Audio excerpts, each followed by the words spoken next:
Go, go, go. All right, hey, what's going on, guys? Welcome to the 20th episode of the Out of Pocket Podcast. We are live on Pokemon Worlds finals or championship weekend. Should I be watching that instead of being here? Dang. Yeah, I mean you can do both. Multitasking is a real thing. Anyway, this was gonna be a weird episode because there's not a lot of regular news. There's gonna be a lot of discussions about certain aspects, but when we get there, we'll get there.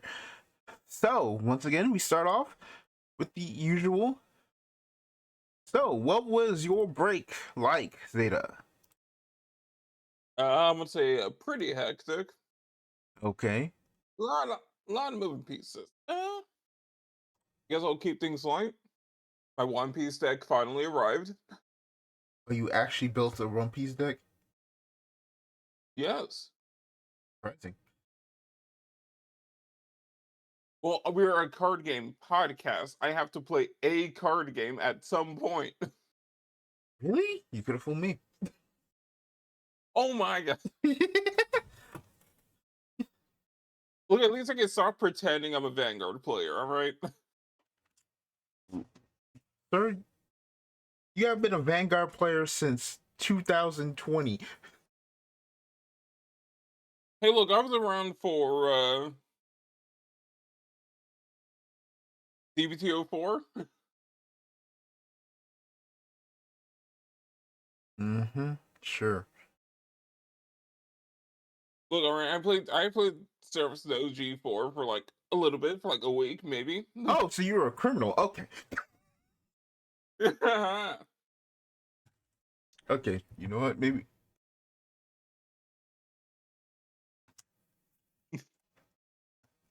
But yeah, I built Kobe for One Piece. They put Kobe Bryant in One Piece? I know, right? Crazy. Crazy work there. It is a legend. For the record, I have no knowledge of One Piece past the Skypea, and They're even the then, that tiny is, loser dude what Luffy saved in the first episode. and even then, I barely know much about anything before that. I say Skypea because that was the last thing I saw on Toonami, so that was the only thing I saw on Toonami. That and Crocodile. There you go. Something to jog your memory.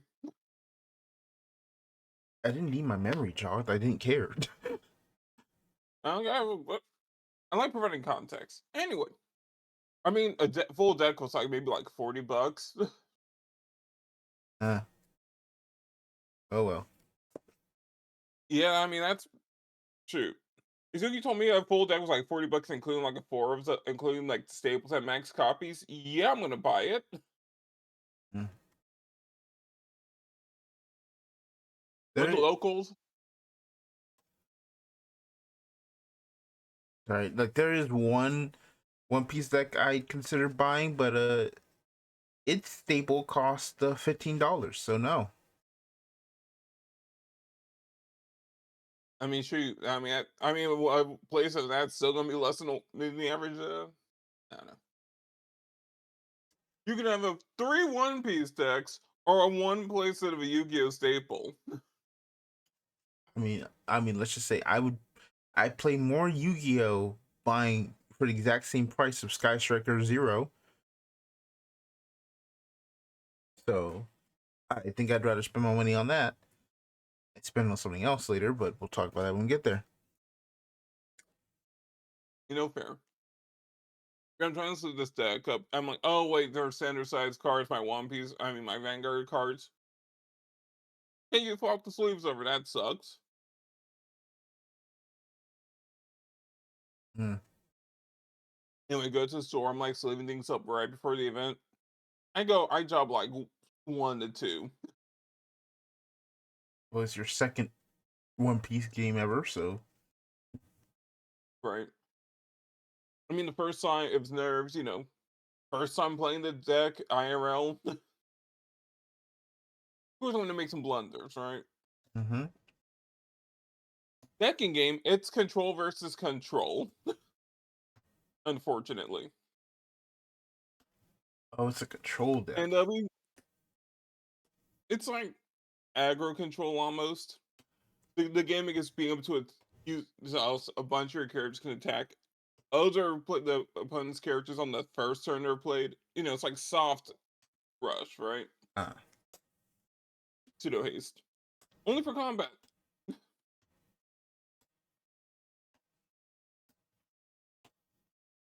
And okay. yeah, that goes to like time. Hmm. Because they're playing like some buggy deck that just plays a bunch of really big dudes that that all have some different form of combat protection. Ha ha, fun. So the combat focused control deck went against the anti-combat deck. Yep. Was it the same person you fought that gave you the deck to borrow last time? No. I'm just saying that'd be really funny. They're just like, yeah, I'm just gonna keep beating you just for existing. Right? Welcome to One Piece. Prepare to suffer every day now. I gotta say, it's kind of awkward going to being the only like table that's going to time because like the entire store starts circling you. It's like, oh no, guys, I barely learned how to play the game. Chill. Mm. I lose that one because I'm like, all right, I'm done. We're both clearly just burning our brains here. We need to go to the next round. Understandable. Round three, I've only played against one other person that was also a new player.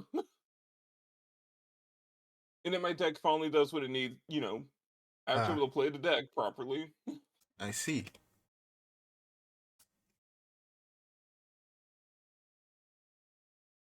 That was pretty fun.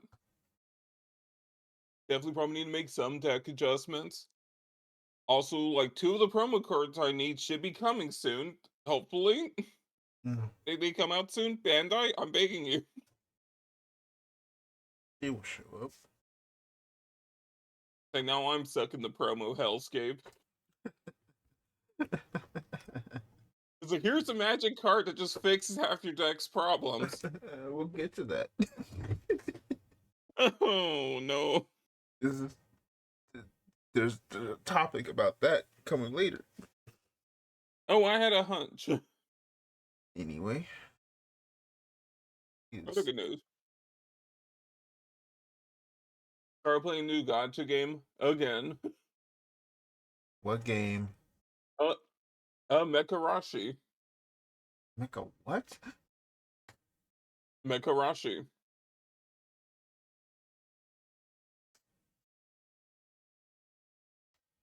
Okay.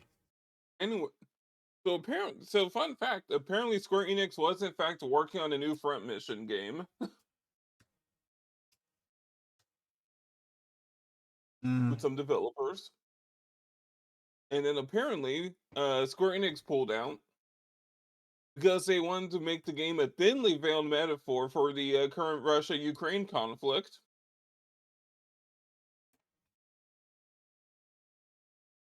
Huh.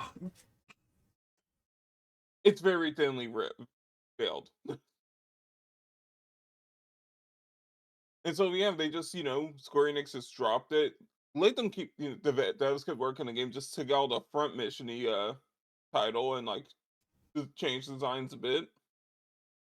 And they made a gotcha game about using giant robots to find defy as rebels during the Russia-Ukraine conflict. That is Fun.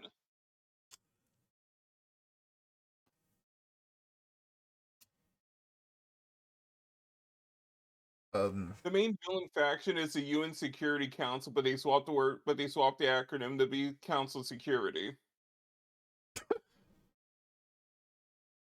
okay. Ah, yes, the main villain is the UNCS. What does it stand for? We're not telling you.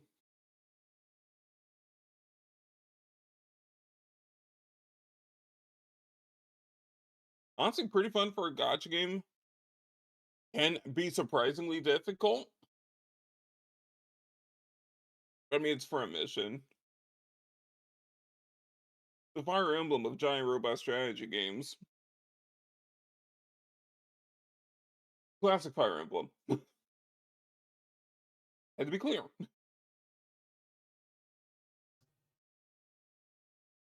Yeah, that's been great. Apparently, there's an Evangelion collab incoming, and I'm like, oh no.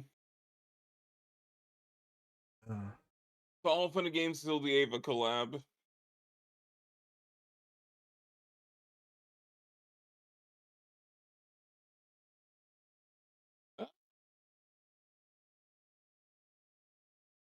Been enjoying the new Magic the Gathering set for sure. hmm.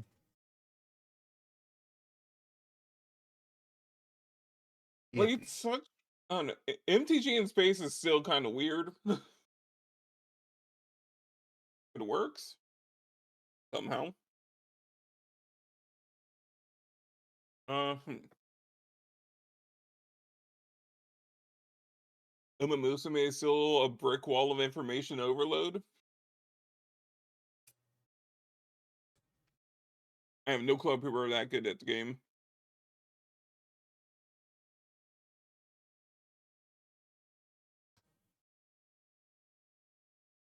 Anything else? Work's been a complete dumpster fire. In some pretty fun ways. Hmm. I mean, he's termed fun loosely. Anyway, everything's on fire. Might have to find some work in a few months. Boy, Yay. is going down the hill that fast?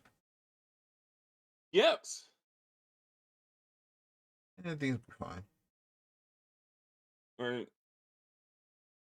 And there's a very good chance part of the reason for the downfall is going to be some car company messing up the payment forms on my manager's car, mess with someone else getting a house. Crazy cascade over there. I found out that all the calculators were connected to some crazy theft ring in the Dallas area. Oh, okay. Because two of the idiots decided to reveal the two stolen calculators, so decided to accidentally reveal they were siblings in the conversation.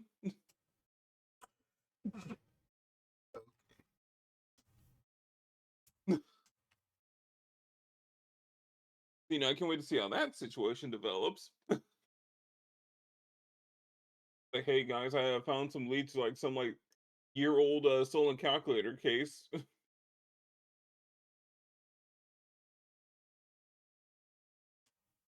Crazy work on my part.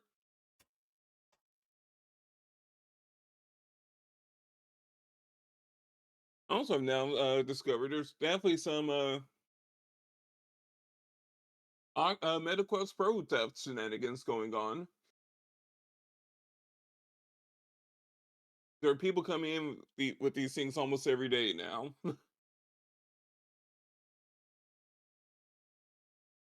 Something's up. They're getting smart.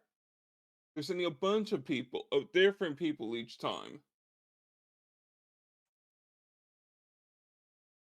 But now I'm on to them.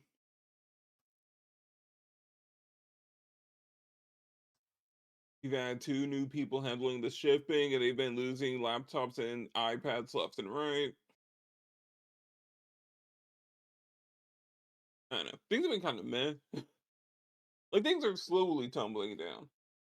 Or Tumbling it's gonna be down, fast. Who tumbling knows? down, tumbling down. Yeah, yeah, too. I would have done the same. Um, pardon me, some kind of speed running things right now. The It's fun. media corner. Uh, Anya Kaiten might be the dark horse of the season.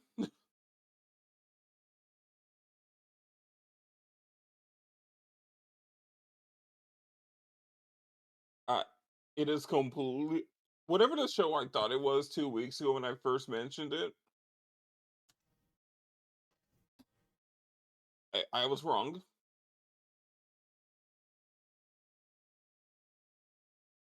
Kind of, sort of. For their first anime original project, David Productions going a little crazy with the plot twists here.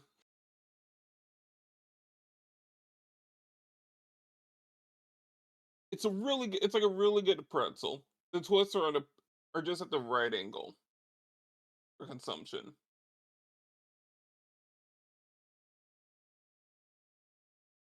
Also, music is still a bop. Loving it so far. I need it in Super Robot Wars. Mm. Listen, at this point, anything against Super Wars, dog. Except for Franks. Except for yes, as long as you were not Darling of the Franks, you're getting in there. Eventually. Although, I still kind of wonder how, like, Super Robot Wars are going to handle Grandizer U. There's one moment in that show where I'm like, how did that make it I to just, TV? man, I still think about. I gotta know. Is it because Super Robot Wars didn't want anything to do with Franks, or is it because uh, Trigger doesn't want anything to do with Franks. or is it because like the creator doesn't want to change anything in the story so badly he's preventing it from going on there? I doubt it's the latter.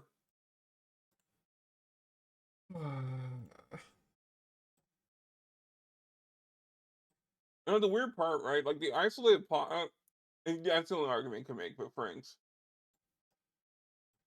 The surrounding plot's a little kind of like isolated and everything with the facility. It's like, no, you can still put some series in there and make it work.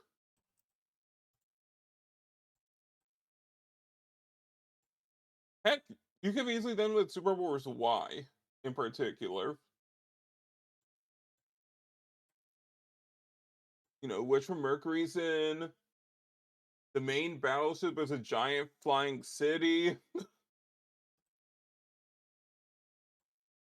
If you wanted to stuff Franks in that game, you easily could have. They just don't want to.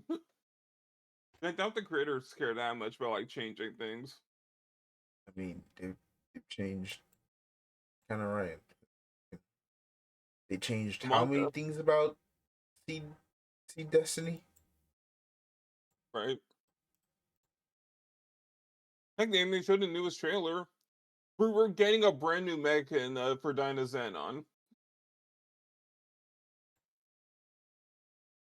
But they just shoved that right into a trailer.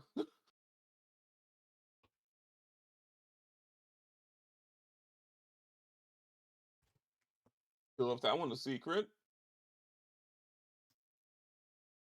You've seen Dynazenon, right? No. Alright. I will not talk about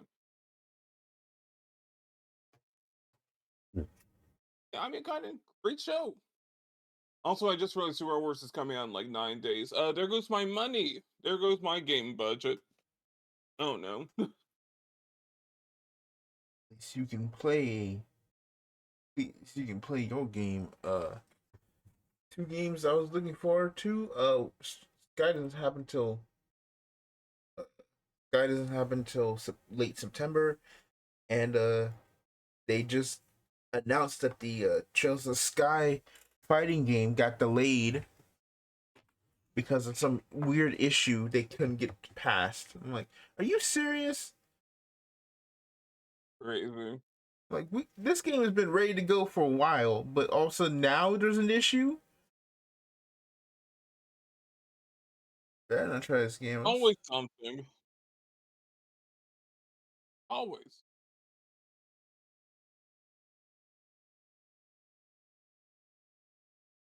Uh, to be Hero X is at the it's only the big climax. I'm like, it's like, all right. You guys have had this weird structure without you're writing the show for about 4 months now, thereabout. Time to finally cash in and see why.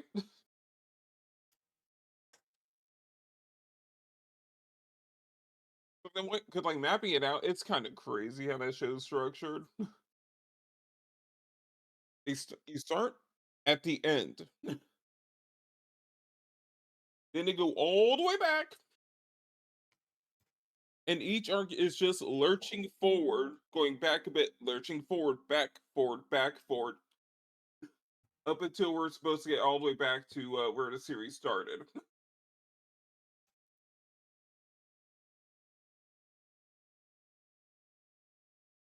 And saying it like that, I imagine it'd be pretty aggravating in the abstract.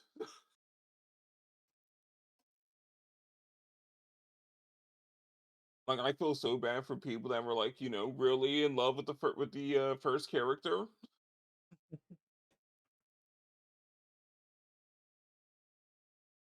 not knowing. Yeah, they're gone. They will not matter to what you're watching coming up at all.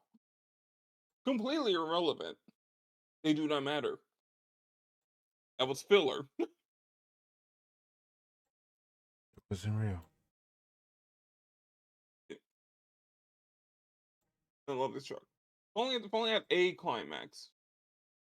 Can't wait to see what happens. Hmm. I feel so bad for some people I. because a lot, like one of the most important events in the series backstory, is tucked away into some other characters, like 50 seconds of some other character's preview. And if you have not watched the preview, you have no clue what any of these characters are talking about. Hey boy. A lot of characters keep referring to the thing. And the thing is never once shown in the show proper. At least not yet, right? They'll go back to it, right?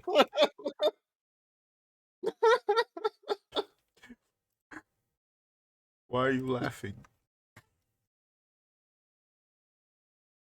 There is no indication they will actually show the thing in full. But you said it was in the preview. So they would have to eventually. There's nothing like Okay, so how long was the okay, preview?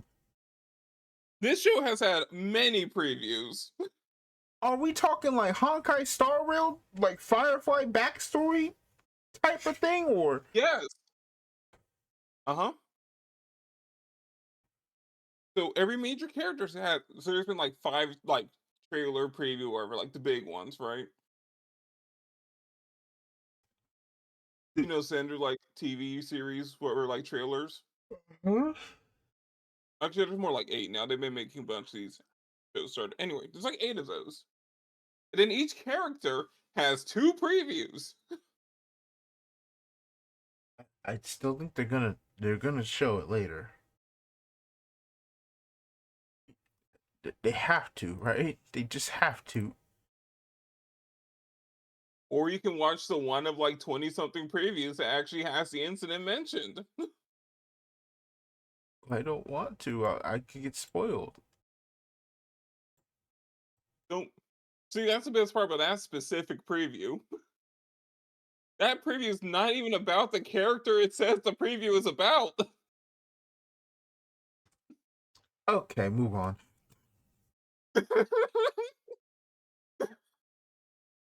It's a clickbait preview that also has incredibly important lore information. Just move on. Just move on. Previous work. All right, it has been great.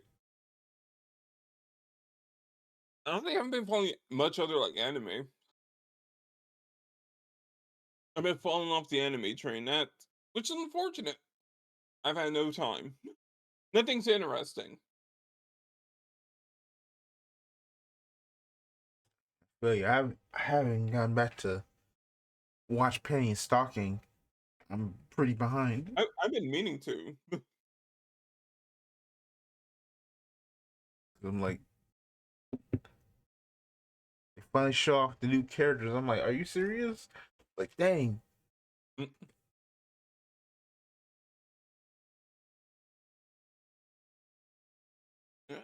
Cookie corner, I guess. Yeah. Gozuger's been pretty great. It had the obligatory Sakamoto episodes in the middle, like every Sentai show. Director loves to blow that budget. Always comes out peak. I cannot complain.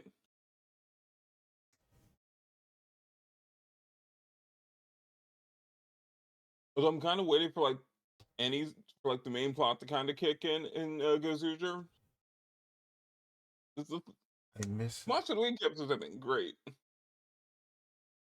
Power Just Rangers. kind of want a tiny bit more plot.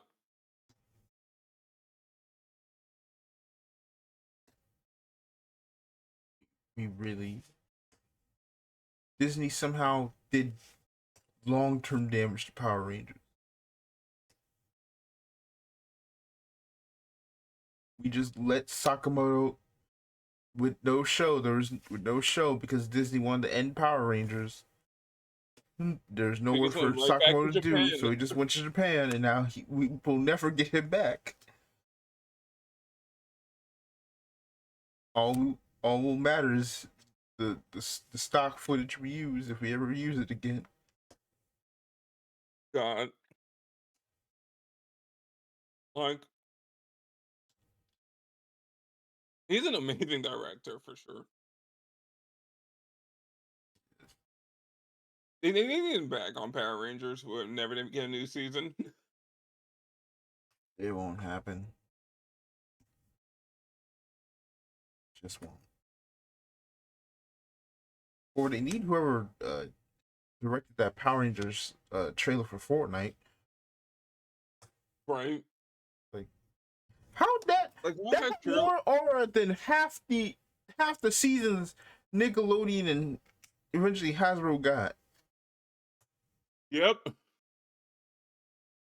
Like, Crazy work. I feel disrespected and loved. I'm so Like, conflicted. how does Fortnite actually understand the assignment more than the actual companies in charge?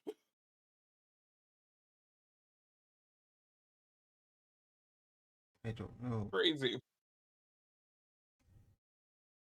I mean, this has been one good thing that's come out of this whole like for about the over the Fortnite collab. Uh, yeah. At least Power Rangers Twitter has been kind of popping off. Yeah. Or something at least. I do love seeing all the clips of Jack just going crazy. That's cool. Like there's been so much like SPD apologia for the past like 2 weeks. It's been kind of beautiful to witness.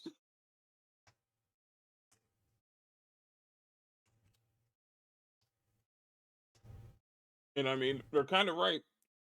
I said it already. Peak of Power Rangers is that post Zordon era, the mid Disney.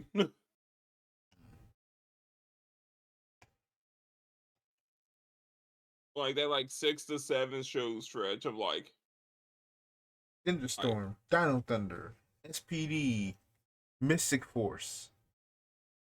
Oh wait, then before we got what Wild Force, Time Ranger, and Time Force and like Speed Rescue. Rescue. Well, Yeah, I mean, banger stretch.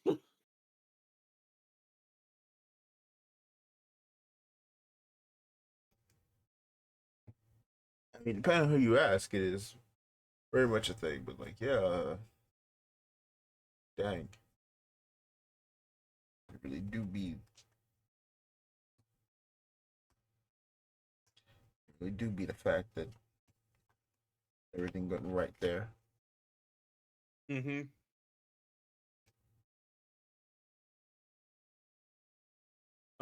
Gav.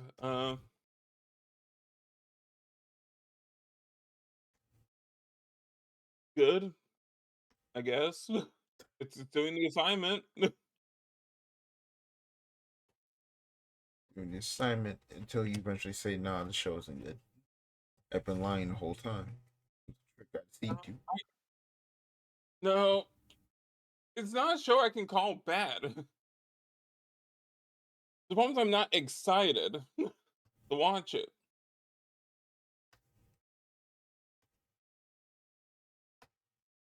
Like it's a strong foundation. It's competently written. The action's pretty decent.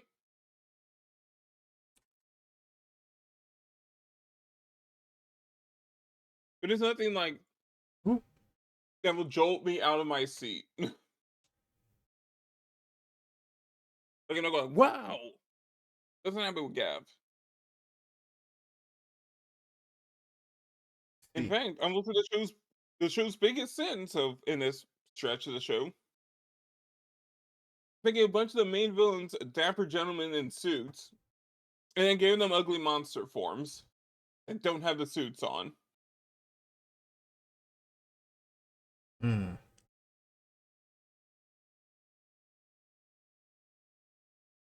Like just seeing some well-dressed guy completely manhandle our cast and then going, yeah, so the next episode preview gets a mean menacing monster form.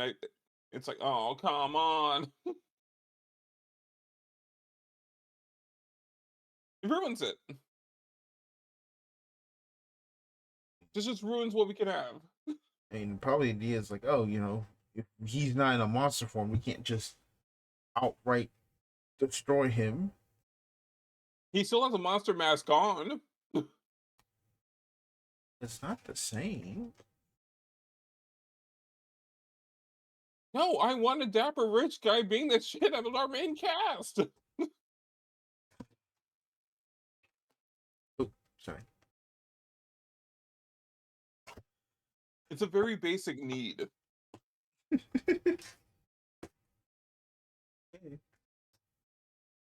Yeah. Ultraman's really relaxing. Ultraman is my unwind on a Friday. It's chill.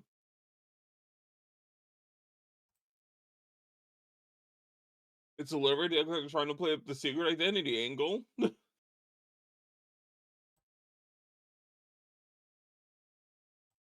It's like, hey, so why does your friend just know so much about these aliens that just barely showed up for the first time ever? Um, um, um, um, um, um, um, um, um.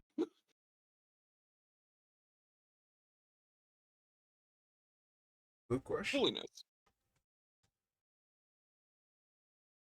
Yeah, he seems to know the names of these kaiju. You want to fill us in? Nope. Not going to. Don't worry about it. But I do like that they gave the best friend character something to do in combat.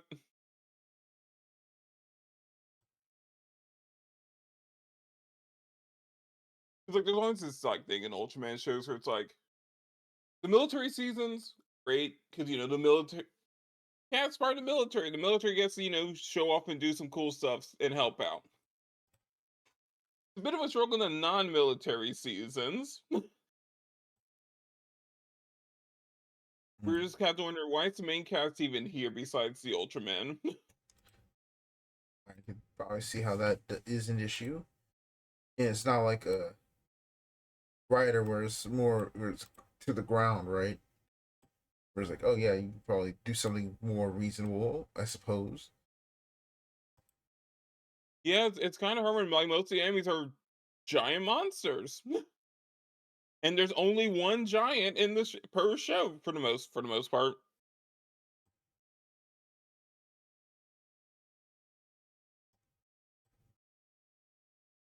I mean, there was one funny way a show got around it. Like 3 or 4 episodes in, they're like, "Yeah, so guys, our researchers have found a way to replicate the Ultraman's beam, so now you guys can just fire it from these like pistols we gave all of you." Like, what? Okay. I feel like that breaks the universe completely. Yeah, Yeah, we've created Ultraman guns. yeah. Like, now we don't even Only need time that's ever Ultraman gone. anymore. Literally the only time that's ever gone well in the history of the franchise. Any other time Earth is like, Yeah, so we kind of want to replicate Ultraman. Never goes well. For good reason. Because one, no one knows how Ultraman even work biologically.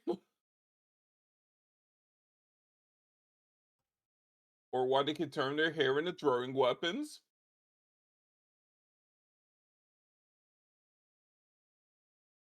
Not questioning stuff after a while. Is a very interesting question. Like, what? Uh-huh.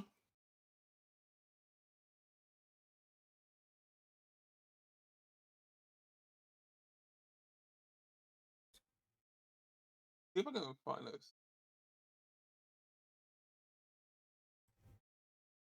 And there's like,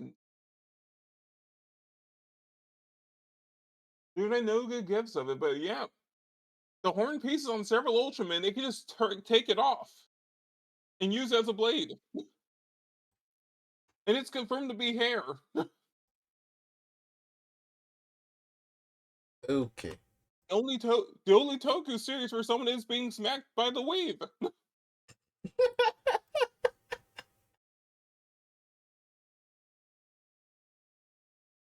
I'm not gonna make the joke. I was gonna make a joke. I'm like, nope, I can't make the joke. You gotta make the joke. So I was gonna be like, all right, so then you tell me we could have an Ultraman sister? There are several. No. I And know. the joke died. Thanks a lot, buddy. There's a Uh, reason I didn't want to do it because I knew you'd diffuse it like that. I had to.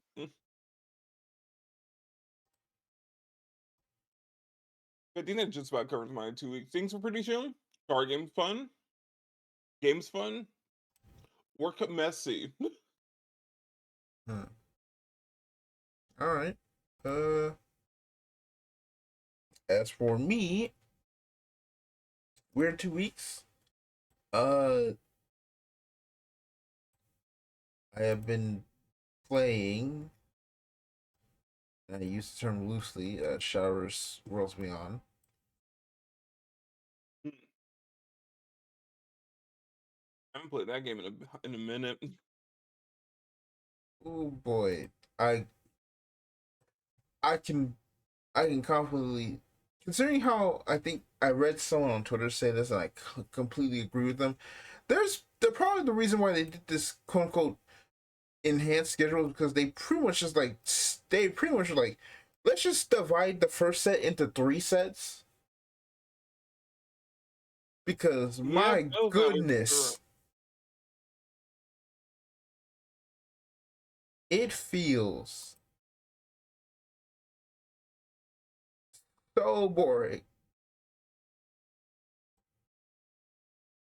Like Yeah. Like I still like playing RuneCraft, but man, is it just getting hard? But it's like I can't play anything else. Right? Like Swordcraft is good, but I'm like I don't really feel like Swordcraft like that. And Dragon is objectively the worst class in the game. The class I It's funny how started like with, Minecraft so I can't has even go back to my own like main class because it's booty cheeks. Dragon is so weird. Like they're trying so hard to push that it's fishcraft right now. There's no way to put it. Basically, it's either yeah, you're playing ramp or fish, and it's like ramp sucks. You nerfed his best card, and it's actually having detrimental activity. 14 is your best card, but it doesn't have a real deck, especially since face basically got nerfed by existing. Right. Like, oh, what nerf face? It's like, what about it? Give it a wait till set 2 in a week. You finally made Dragon good, guys. What do you mean everything else is so? What do you mean Warhaven exists now?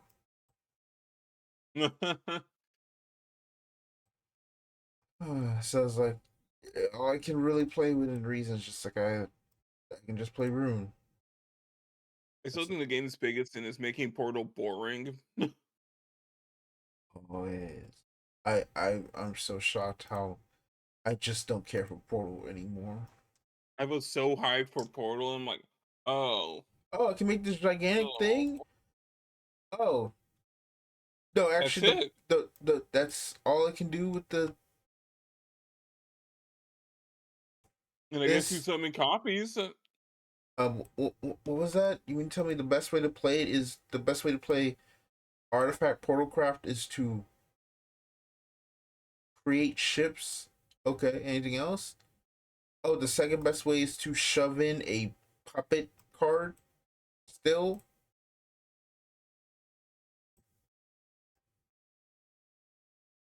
Portalcraft used to mean something.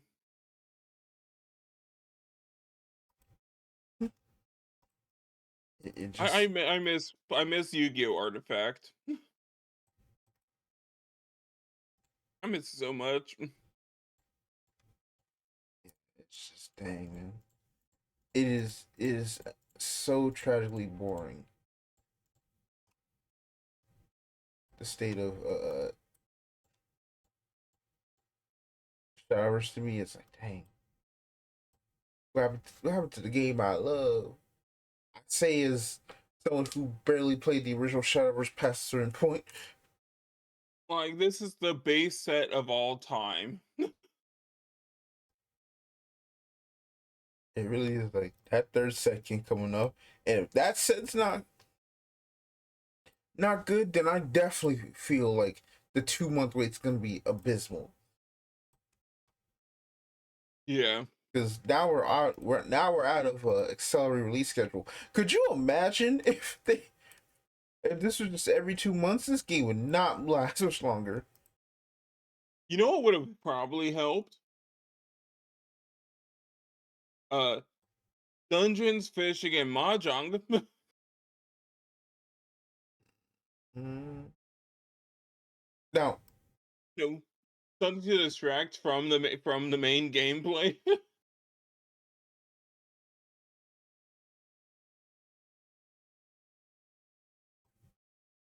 You gotta have filler in your card games. I mean, filler is supposed to be Showers Park, but I'm just like I have not. I listen. I was playing Showers almost every day that week. I could not be asked to go into Shadowverse Park. I'm like, I don't care about this thing. It's a neat concept. It just needs all of the meat back. Like, all the stuff they took out of Worlds Beyond during the delay was all stuff for Shadowverse Park, and it's like, oh, this would have like way more to it, huh? Yeah, yeah it's like there's nothing here. Like I didn't even do the Ruby event except one time. I literally skipped out on free money because I could not care enough about to go into Shadowverse Park. I I couldn't mean, do it, the best man. part about the park, I'm gonna say the weekly tournaments are at least the kind of the best part. The weekend ones, I mean. Uh, Cool. Here's simulated locals. It's kind of neat. I don't even do that because I have real locals. Like Real Shadowverse locals. no, real card game locals. Where I can go and play an Oh, actual card game. Again, I'm not saying Shadowverse Worlds Beyond is a real card game. What I'm saying is I can literally go outside and touch grass instead of just sitting on my computer waiting for people on the internet to do something. right. Which speaking of locals, uh I have uh I have been pretty much since I didn't go to BCS, I have been nonstop going to every like Gundam locals I can at one of my shops. Hell yeah. And this most recent one I finally got first place, so woohoo. Woo. Only to open the winner's Jigen. Hey. But you know what? I believe in this card, bro. Hell yeah. Because set 2 having a Green Earth Federation, oh boy. Jigen just going to be a quick one drop on turn 3. Let's get it. Just like straight up a full swarm combo. Let's go. Thank you, Age. No, no. I'm glad you're here, even though almost no one wants you. That's mean to Age. I'm sorry. Look, I'm sure 10 years from now, it will finally be time for Aegis redemption arc. If it can happen to Seed, it can happen to Age, alright? Here's the difference. Seed already was popular. The issue with Seed was not the issue with Seed was it was popular in Japan. The issue with Age is that no one cares about it outside the Age 2. Be real, you know it's true. Every age like alternate in build has been the Age 2 or something of that caliber. I'm pretty sure it's like one Age FX. Okay, the two coolest suits in the entire series. Anything else? I mean, if you really stretch things enough. Just say it. No, you're right. Yeah. I mean, the core Gundam is kind of the Age 1 if you squint hard enough. Okay, that is you know, I won't deny that the core gun does pretty much feel like the Age 1 like retooled somewhat. But Yeah. on another note, the core Gundam is also just so cool. You couldn't even so cool. It might as well not even count.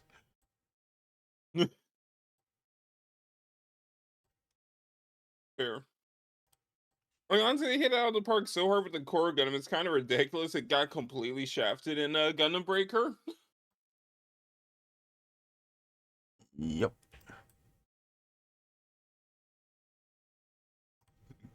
So it's like, yeah, no, Age is going to make the Jigen actually generally good unless something horrible goes wrong, in which case I have now a winner's promo of a card that will continue to be useless until something happens.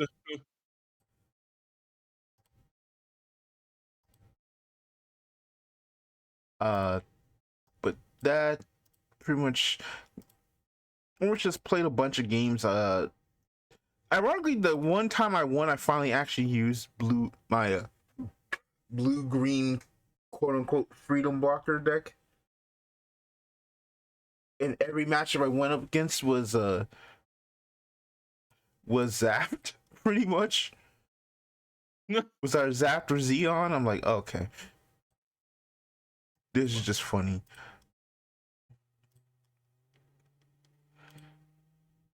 Like every like locals I went to on post release was I just played Xeon Rush myself. And I'm like, yeah, this deck is pretty cool. I really enjoy it. But I don't have the Gelgug though, so the charged Gelgug. So I was like, I'm not at quote unquote full power with it, but it's still like, you know, this deck's still fun. The only issue is, you know, you don't have any draw power in the deck whatsoever for late game. Because that's the killer of so many decks in early Bandai. Oh no. because it's just like, man, this deck is really good, really fun. I almost could win a game if I literally just had a card that said draw 2, maybe, or something. Literally me playing One Piece. There is no card in that Kobe deck that just says draw. I got searchers. I got no draw power.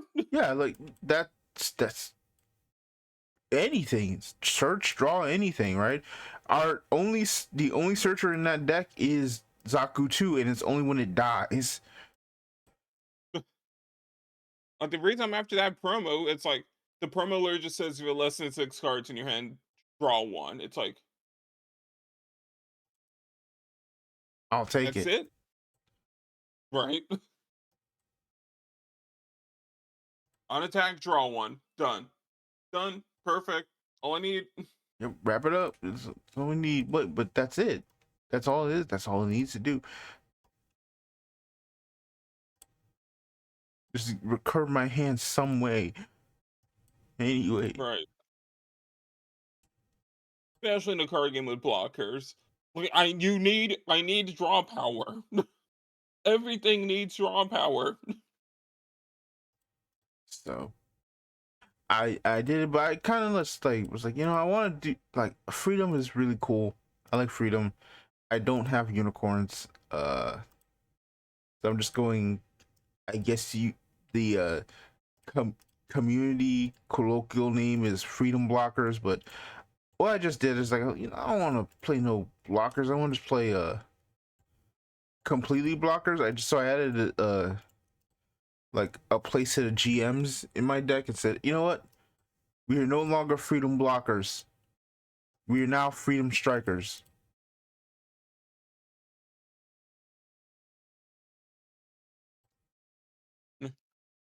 Oh, come on. You just now come on. That was It was all right. like, I'm just like, man, the name is right there. I know. Like, why could we call something cool? I don't know, man. That's pretty Team Striders kind of level.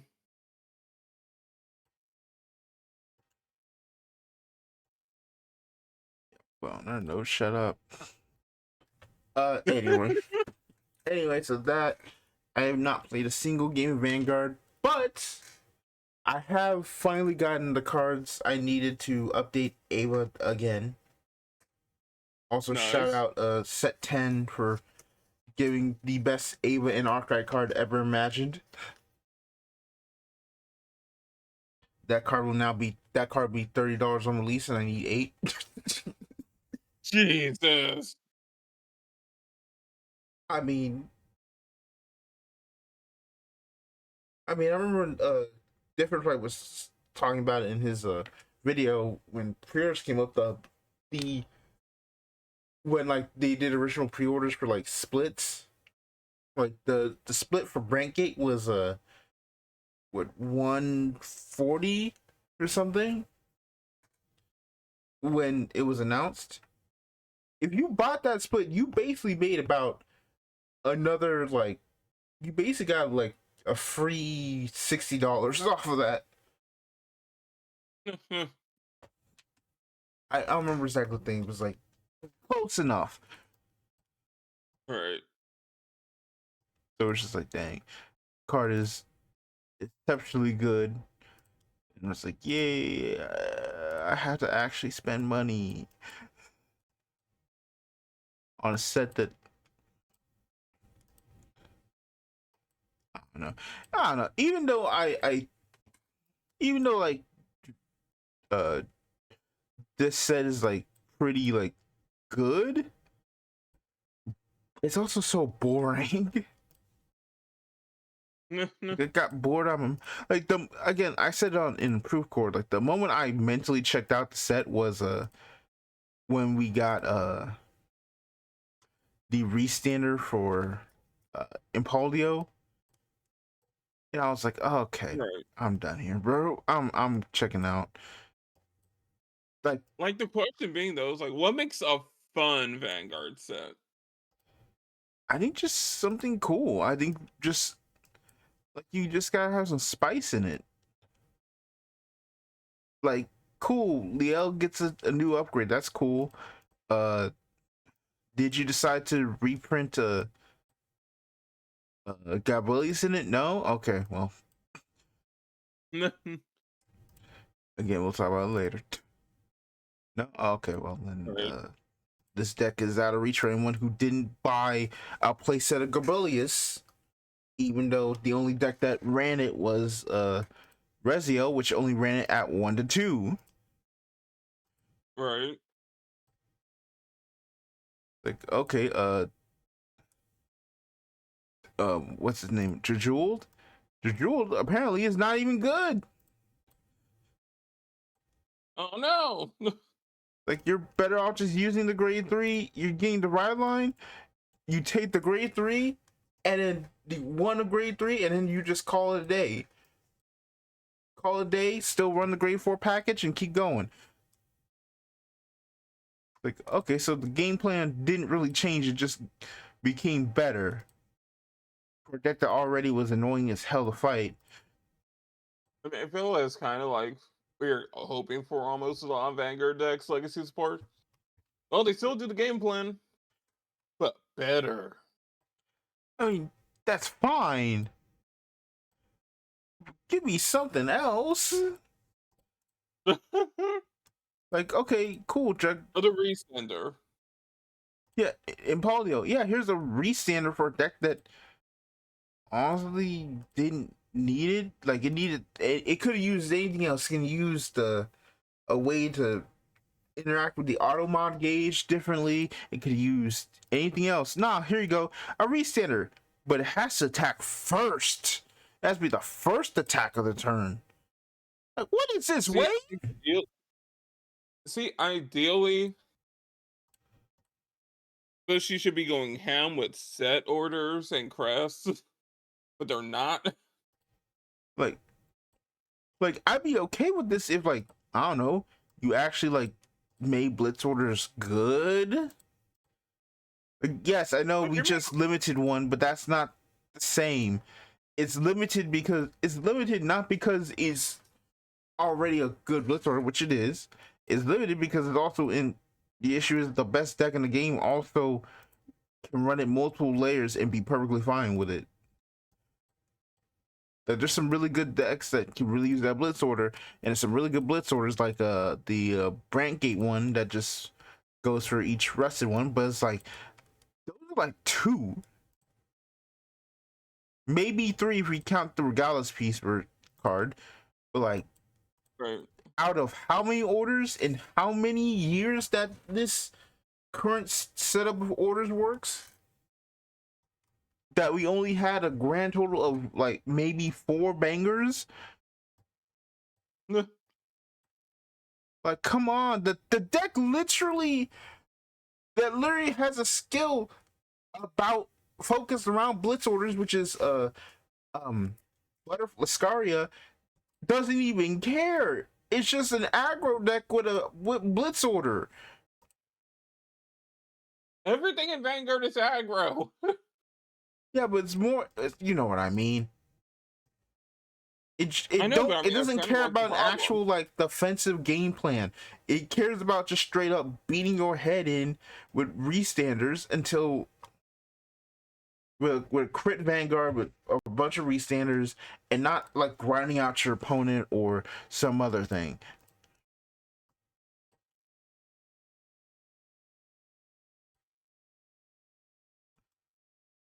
So it's just like, set's good, but just disappointing. That needs my long and short of it. Right. Well, Maybe we just need like a silly new ride line in every set. I mean, we got the fruit for lyrical. Oh yeah. But there you go. You didn't remember it existed. Nope. Exactly. It's just plant tokens again. Darn. Oh, and New Granfia is just never gonna be played within reason again. Like, the day of its reveal, they edited on a McDonald's apron onto it. Oh no! Like, what do you do? What are we doing here, dog? You can't recover from that. Like, they didn't even do that to the new Eugene. That's how dire it is. Look, we've been bullying Eugene enough, all right? Yeah, but He's already manager of that McDonald's. Yeah, but here's the thing: Eugene generally does like something somewhat different to the game plan. Granfia is literally just the game plan, but slower. It's like, how did you make this? What? You just okay, cool. I got more Persona rides in an OTK deck. This is nothing for me.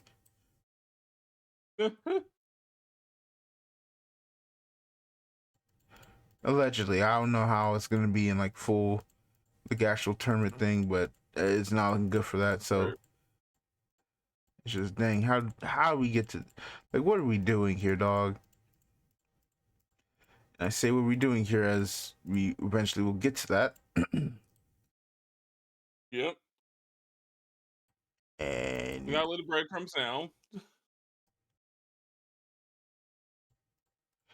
As for anything else, update to the Gacha Corner. I finally pulled Jocelyn, so I'm going to spend the rest of this patch trying to get Saber, and then I'm pretty much good until I use the savings I have to then pull E6 Evernight. Nice. Because I'm like, listen, that's my girl. I've a 5-star March. I'm with it. Let's go.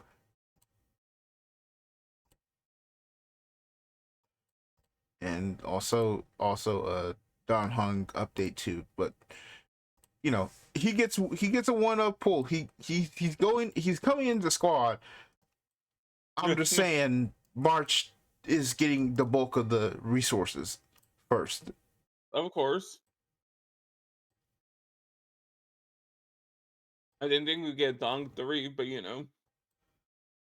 Also, keep it up with Stargirl. Also, making through the Fate Stay Night event at the last second. I just had to skip through the event, not because I didn't want to spend my time with it, but because one, the event wasn't voiced, and two, hearing the new Trailblazer voice for the first time, I'm like, oh no. Like first off, no offense to the new voice actors, they're fine. Just it's always going to sound a bit off initially. It's gonna sound a bit off. I'm like, I'm scared, bro. Like they were perfect. They were perfect to me. I'm like, I don't want to hear Del and Kayla sound so different. It's like, and it sucks too because literally the strike ended like not even like 2 weeks after they got recasted. Oh. So it's like they got punished for no reason. I mean, not no reason. It's obviously like, you know, time is like, listen, we ran out. Listen, we got to start making moves. Like, we got a Fate Stay Night collab coming. We've got this, and we can't have like we like, to be completely fair at Mihoyo, they were patient enough. This whole situation was shenanigans. Like, we've been over this. It's like they were patient enough. Like any other company would have recast them like a patch later. A patch Right. later from when this whole thing started. The fact that they waited as long as they did is more so just like I think that is a point to MiHoYo. I know people want to go company bad and fair, but this is like the one time I say that yeah, no, they genuinely like waited as best they could until they couldn't no more. It's just that the timing was ass. The timing just so happened to be the worst timing imaginable for the MCs Yeah. because they generally got hoed out of the rest of the storyline.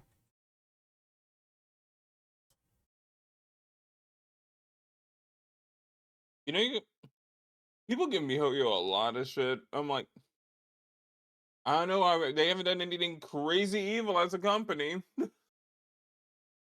Mm-hmm. They just kind of exist at the top, I guess.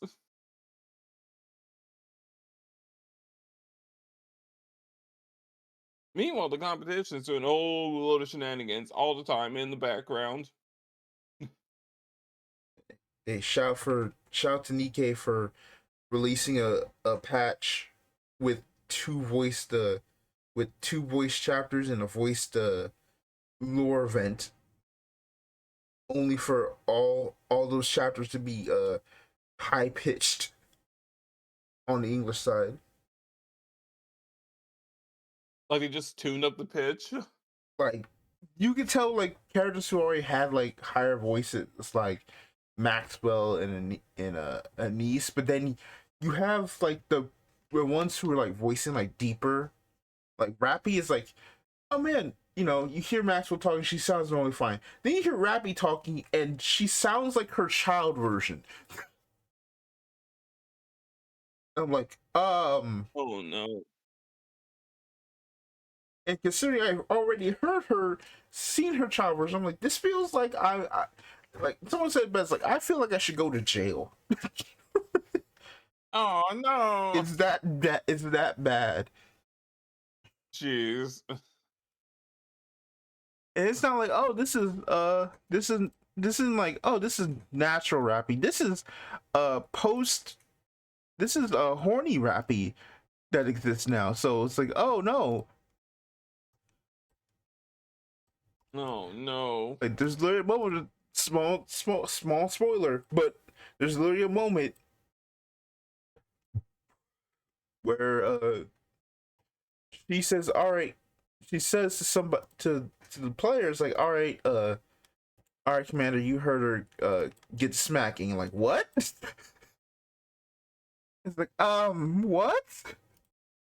And hearing it Huh? in that voice is the most like, I'm saying out of context because of spoilers, but it's like hearing it in a voice that sounds like a child is like, no, I feel uncomfortable. Yeah. They fixed it on Monday, but it's still like insanely funny that just happened, and it happened on the Over time that that brief period. because of the bug actually, and like happened on the week, and it's like, oh yeah, they dropped the update, then the whoever was in the office went on break and couldn't get back into it until Monday.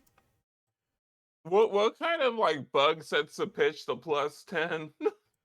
I mean, this is the second time this has happened, but the first time was like almost immediately like, oh yeah, we fixed that. So just no one was in the studio to fix it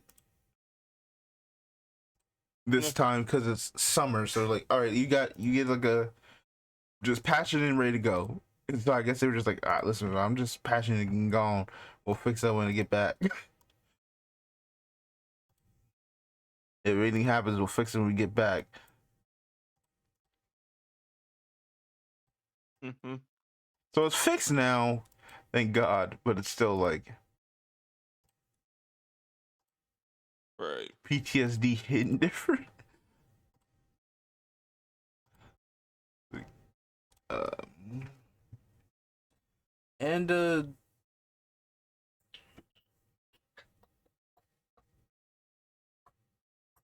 you was fun. Uh, I will probably go to locals tomorrow for Vanguard and actually play Ava for real and actually try out the new variant.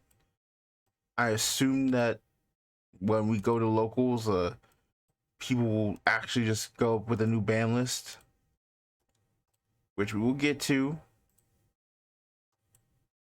More foreshadowing Yeah. or for slandering, I think we could say at this point. Whoa. Yeah, we'll get to it. Get to it. Uh, I finally built the master grade Barbados I had. Wait. Gunpla done. I've been kind of like on a stall of like, what gunpla do I hit up next? Because there's like a few I really want to. I think I want to then go into this real grade Zaku 2 for Char. Then the high grade Unicorn Banshee Norn destroy mode I picked up at the store. And then maybe I can go into my XN Riser master grade, so that could be it. Even though Well, I am, you gotta and I say this as I also am going to remember. Oh yeah, I still need to drop a video. But to be fair, the video idea changed so many times, and then just kind of procrastination hit, and it's like, oh wow, that, and then the actual topic of the video got scrapped because of the timeline. It's like, oh, this changes everything. I'd rather just do a whole new video. Yeah. Because right now I'm just like, I thought about it. I'm like, there's something actually interesting about the Vanguard anime that no one kind of has talked about, and it's either because people are still kind of a little focused on the current state of everything else this season, or they're more kind of lost. I'm like, there's a character who's kind of like, I don't think they're okay. I think people kind of like, I think people are so focused on this one topic that I don't think anyone's kind of like really thinking about it from a different angle. I'm Go trying on. I'm trying not to say why, because hopefully I actually get the video done and I do it before the end of the season. But it's like, it's just interesting how it's like, yeah, man, what, no one kind of like really looks into this. It could be because of the state the characters in terms of like the populace, the vocal player base or fan base. But it is generally like interesting. I'm like, kind of like, I wonder what they're planning here, if they're planning anything at all, because it very much is. I feel Which like just, character? again, I can't tell you because it would spoil the Chat. video. Here, I'll type it. I'll type it. There. Like, there's just something Yeah, about. I feel like we're kind of on the same page. Yeah, because I'm like, there's something else here, but it's like but I feel like I need to do that. So I think that's the video idea I have to to salvage the video I promised was gonna happen. Right. There's like that entire cluster of characters that kind of all need to be looked at differently, especially after this season. An entire cluster. Mm, Now, give video topic. yes. All right. So on that is basically the end of. I'm trying to think. Is there anything else? Oh yes. Game stuff. I have game update in terms of just not the thing, but I have, I talked about how I finally upgraded Eva. Not I finally could afford the last Imigar, so the Gooner's now at 4. No, no. I have also just bit the bullet and ordered the rest of the Examon stuff for Digimon. I was, kind of looking for. Sweet. That's done. Uh, Also, I think I talked about it too, but Rena is also done. I'm just waiting for the. I just have to wait till March for it to actually generally be a real complete deck with that reprint for the Tamer. And I'm good. Um, Gundam's there, but for Vanguard, I bought a whole Leafa deck because I generally think Wow. the promo they revealed that on Thursday is actually generally probably one of the best cards they've ever printed for that deck. I'm like, even if this deck isn't good in the end, like I might as well just get it now Right. because it ends up being actually like bonkers in the future. I'm like, yeah, let's just not even get cooked by that. Unlike people who probably want to, unlike the people who saw the Skyride spoiler and all the Doreen the Thrusters got sold out again.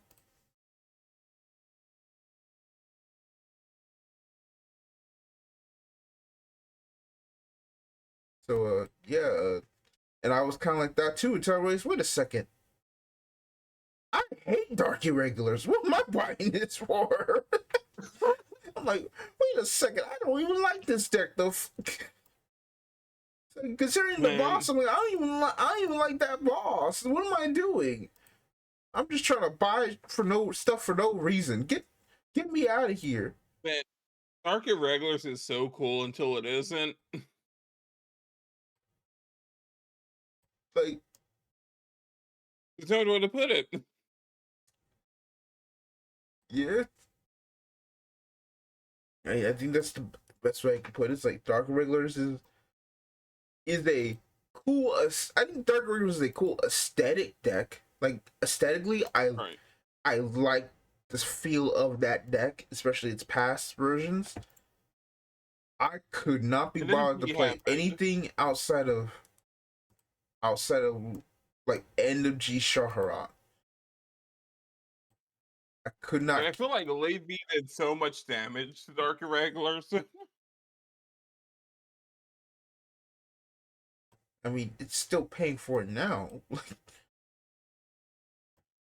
Like Dark Irregulars is paying for it now to this day Right.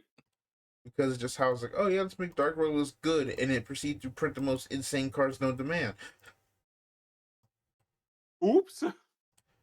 Oops, we accidentally gave you absorb 2 Vanguard effects. What do you mean you now? Surely this won't. What could possibly happen from having two Vanguards on one card? It's like, oh, ooh. It's like, oh, we've created a Vanguard that can swing so long as it eats cards in the soul. Oh, that's perfectly fine as long as we don't have a card that eats cards in the soul that comes out of soul for this. Uh, uh ooh. Oh. Well, it's cool. I mean, we're What? fine as long as we don't have something that happens on the off chance. This thing that happens when you hit a drive check or anything. Oh God, we forgot the over trigger. Oh no. Ooh, wait. Oh, it's over trigger gives 10 can of crit forever. And they'll just do it again next turn. Oh no. Yep. Mm. It just keeps getting worse. I think genuinely, like, I know some people made this thing. It's like there's gotta be reason why they're. It's like I don't think they're even. I guess some, again, another thing we'll get to later. Is like some people are just like, man, I'm starting to think. I don't think they even scared of power creeping standard no more. I think they're scared of the other thing in the room so much. They're just like, we just need to get rid of it, dog. Please, please, just let it go. Like, look, all right. If they get rid of the other thing, they can finally give Magnolia that stupid Excel circle was asking for. like they're really just like, You know what's happening. like I could imagine Bushiroad JP is like that meme of that looking at you, like that meme of the kid with the backpack with like one strap on his last leg. It's like, just let it go, bro. It's over. And he's just looking at the Western player base like, just let it go, please. The sooner you let it go, the sooner we can actually we can let go too. Nah, look, Bushy's staring at Premium like the mob boss staring at his screw up son. Like a rifle in hand, like, man. You said the P word. You said the P word. I was trying not to say the P word. Pokemon? No, that's a I'm a different P Pokemon. word, which we'll also get. There's so much to discuss in this episode. We need to just go on and get to it. Cause they pushing P, all right. There's things are being Pain. so much pain. It's like okay. Yeah, I think we're done with the break now. I think we're done with the break topic. It is news time. It is news time. Dun, dun, dun, dun. Let me update.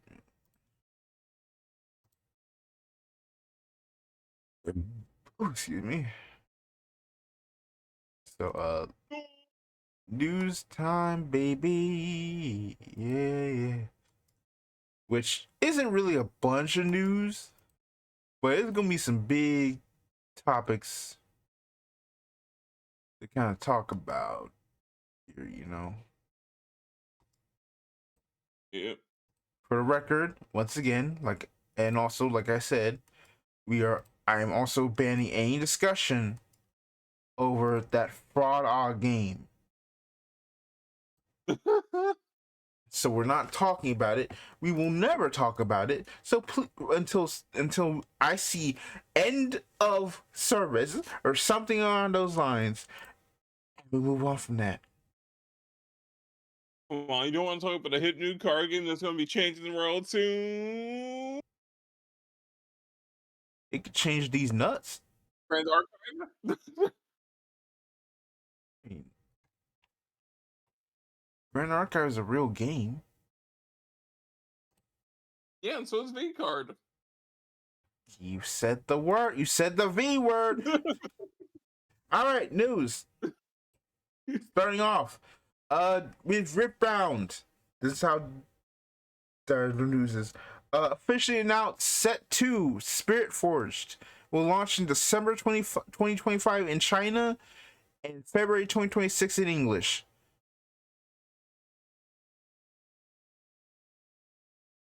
Okay.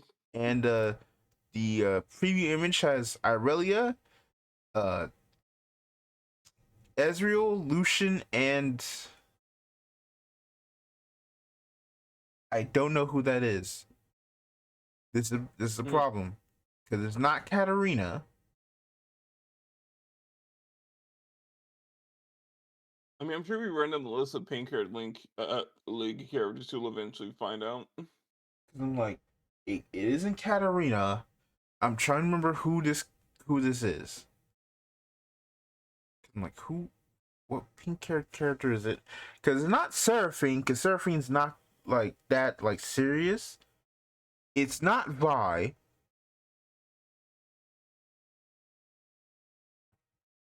I'm drawing a blank.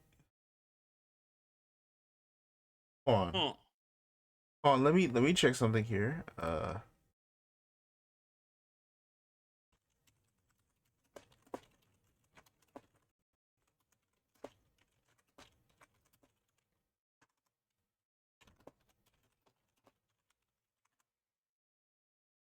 Pink hair.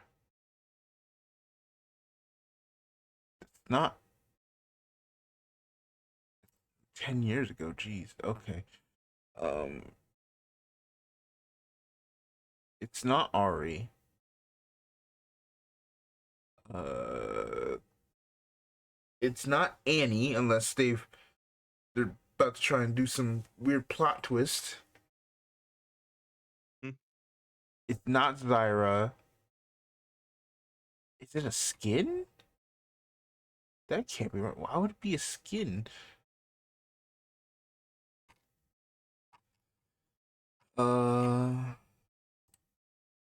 Legends Premium.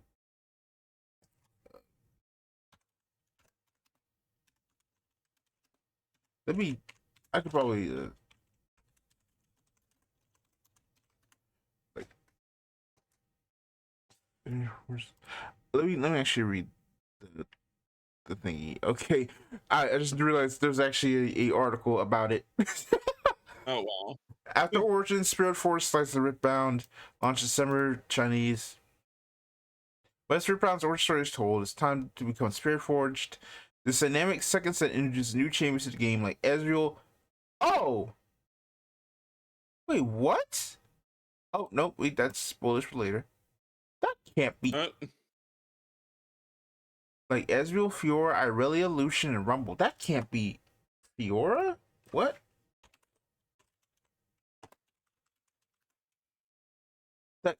That's not Fiora.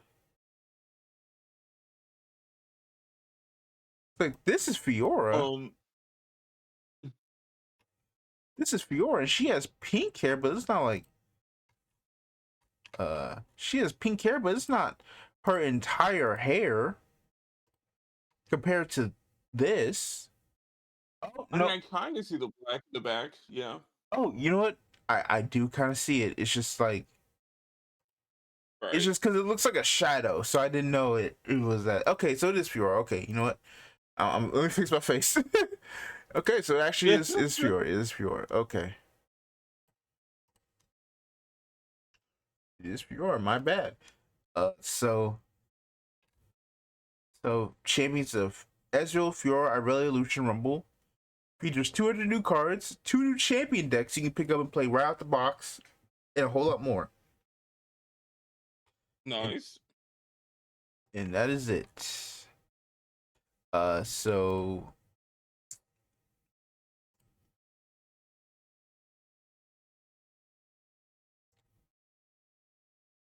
You know, I should probably look and read how Riftbound plays. But I'm just like, it's League. I don't care. I mean, I already have too many card games I'm interested in, so I'm just kind of. I should look at it so that you just know. But yeah. Anyway, cool. Set 2. Why so late? Set 1's not even kind of like almost out yet, but it's kind of crazy to do that. But anyway, on to the next part. Magic the Gathering started reveals for Avatar: The Last Airbender. So we have. So they've started these deals. I just kind of put it out because people want to know. We've got Aang's Iceburn, which can turn into Aang's Journey. We've got the lands for full arts, which are based on Appa, which is the plains, which is Bossing Say, the water tribe like area where they crashed. The swamp is really cool. like we see the swamp. It's like actually pretty cool because like it's the you see Appa at the top, but you also see like a spirit that kind of also looks like a flying bison too at like the spirit tree. All right. The Appa at the mountains where the final fight takes place, and the forest, which is the air nomads temples. Like the art is like really sick. Yeah, again, like freaking.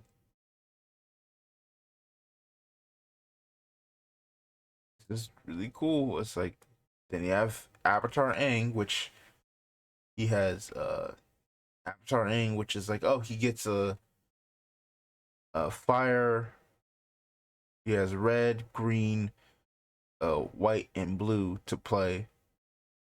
And then Master Elements, he has flying, uh, and then all spells you cast cost cost every color less. So it's kind of funny though that like he just arbitrarily is a 5-color commander. Does the commander part count? Uh, It also counts. It also counts text box. Yeah. even front and back. Okay. Yep. They just randomly toss that random like swamp icon in there, so now he's 5-color. You can So run. You can flying, run like. and he has Firebend 2. Firebending, I don't know how the mechanic works. Whenever you waterbend, earthbend, firebend, or airbend, draw a card. Then if you've done all four this turn, transform Aang. Okay, so he just transforms and he gets bigger as time goes on. Then there's the altars, which whoo, these look really good. Yep. So firebend is a weird mechanic. Oh no, it's not weird. Or bending. Let's Basically, see. a winner. Yeah. You already have the things for it?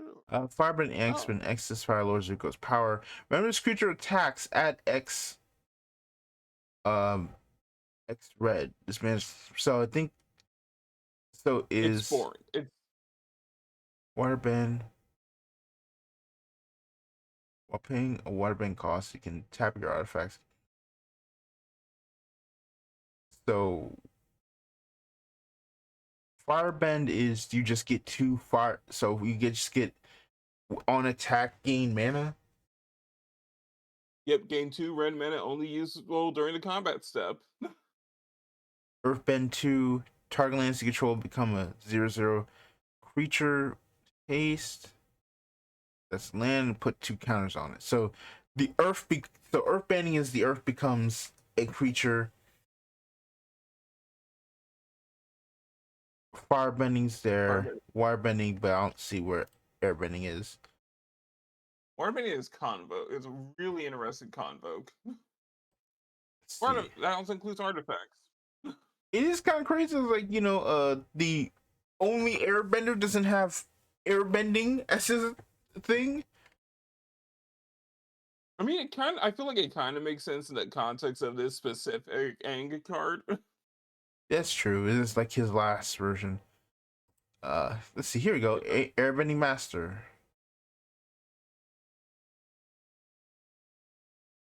When Aang enters, airbending a target creature, which is exile it. While it's exiled, its owner may cast it for 2 rather than its mana cost. Oh, so it's just like a flick kind of thing. Yep. Okay, I see. Like it's really annoying control. Interesting. Okay, you know what? I'm not even gonna. Like it's a prison effect. All right, you know what? Interesting. Again, I think I know people are upset with the, you know, Wizards and Magic doing all this whole collab stuff, but they are keeping the flavor within reason. Right. I wish, I you do know, totally get the complaint though that there's too many sets being shown off at the same time right now. yeah, that is completely understandable. Like, what Ed Attorney just dropped? We're not even at Spider-Man And yet. Here we are. We got a bunch of cards updated Avatar for revealed. Avatar. It's like, what? Yeah, very much understandable in that one. Next. Oh wait, this is not it. Where is what I had? Where's the? Hold on, just a second. Where is the? Yeah, what? Here we go. Okay. Yeah, that was the first one. Was weird. So, update for Pokemon news. Worlds is going on, and House is important. Well, we'll talk about the first part, which is one. McDonald's Japan Pokemon card Happy Meals promotion comes to an unhappy end. This is from ABC News. This was Very posted funny. 2 days ago. Fast food chain McDonald's Japan has canceled a Happy Meal campaign that came with coveted Pokemon cards. Of course it did. Tokyo. Yep. Fast food chain McDonald's Japan has canceled a Happy Meal campaign that came with coveted Pokemon cards, apologizing after resellers rushed to buy the meals and then discarded the food, leaving trash outside stores. The meals, called Happy Sets in Japan, were meant for children. They came with a toy such as a tiny plastic Pikachu and a Pokemon card. They sold out in a day, according to Japanese media reports. Mounds of wasted food were found near the stores. We do not believe in abandoning and discarding food. This situation goes against our long-time philosophy that we have cherished as a restaurant to offer a fun dining experience for children and families. We sincerely accept that our preparations had not been adequate, the company said in a statement Monday. McDonald's said it was working on ways to prevent such a situation from happening again, such as limiting the number of meals each person could buy and ending online orders. It said it might deny service to customers who fail to abide by the rules. We vow to return to the basics of what lies beyond the Happy Set, which is about helping to bring smiles to families so that we can contribute to the wholesome development of the hearts and bodies of children who are our future, the company said. Collecting Pokemon cards is popular among adults and children in many places, with the most popular cards selling for $1,000 or more. Unusually large crowds were seen flocking to McDonald's stores when the meals with Pokemon cards went on sale. The cards were later being resold for up to tens of thousands of yen, which is like $100 online. McDonald's has been selling Happy Meals for more than 40 years. In Japan, they usually sell for 5-10 yen, $3.40. And to explain it, we have a image from Pokevault showing the amount of meals that are just literally left at somebody's door. Just straight up, like, just trash there. All that food gone, wasted. It's not like American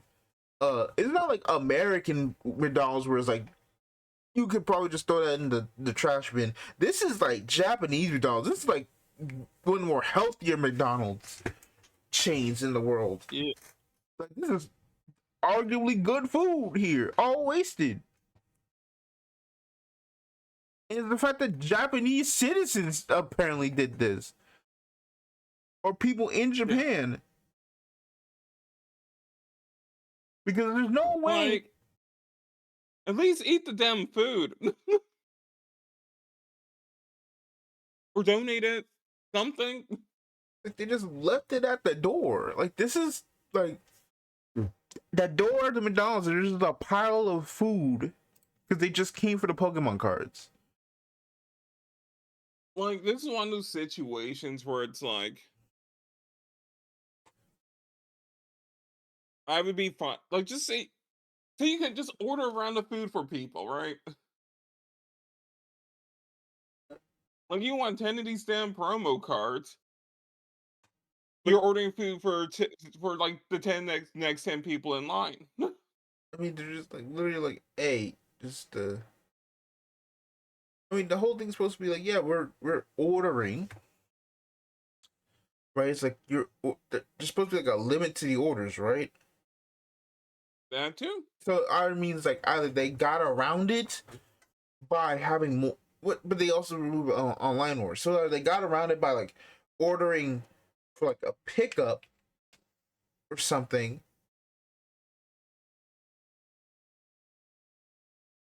but it's like I don't know how they got around, but it's still crazy. It's like that meant that much food is piled there. Yeah. It is disgusting, man. And it's so upsetting to me that I still see that like people literally just like are justifying. It's like, bro, like y'all cannot be Why this can't down bad for money. why can't we have a feel good Pokemon story on this channel? I mean, the feel good Pokemon story is anything that doesn't involve the dang cards, bro. You know why? Because Worlds is happening this week and everyone's competing, everyone's going there. I know Azim is having a blast there. But they scalp it and resell it in the hotel room. No, not in the they, God. they selling crack in the they scalp it at the they are scalping at Look, the World Championship. personally, at least you're doing it in public, unlike the CIA. All right. Like I think my retweet of this was perfect. I think the worst part is there are like you see people who are literally playing the game right here. And then Yep. over here you see people literally vending outside in the hotel foyer. Like it's the actual convention center. It's like, no, dog. I think the worst part is there are people actually buying it. Like they're literally All right. perusing the stuff. Why are you doing that? This ain't the Pokemon Center. Hear me out. Hear me out. What if they started banning resellers at events unless you're selling like sealed product at MSRP? What do you mean ban resellers at events? Like no singles allowed. Must be sealed product and must be sold at MSRP. I'm not. All you, You, all you gotta do to kill this. All you gotta do. like if Honest you sellers mean only. Final destination. they're in the hotels, they moved. They're in different hotels. They're not at the venue. They're selling in hotels around the venue. There was a story I saw about someone literally people were selling. Then it said you can't do that in the venue. They put up a sign. Selling, trading, or soliciting is not permitted in the city of Anaheim or the hotel lobby. Violators will be removed. They put up a sign saying you do this, you getting out. Legit has to happen. Like, they will kick you out the hotel if you like dealers weren't even this prosecuted. The Well, to be crack fair, epidemic wasn't this crazy. yeah, yeah.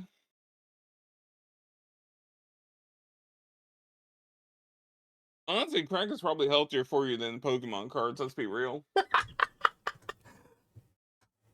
It's just insane to me. It's like, man, it's just insane how bad things have gotten. It felt like things were calmed down, then all of a sudden it just ramped up to 11 out of nowhere. It's like, I think we have to realize Pokemania is never actually gonna fade. This is just the state of the card game. I like I, you know that I talked about I talked about my trip today. I went to a Target just to see a Target in a different city, just see how it was, and I was like, man, they've got a lot of like they actually have some Digimon starters here for the most recent starters. They've got some Yu-Gi-Oh packs here. They got some there. They have every like anything Pokemon related was empty. Yeah. And it's like, dang, it's just crazy. It's turned into a lifestyle, unfortunately, Like, and a drug epidemic. it's like it's like Pokemon needs to do something. Like, do what? They up production. They've been upping production. They're literally like, I've heard stories about they're trying to get they bought a printer in America specifically so they could avoid this, and they still are having this. Pokemon, outside of just arresting people, which is insane because that's not what you would do, because that becomes a whole different bunch of laws. You can't they can't do anything. The the only the only thing that can slow things down is getting exposed that people are in fact trading Pokemon cards for meth.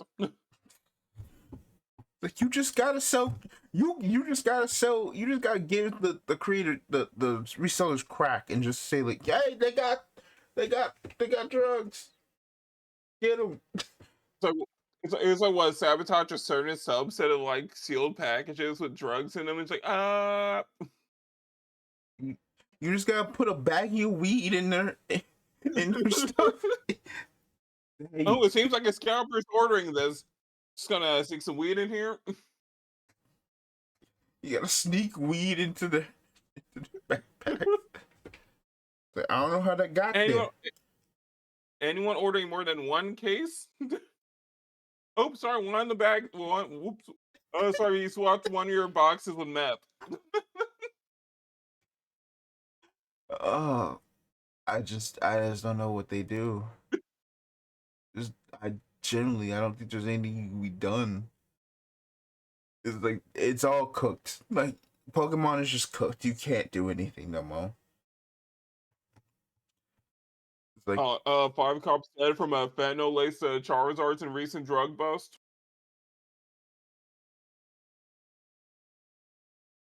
basically, okay. Uh, Nothing else to say from this story anymore. Just depressing. Yeah, Next, move yeah. on. A reminder: today, the Vanguard Shadowverse Evolve crossover finally released.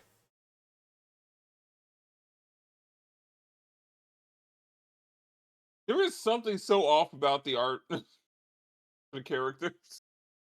What are you talking about? Everyone's fine. Just pay no attention to Aichi's face. You're good. Or Oscar's lips. I just noticed. Honestly, I just noticed Oscar's lips. I'm like, dang, those things are No, insanely more they, plump than I think they were supposed to be. they, they, they gave her V series lips for no reason.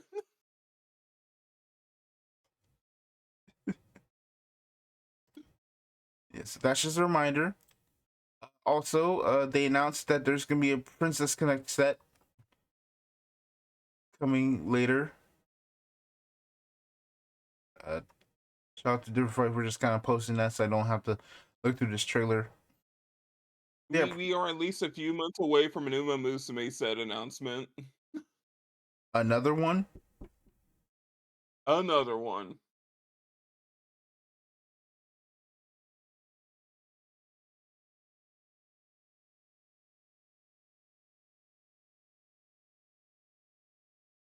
I remember when Princess Connect was almost going to be a thing stateside. And then it got Crunchyrolled. Yep. Unfortunate. All right, hold on, just a quick second.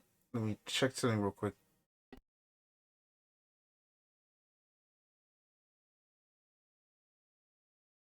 My co-host is getting ready for the main topic, which will involve a lot of screaming, as always.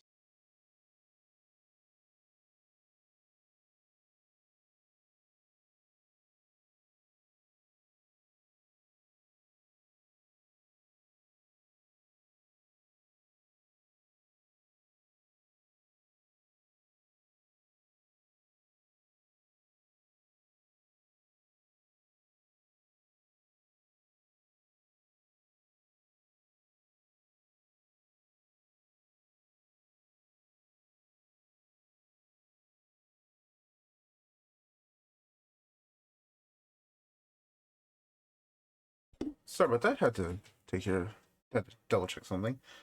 All You're good. right. So, all right. It's time for the big news article, which leads into our Yeah. topic of the day. The Bushiroad English Conference Summer. It happened on the And 8th. that's a terrible looking hashtag. Bexu25. I just noticed that. Oh, yeah, this, I'm like, dang, y'all had nothing. Okay. All right, so let's actually go into what they announced.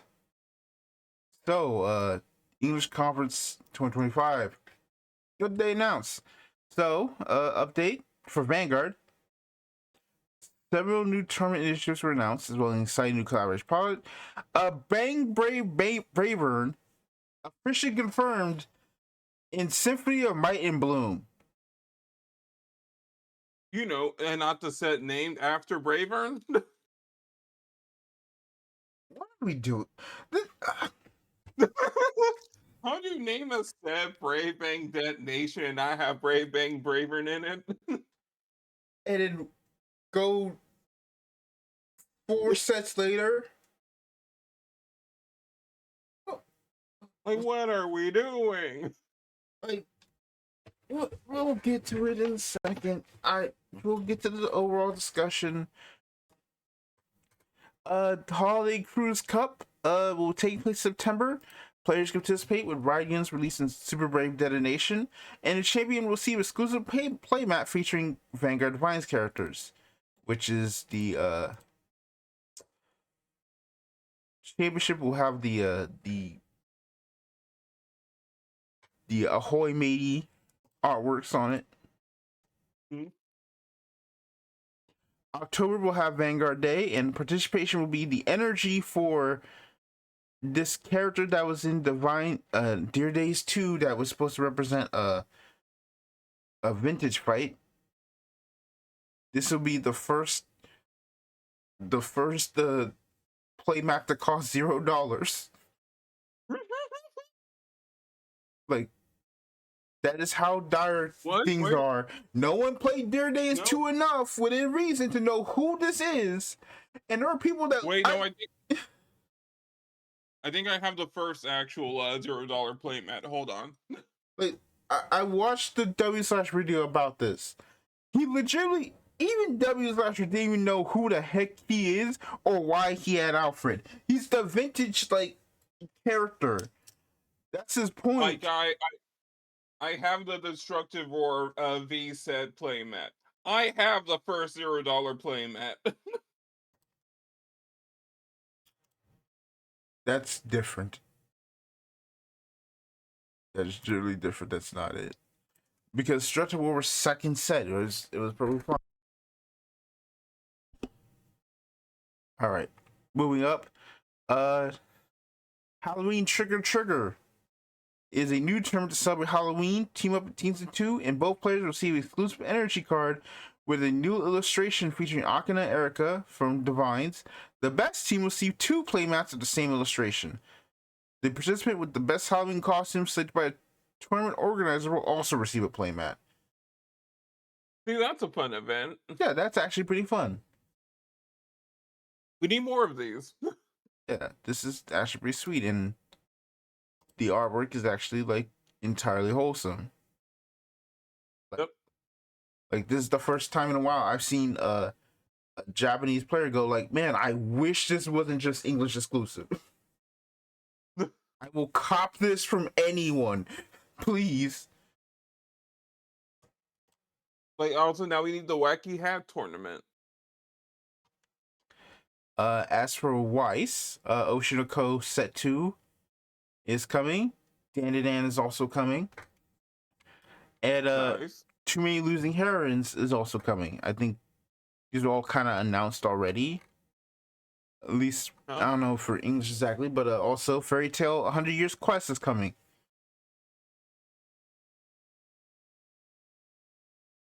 And that's it. That is a lineup, at least. Yeah. Next, Shadows Evolve. Will of Fate release tournament. They'll be doing sealed from September to October. They'll turn an SL version of Radical Gunslinger with the set logo. The Seaside Memories release tournaments from October to November, and the champion will receive a playmat featuring Filene and Gamio. So, and then celebrate the launch of the first combined set, Royal Weaver's Dream Descent and Dominion of Darkness. Official Bushiroad stores will be holding release tournaments in a constructed format. There will be 2 prizes available during the event period from November 21st to December 4th. The champion will receive a super legendary version of Changewing Cherub in her evolved form. From December 5th to 16th, the champion will receive a super legendary version of Kagero Sword Bound Soul. Which, this is the Kagero Soulbound Sword, and this is the Changewing Cherub. EX crossover set for Umumusume Pretty Derby releases December 19th. Woo! Which, you know, cool. I saw this got a lot of more hits. It was just like, oh, wait, Umumusume? What? Next combined set, Banquet of Dreams and Trial of the Omens will be on sale January 23rd, 2026. We'll have Shilong and Parcellus, the Omens, as well as the Costing Warriors. Grand Showdown locations were announced September 7th in Europe at Alpha Play, Asian Oceania at NecoCard September 7th, and September 27th at Gamers Guild Arizona for North and Latin America. The participation prize for Series 6 will be a supply set with her in, I forgot her name, a box, I assume that's a playmat, and a promo of Leod the Crescent Blade in regular and evolve. Ooh. And then Series 6 prizes will have top 32, top 16 SR versions, which will have a region exclusive hot stamp color. Top 32 will get Wings of Lust. And the top 16, this is who it is. Miss Tolina, Forest Princess. As she's a swordcraft user, but okay. No. So you will get that if you hit top 16. And top 8 pricing for all 3 formats will receive a 1 additional top 8 promo card and an unsponsored invite for the World Finals with a region exclusive hot stamp color. Asian Oceania, all of it is Merlin, but Asian Oceania will get red. Europe will get blue. And North and Latin America get I think got silver, or like technically kind of white to go with the whole thing, I guess. Man, it is almost hilarious how much more stuff to get for events and things for Shadowverse Evolve. I mean, to be fair, this is for the grand, and it's actually a pay for it. We'll get to what they're getting during BCS in a second.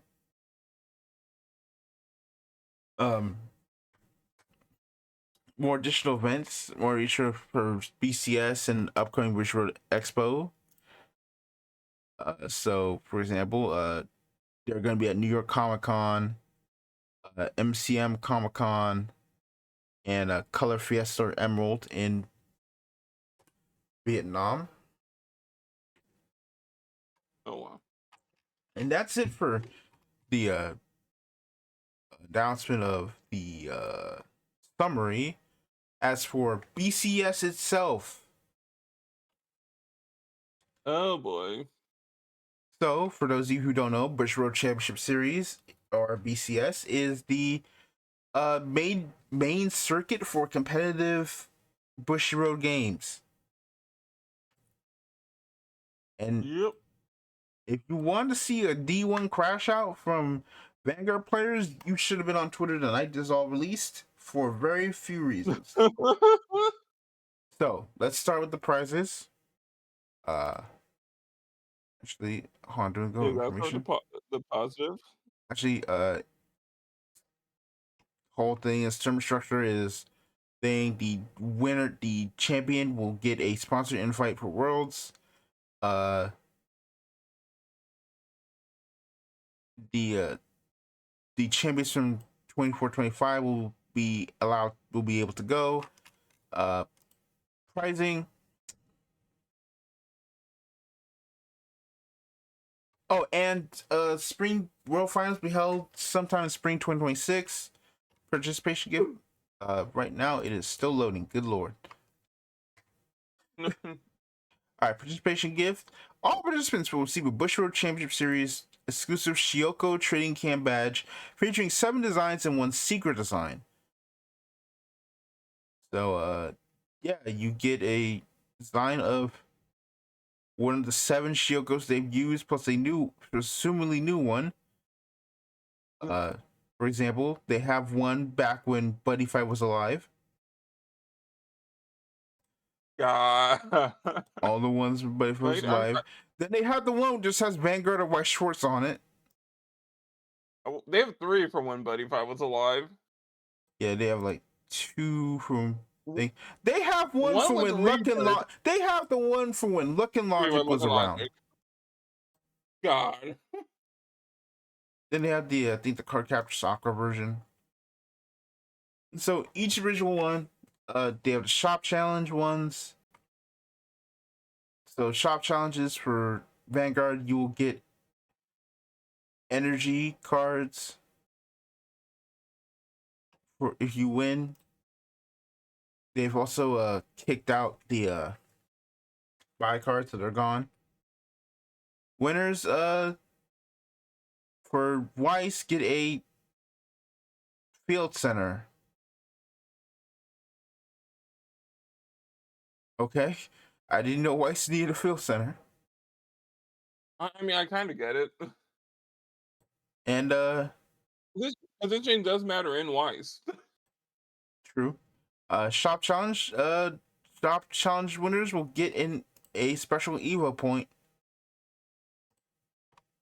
which is cool. Back to Vanguard. Regional qualifiers. And the shop challenge rewards look so much nicer than the ones for Vanguard.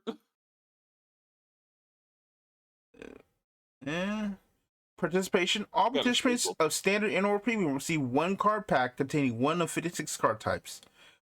So, it's pretty much the ride lines and then a FR version of generic triggers. So, Yeah. so you get ride lines of this. The new Bear Magnus ride line gets an FR. The Aqualiba ride line. The Leo Odium ride line. The a lot of them get things. Okay. Top cut.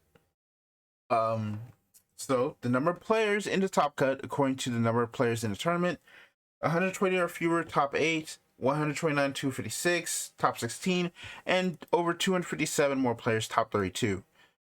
So standard, you will get in either type A or type B top cut pricing of a energy generator.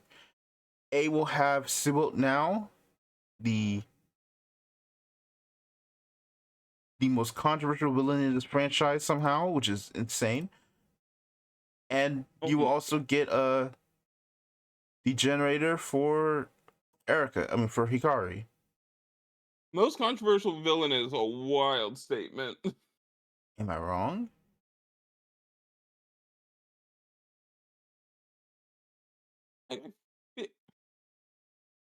Anyway, premium premium will get a top cut Harley. Okay. Top 32 for Harley.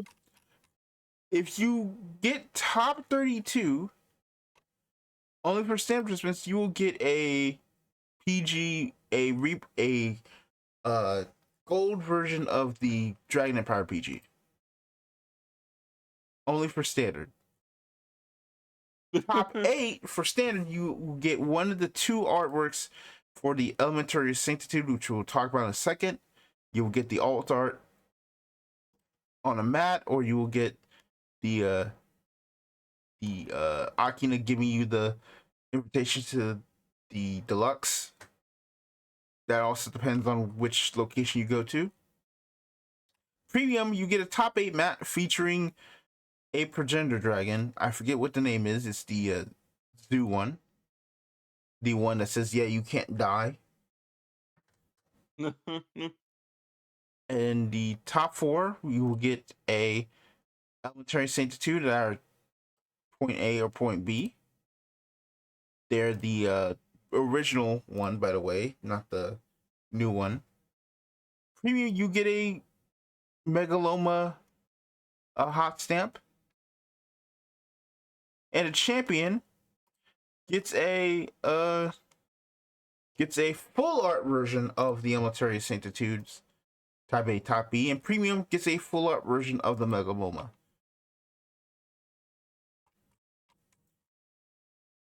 We will come back to what this means later. Let's go on to Weiss for their regional qualifier stuff. Participation, you get a card pack featuring 1 of 8.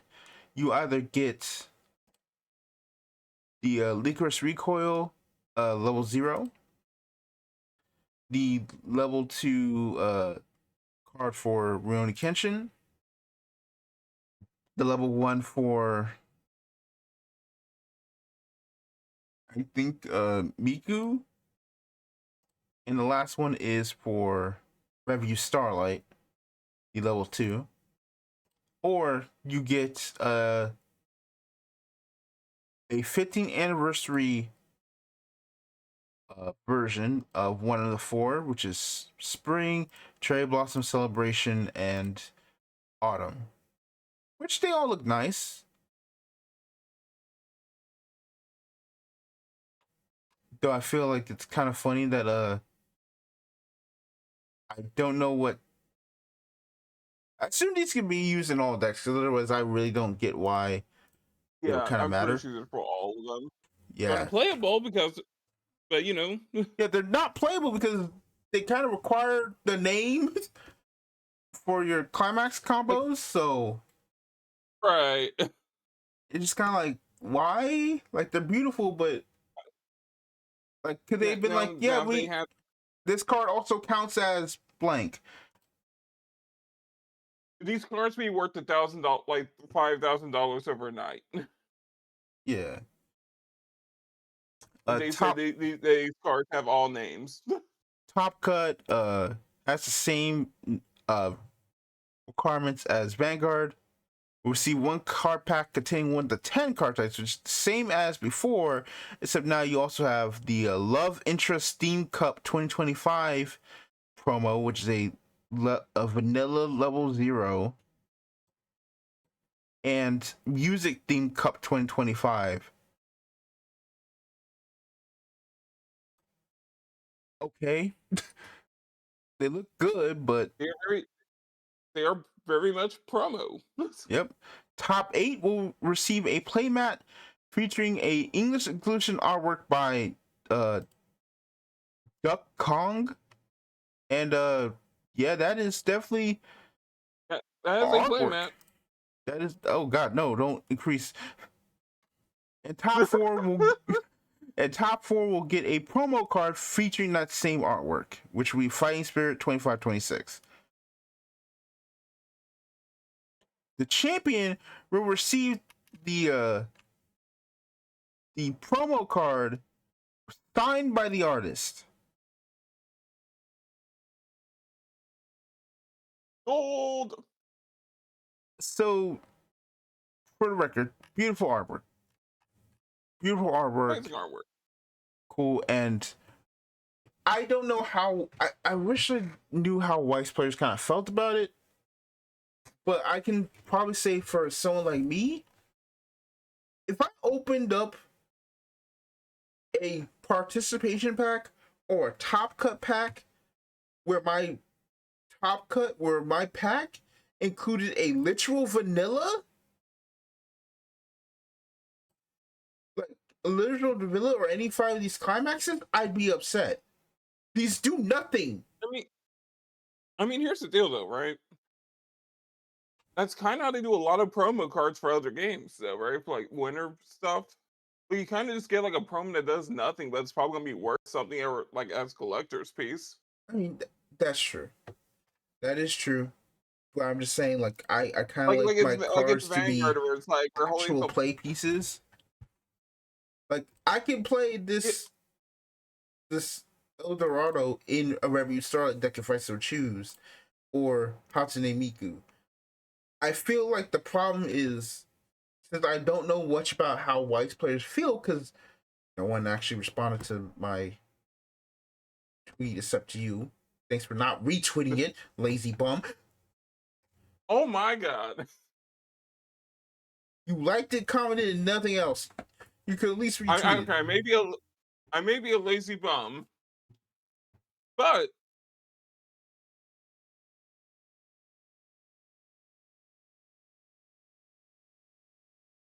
Uh-huh. okay, you can continue. Yeah. And then top 8, yeah, get this playmat. That's cool. Playmat is Gooner 101. And top 4 and top 1. To be fair, I don't know the context of who Duck Kong is and if this like is so important, but it's still like, that's it. Like, yeah, cool collector's item, but it's like, as someone who values like playable pieces more than collector's items, this doesn't interest me. Maybe it's just me, maybe it's whatnot, but as for Shadowverse Evolve, shop challenge. We already went to the shop challenge. Regional qualifier. I need to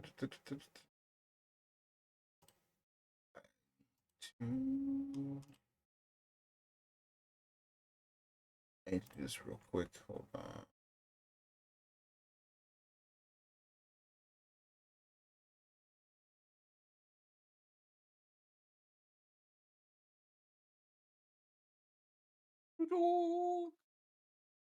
I'm looking for this thing. Where is it?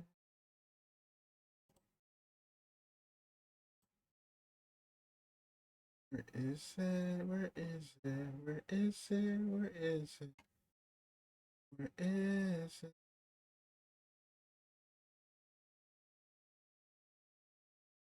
It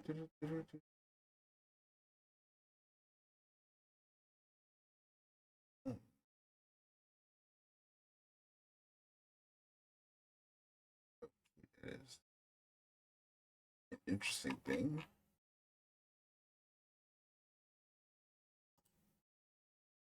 All right.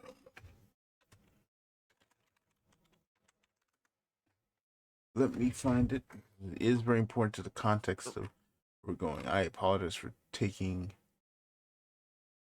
time.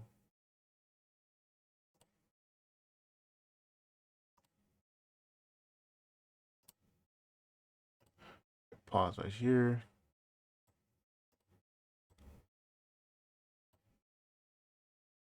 All right. I was playing near Zechs. All right. So, participation. All participants will receive 1 card pack and take 1 to 12 card types. Which, as you see, they have 6 that are regular and then 6 on SRPR version. They're pretty cool. Top Cut has the same requirements. Top Cut players receive a promo featuring an English edition exclusive artwork of Teaching Your Creation, which cool. Top 8 will receive a playmat featuring the same artwork. Top 4 will receive an SL version of Dimension Ship. Oh, dimension shift. And Champion will get a special version of Bunny and Bear Inspector Duo. And that's it.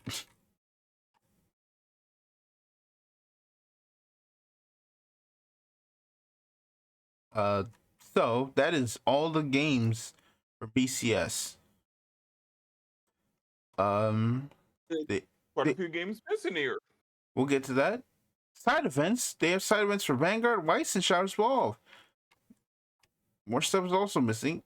But participation for Vanguard, you get one promo pack featuring one of the 28 card types. Which all these cards, I'm spoiling right now, all these cards are the promos from the snack from the event they had in Japan, which was a you got you're like you buy like a special like a chocolate like a vanilla like a protein bar, you got one of these like promos, which were just energies. Champion will see one additional pack with it, and then Free Fight will have the same thing. Darn. Weiss, we want the Weiss.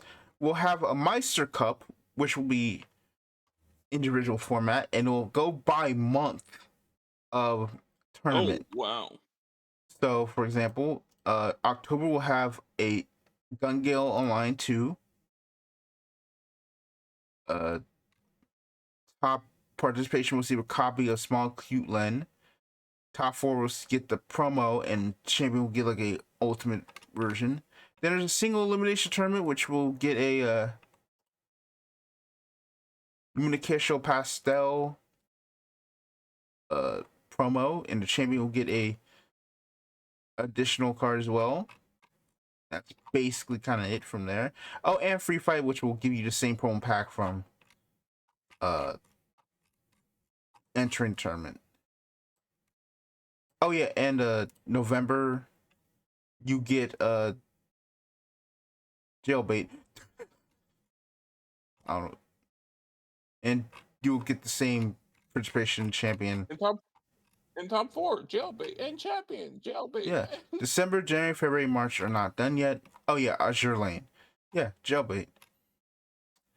And Showers Evolve. I do like you did like a rotating promo like thing. In Showers Evolve, single leadership tournament, you'll get Vanguard cards. Oh no! No! Champion will also get one additional promo pack. And then there's the Crosscraft Free Fight, which will get a promo pack of these 16. It's not loading. I'm letting you know. I'm sorry. It's having a hard time opening. Yeah, the load more is just not loading more. And Glory Finder, you will get a participation card of this Primal Giant. And that's all you get for Free Fight. So that is it. Alright, there's something hilarious about the price for single elimination being Vanguard cards. What does Vanguard get? Bag of Cheeto promos. What does Shadowers get? Actual playable cards. God. No, correction. Even worse when you think about it. These are all cards in the set. Yeah. These are all cards already in the set and boosters. You just have the chance of getting the holo version. Right. You know, they're side events. They're not really taken seriously. So I think White's probably like the best organization for this. Like that's the kind of thing that like gets people going like month to month, right? Is a rotating list of like promos. Yes, that is cool. As for the schedule itself, keep this in mind. As of right now, these are not completely finished. But let's see. Rosemont, Mexico City. Okay, let's go look at NA1. For formats, day 1 standard, Showers, day 2 premium Weiss. For Mexico City, day 1 standard, Showers, day 2 premium Weiss. Houston, day 1 standard, day 2 Showers, Weiss. Something's missing here. Pasadena, day 1 standard, Showers 12, day 2 premium Weiss. Vancouver, day 1 standard, day 2 Showers, Weiss. Argentina, standard. Dang. Georgia, day 1 standard, Weiss, day 2 premium Showers. Puerto Rico, standard. That's it. Toronto, day 1 standard. Did they update this? Include a little bit more? Okay. But standard premium Showers Weiss. I think you're kind of seeing what's going on here. But just to check, let's check out Europe. What's going on here? So 1, 2,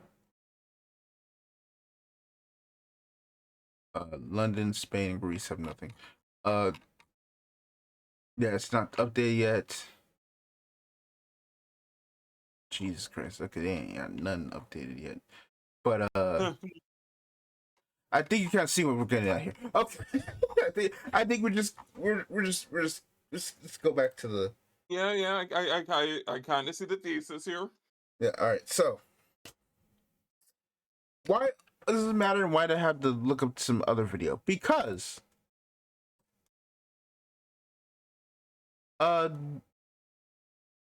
really got upsetting because the actual conference was very weird.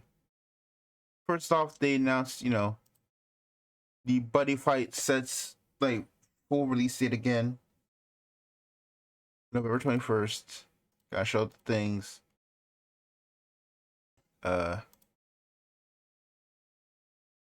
Symphony of Might and Bloom is December 19th, which we talked about with the Braver and stuff. All the events, the Weiss, Shadowverse. So let's talk about the conference itself. Conference was okay. And then she showed up. You gotta late to say go, man. Listen, I'm sorry. Okay. To quote one Mono Blue Tron, we call this the white woman jump scare in the Yu-Gi-Oh community.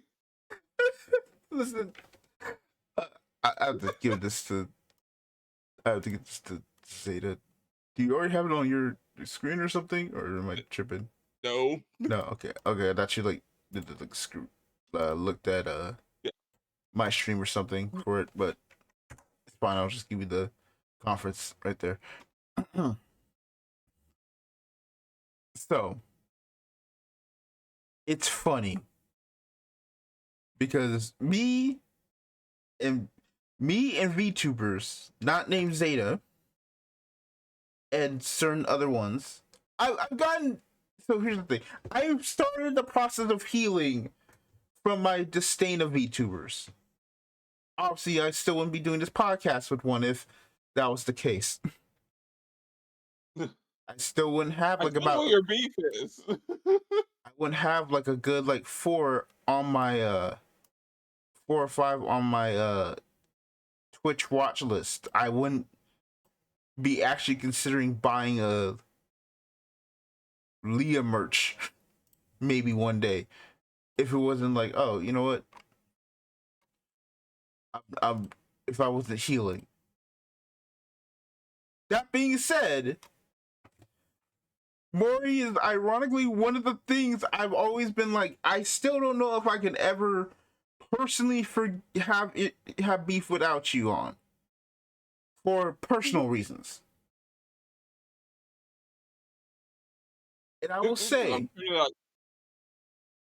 and I will also preface this you by gotta explain saying, the beef. so I will also preface this by saying,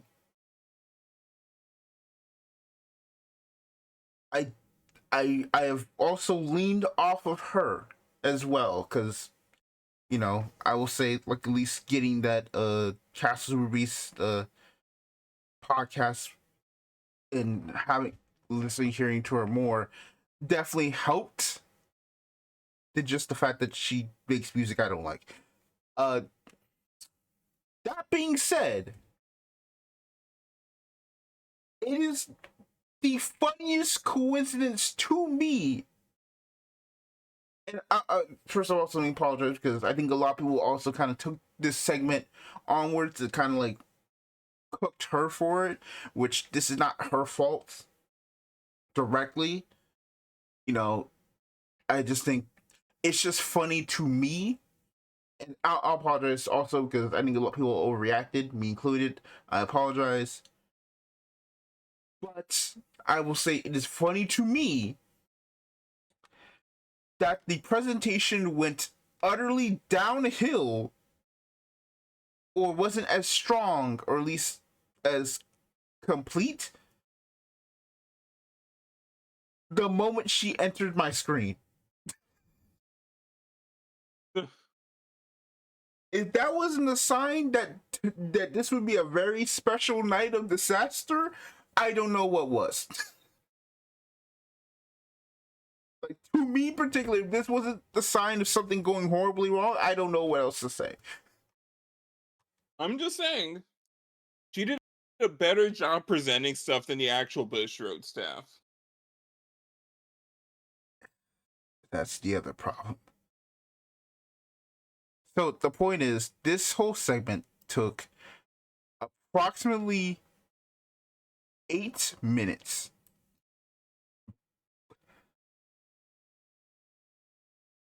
Yeah. She went on for 8 minutes. A third of the stream was just Marie Calliope advertising Hololive. Yes, advertising Hololive, and she advertised 2 sets that had already long since been announced. The tournament pack for the Volume 2 tournament pack for locals. The Halloween promo, which includes her, which does look nice, I won't lie.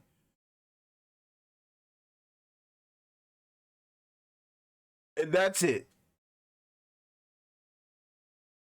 For 8 minutes.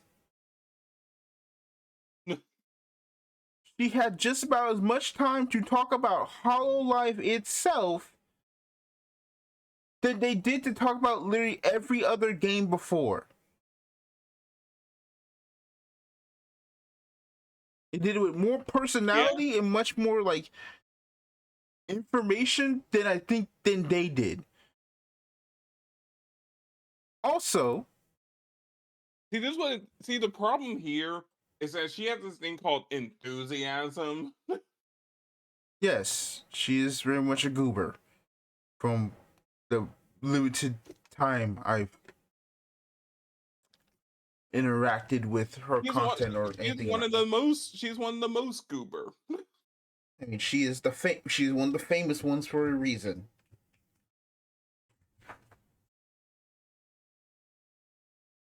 Which unfortunately is very conflicting with the general dry nature of every English conference.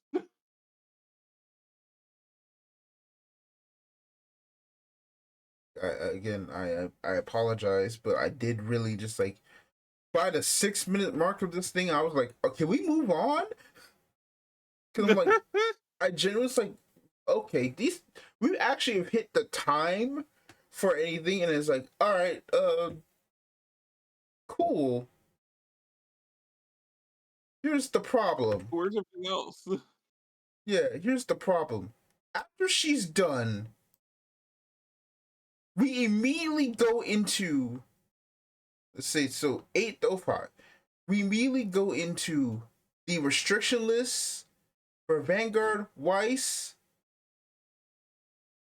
and Shadowverse. it takes less than a minute to just show them, and they say, hey, do more info on the websites. God, the Weiss restriction list just looks wild. The Weiss one without context is like, what the hell happened? And then you realize, oh, they're just showing all of it. No, no, dude, this is the. I think this is all the changes, right? Wait. No, a bunch of them have new next to them. Oh, I didn't notice. Yeah, 1, Yeah. 2, 3, 4, 5, technically 5 changes. Why did they show all of that? Right? Like, I just like how like all of this, and then you see like in the bottom, oh, yeah, we banned Sokka.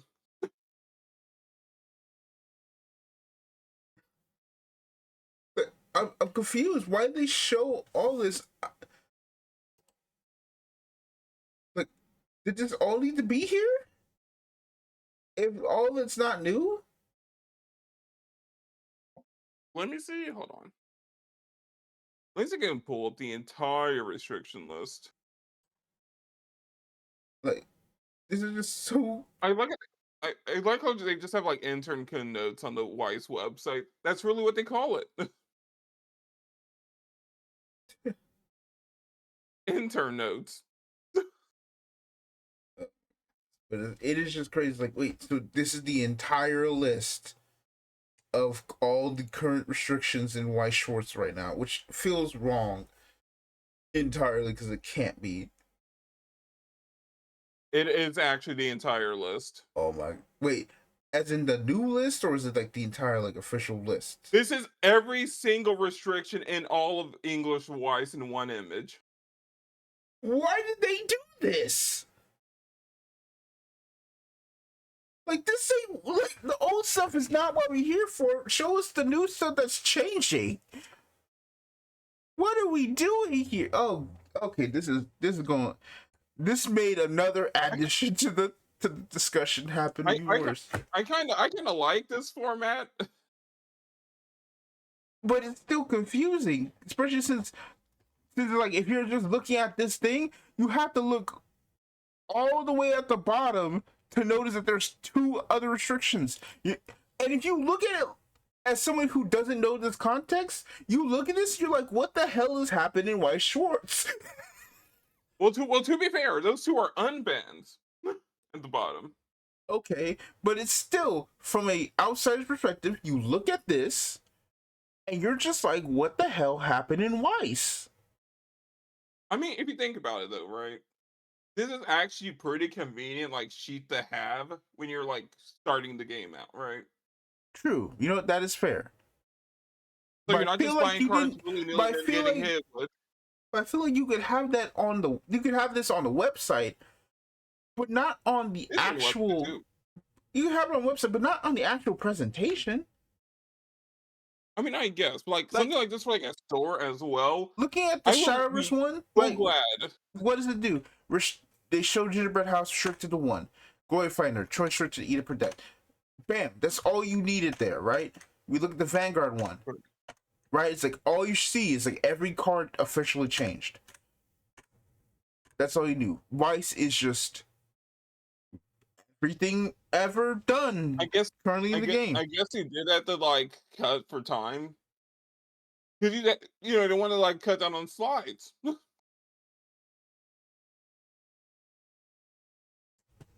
Because there's what 1, 2, 3, 5 changes. Yeah, 5 changes. You would just do those 5 changes on one slide. You don't need to show everything else. And then you could do a version of this for the actual website. Say here, this is the current list as of right now.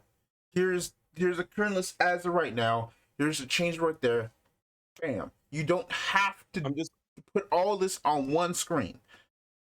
I'm just saying, I kind of want to see this kind of tapestry for Yu-Gi-Oh! Just see how big it will be. We're not getting into that. So, that happened. Come on, obviously you wouldn't want to see the giant scroll of Yu-Gi-Oh bands I mean, it will then kind in of a go to visual realize what medium. the. It will then kind of go like, all right, dog, what's really happening? All right, so now let's actually look at what's the other thing that's different about this is that they show the participation prizes, they show the pricing for standard premium. They only show the pricing for standard, and everything else is the same. For some reason, they do not show the premium pricing at all on this thing at all. Is it because Well, the premium pricing is literally nothing? Possibly.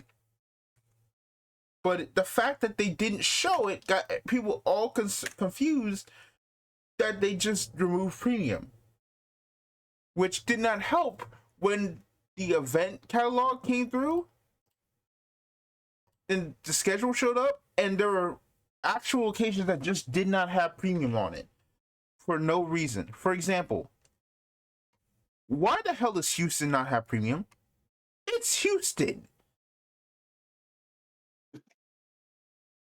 Why does Vancouver not have? Why is one of the two events of Canada not have premium? Mexico City has premium.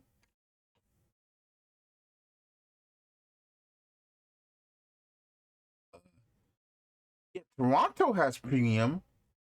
Why does Philly not have premium? What sense does this make? So it's like you combine it with that, and then you combine it with the fact that the site was only barely able to show the schedule for the qualifiers, and some of these places didn't have premium. It's like, it's the point I'm trying to make is the conference with the Hall Live thing. Like I said, 8 minutes of Hall Live. If you're not there for Hall Live, you have to kind of sit there for 8 minutes, listen to Maury talk about everything. If you're not a fan of Maury, that also hurts.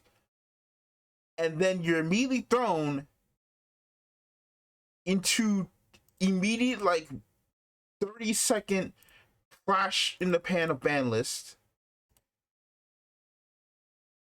And then you're thrown into another minute, barely a minute, of the pricing for BCS, of which the Vanguard part was incomplete because you left out the premium pricing.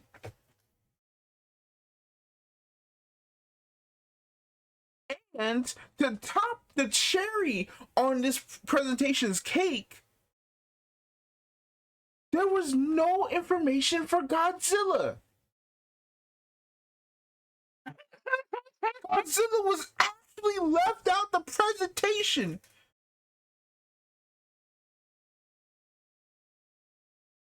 Like, I generally let me look up right now. Have they? In fact, I'll look this up right now. all right. I am convinced, much like Dragonborn, Godzilla is a random intern project that Let me look this up right exists for no reason. now. Okay, let's see here. I'm gonna look this up because I think it's very important. Have they announced set 2 of Godzilla on the official English set? And if the answer is no, that is a problem. So news. All demo Calvin products. Okay. What products we got? They have still not announced Godzilla Set 2. This is a global release, by the way. Yeah. So I'm telling you, they caught with the Ultraman card game coming out and said we need to do something. Now, let me look up for Godzilla TCG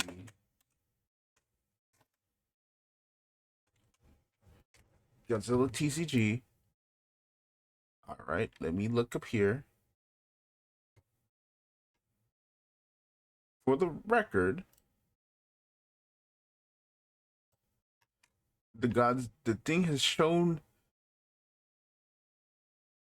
I don't know what this is, but it's like this. That was like that was an Ultraman for a second. So I'm gonna go to the Godzilla website, GodzillaCardGame.com.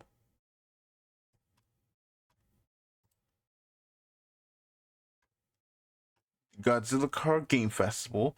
They already have that announced. Let's see, products. They've announced they have Godzilla products, the Chibi mats, expansion pack. Yeah, set 2 announced. Releases October 4th.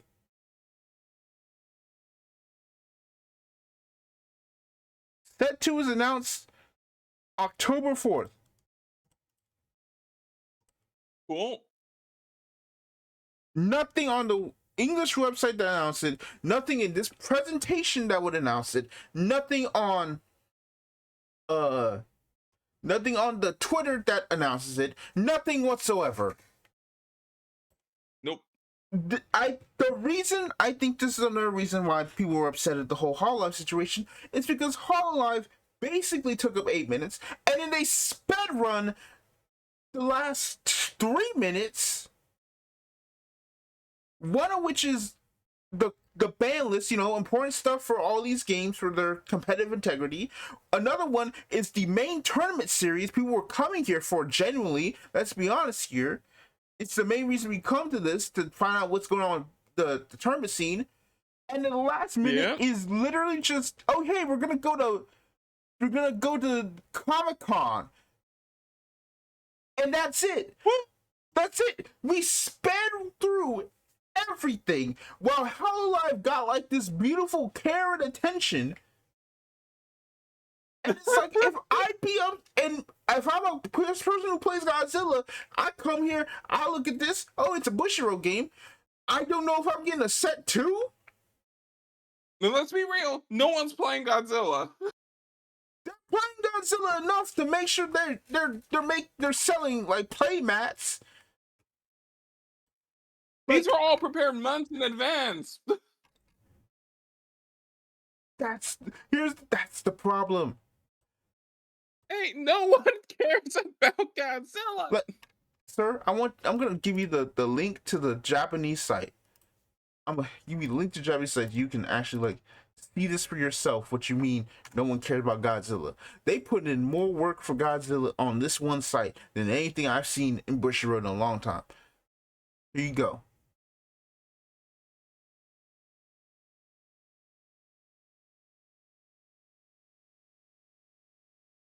Those look pretty nice. Yeah, look down. Products. Most recent product. Rubber mat for Chibi Godzilla.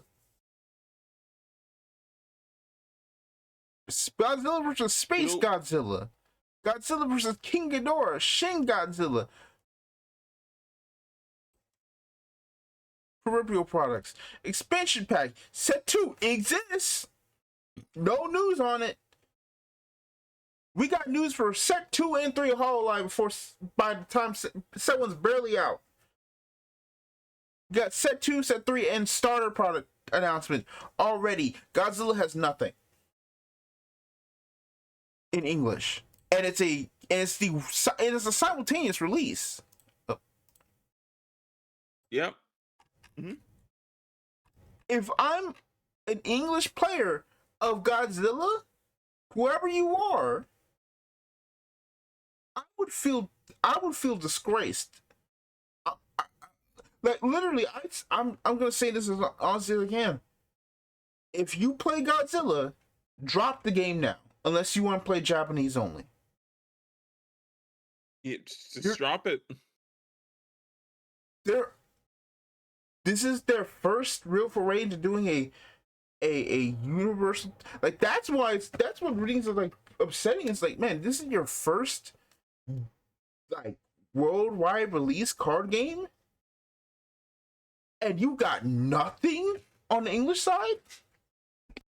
Yeah. What an actual like disappointment.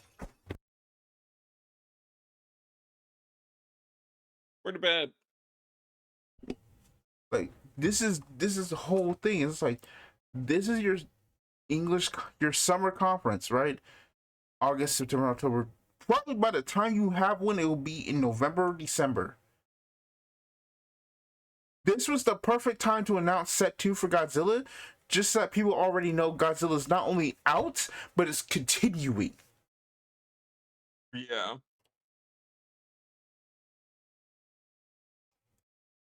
Like that's the first thing. That's the second thing wrong with this conference, is that Hololive got 8 minutes, Godzilla got nothing.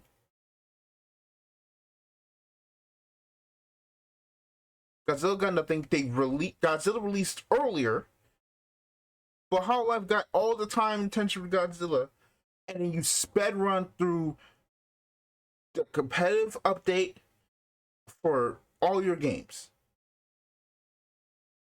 And you said this was what, months in advance? How was it months in advance? Which I guess that leads to the third thing. The third thing, if this was months in advance, why the hell did we wait till now to do it? Like, let's actually go to the Bushiroad official channel here. Let's kind of look it up here. Yeah.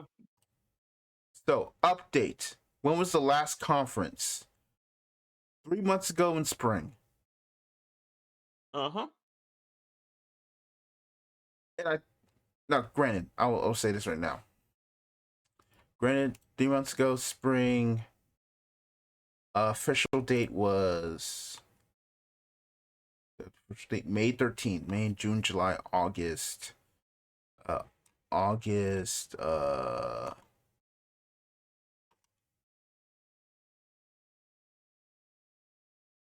So June, July, August 7th. Okay. So technically, and this is gonna be the hardest thing pill to swallow. Actually, no, wait, I need to check something one more time. All right.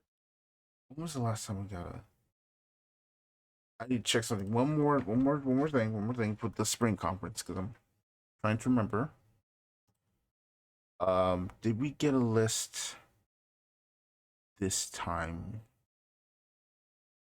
We got a detail on the BCS. We had another VTuber. Yeah, VTuber got the announcement. Oh, you know what? That's what the problem was. That's another problem. There was no. That's the problem right there. This was the one we had at I was like, wait, we had one 3 months ago. Now I'm remembering. The issue with the ban list wasn't that it was 3 months ago. The issue with the ban list was that it was actually like 4 or 5 months ago. Yeah. Because it was announced 2 months before Worlds, that people already were a month or so before Worlds, that people were already like a month or two before Worlds, that people were already ready to prep the Prime, everything. So technically, this is 5 months waiting for a restriction list, And it only got like a few seconds. and it got a few seconds, and all it was just every change that Japan had done up to this point, within reason. Yep. Keep in mind, we are Japan is what now, 2 at a time, with 3, almost pretty much 3 sets ahead. And it's like, we know Bob Sagra's the best deck. We know Bob Sagra has so many like powerful things. They limited Defensive Roar. They limited Veilord. They choice restricted Drag Veda and Sagra. This deck does not matter. It does not matter. They hit this deck 3 times, and it is still we are still arguably in a tier 0 format. I say arguably Welcome to because tier format, baby. We are in tier format. then, you know, For somehow it survives the nuke. then they hit Reziel Sergown, they hit Charmnet, they hit Sleep Tugging Belt, they hit Moe Flash, still, and Savaroid and Tectian. Still does not matter because Elder Gleama is still a tier 1 deck to this day because it's still just high roll, especially when you gave it accidental new support. Yeah. People are still upset over this, not because of anything more, so it's just because people are like, we still don't know what's happening. Why did you do it? Because everyone's thinking, oh, it's because of Nana Clear. It's like Nana Clear was not it. Obviously, it was more for future card development. So people were upset because like, well, this doesn't mean anything. Nana Clear basically does this anyway. What did this matter? And why did the Celestial change happen when Celestial pretty much is the whole thing? It's like, it's a bunch of complaining, but on that part. But we made it so that we've restricted the game design even more. Aren't you guys glad? To be fair, I think the Celestial changed that they can let game design flow for Celestial, because they're like, if we make a more busted card and it's not Celestial locked, which, to be fair, why wouldn't it just be name locked to Celestial? Or right, like are you assuming that the Celestial deck is not using the Celestial ride line? Were you considering changing Celestial's ride line? Like I know there's some decks in I know Celestial was a set 1 lyrical deck, but it's like you could just make a new version of the Celestials with the Celestial name. You don't have to like change the names. I'll be right back. Okay. All right. Where were we? Yeah. So I think okay, I remember now. So I think the point is just the presentation was very sloppy. You're talking about Celestial? No, I was talking about Celestial, but I think to move on from Celestial, the long short is the presentation felt sloppy. Yeah. It was like it's the same as it usually is, but then again, I say the Hololive one just kind of became a punching bag. The Hololive kind of became a punching bag for the fact that everything after the segment was just a hot mess. Right. Again, people in Vanguard are tired of getting lists that feel like they come way too late. Also, no premium or V-premium changes, which we'll get to, which, that's another thing too. The fact that there was no premium changes, despite the fact that we've already had Springfest and we've had Worlds, so we know problem decks exist. The information is there. And I don't know why they bother listing V premium. It's like there's no new cards to justify a change. well, it's just It's like including Extreme Fight in the chart, right? I mean, that's a different thing, right? There's Premium was played, Extreme Fight was not. But you know what I mean, right?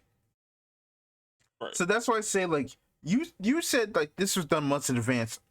I hate to say that this is probably like true, because it's like there's no way you took a look at the current format of Standard, saw what's going to come, and said maybe we should hit a little bit harder, considering it's going to be a while till we get a new list. Considering it took them 5 months from the last one.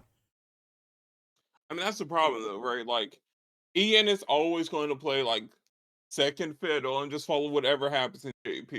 Well, I mean, despite the conditions making things significantly different. And we'll get to that in a second. We'll get to that in a bit. But it very much is like, yeah, you're right. It's like the conditions are very different. So the fact that we can't make changes like that unless once a year, right?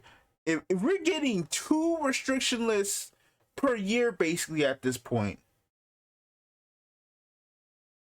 the fact that they're basically like fusion copy paste of restrictions that happened earlier, right? Since the last list, we've had 2 restrictions in JP, and we just shoved them all down in one go. Yeah. That's tough.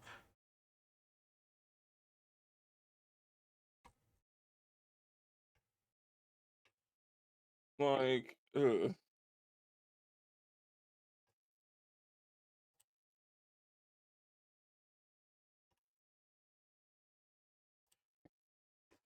This is kind of a good argument for simultaneous releases in card games, huh?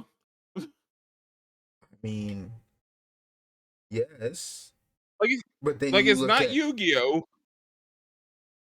I mean, yes, you look at this and you're like, yeah, this is a good argument, and then you look at Godzilla, and it's like, do we trust you at all for this? If things are this See, dire. it's not a problem with simultaneous release. It's a problem with Bushiroad. Oh, so can we just go to that part now? Can we just straight up say what I think the real problem with this whole conference was? With this whole Yeah. update? Can we say the whole problem? The problem is not, the problem has and always has been Bushiroad when it comes to, and I'll say this for the English side, and I have a special rant for the JP side. Or thing. When it comes to English Bushiroad, they somehow find ways to be more incompetent as time goes on. Whether it's because they don't have the resources, whether it's because they don't have the people, whether it's because they are so out of the market. Like the office is located in Singapore. We had this couple episodes back. Singapore is not the West. Singapore is damn near China. Singapore is damn near Japan. Singapore is not Europe. Singapore is not the UK. Singapore is not Spain. Singapore is not France. Singapore is not Canada, and damn sure ain't the US or Mexico. Yep. Like, you can't, and especially now because of, the tariff situation.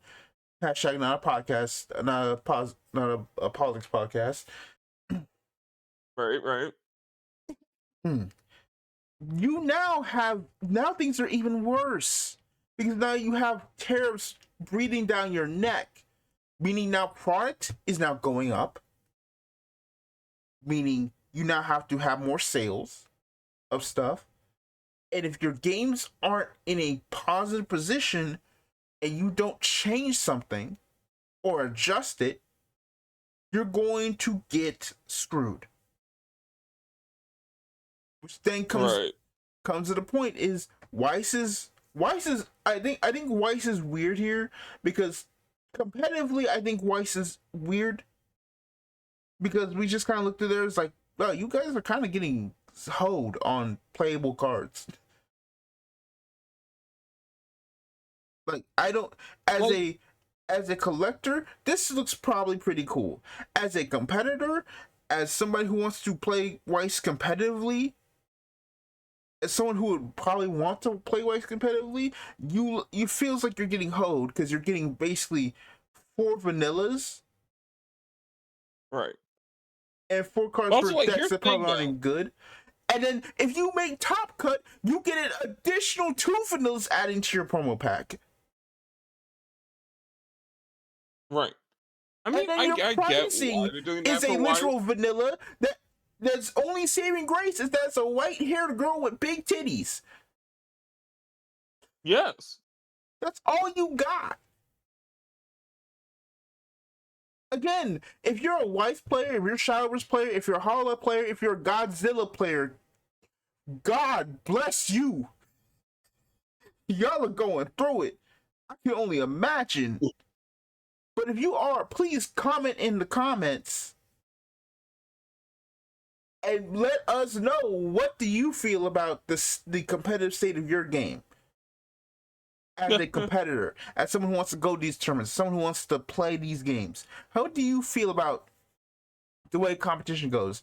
How do you feel about product? Because we've got more info about product for Shadowverse. We know about the combined thing. We know about them trying to accelerate a little bit faster. That's a different thing. But you don't have to talk about that Shadowverse thing. But definitely, as a Godzilla player and a Hollow Knight player, how do y'all feel And I about feel like things? Holland's a little too early out, though, Too right? early. We'll get to too early. We'll get to too early in a second. Godzilla players are getting floored. Godzilla players, y'all are extinct. That oxygen destroyer already hit you. We'll get to You're too done. soon in a second. But let's just keep going. So I say that because you have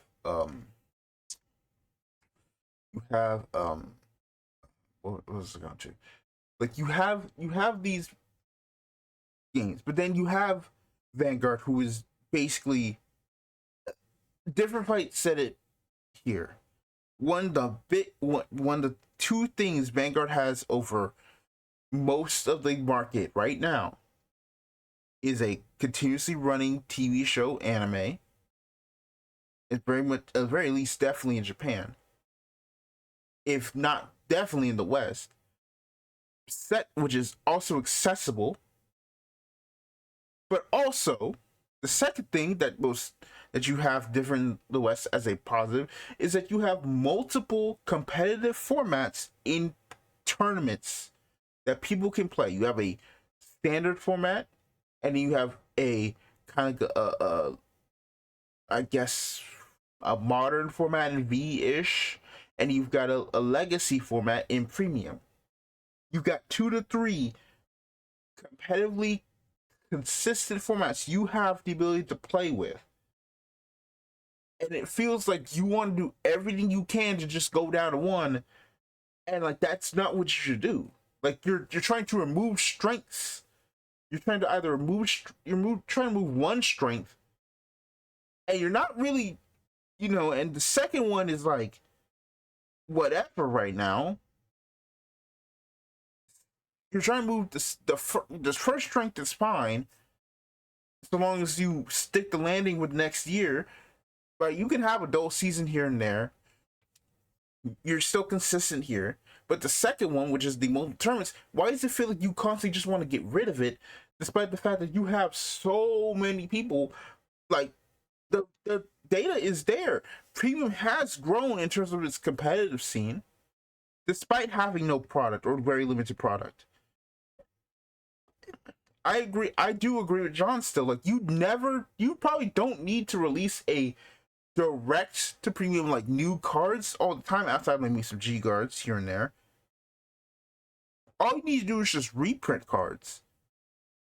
Hell, the fact that a genuine reprint only set for premium in the West alone, with cards like that, the leader that cost $80 because it was a promo only at BCS, that is literally gatekeeping an entire deck right now. Like cards like that, cards that have seen like competitive play in V, cards that have seen competitive play in premium, like just a full raw reprint set would do wonders. Just off rip, like just for English, you don't have to drop for JP. Maybe, and use the fact that you also have great artists at your disposal too. You know why? You know why that Shadowverse reprint set is also going to be crazy? Because they have alt arts. You know why? Certain other like reprints in you know why the quarter century bonanza stuff still was good, because you had multiple rarities, right? You have Right. that first thing comes there because now you have access to multiple artists. Use that. Use those artists. Make alt arts of these cards. Make high rarity versions of them. You know why I liked like later game, but you know what the best thing I liked about late game buddy fight high rarities The was the alt fact that arts. the alt arts, because they also had the characters on them too, right? Like Yeah. this card game has had a legacy of so many characters. Do you know what you would do if you had like a Grand Katrina reprint with Togohan on there? That'd be a $400 card off rip for its highest rarity. Like, all right. I mean, I hear what you guys are saying, right? I think great idea. I wonder if the problem would also be like Vanguard stores are dropping like flies. At least from what I've experienced So stateside. this comes to another argument here, is the other thing to discuss. Product. Adding potentially more sitting product might be a double-edged sword. That's true, that's fair. But this comes to the other issue. Standard product also doesn't feel good. Like when we That is made also true. when we made the change to put in SRs, a one per box thing, maybe up to one, at least one per box, that was a cool thing. Right. Since then it has just kind of gotten worse. I think the secrets are getting worse. I think the fact that the only alt art is a one per case hit, Yeah. and Lord forbid it's a for a card that doesn't have competitive play. Like, bro, I am so happy that the freaking grade 1 and set 10 released, because now I can get rid of this DSR Vaseruger I've had that had been depreciating in value since the set dropped. Right. Like, this deck Like, was I mean, unplayable, and it's the only like it's the case hit. It's the master case hit. Like, I mean, why I did wonder we? if part of the problem with standard sets. It's like the same problem we've seen like Yu-Gi-Oh! And other card games, right? Like the set design is not conducive. And even the game's design itself is not conducive to like selling a ton of boxes. No,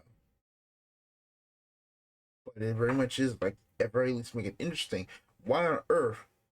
Like, again, uh, I haven't gotten a box yet because it costs $10,000. But the Gundam boxes, new game.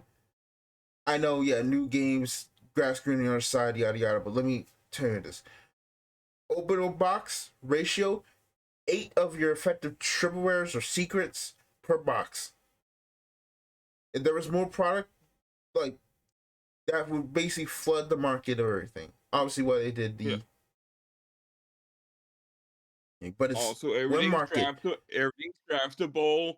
Things are open to be generic, so you know Uh-huh.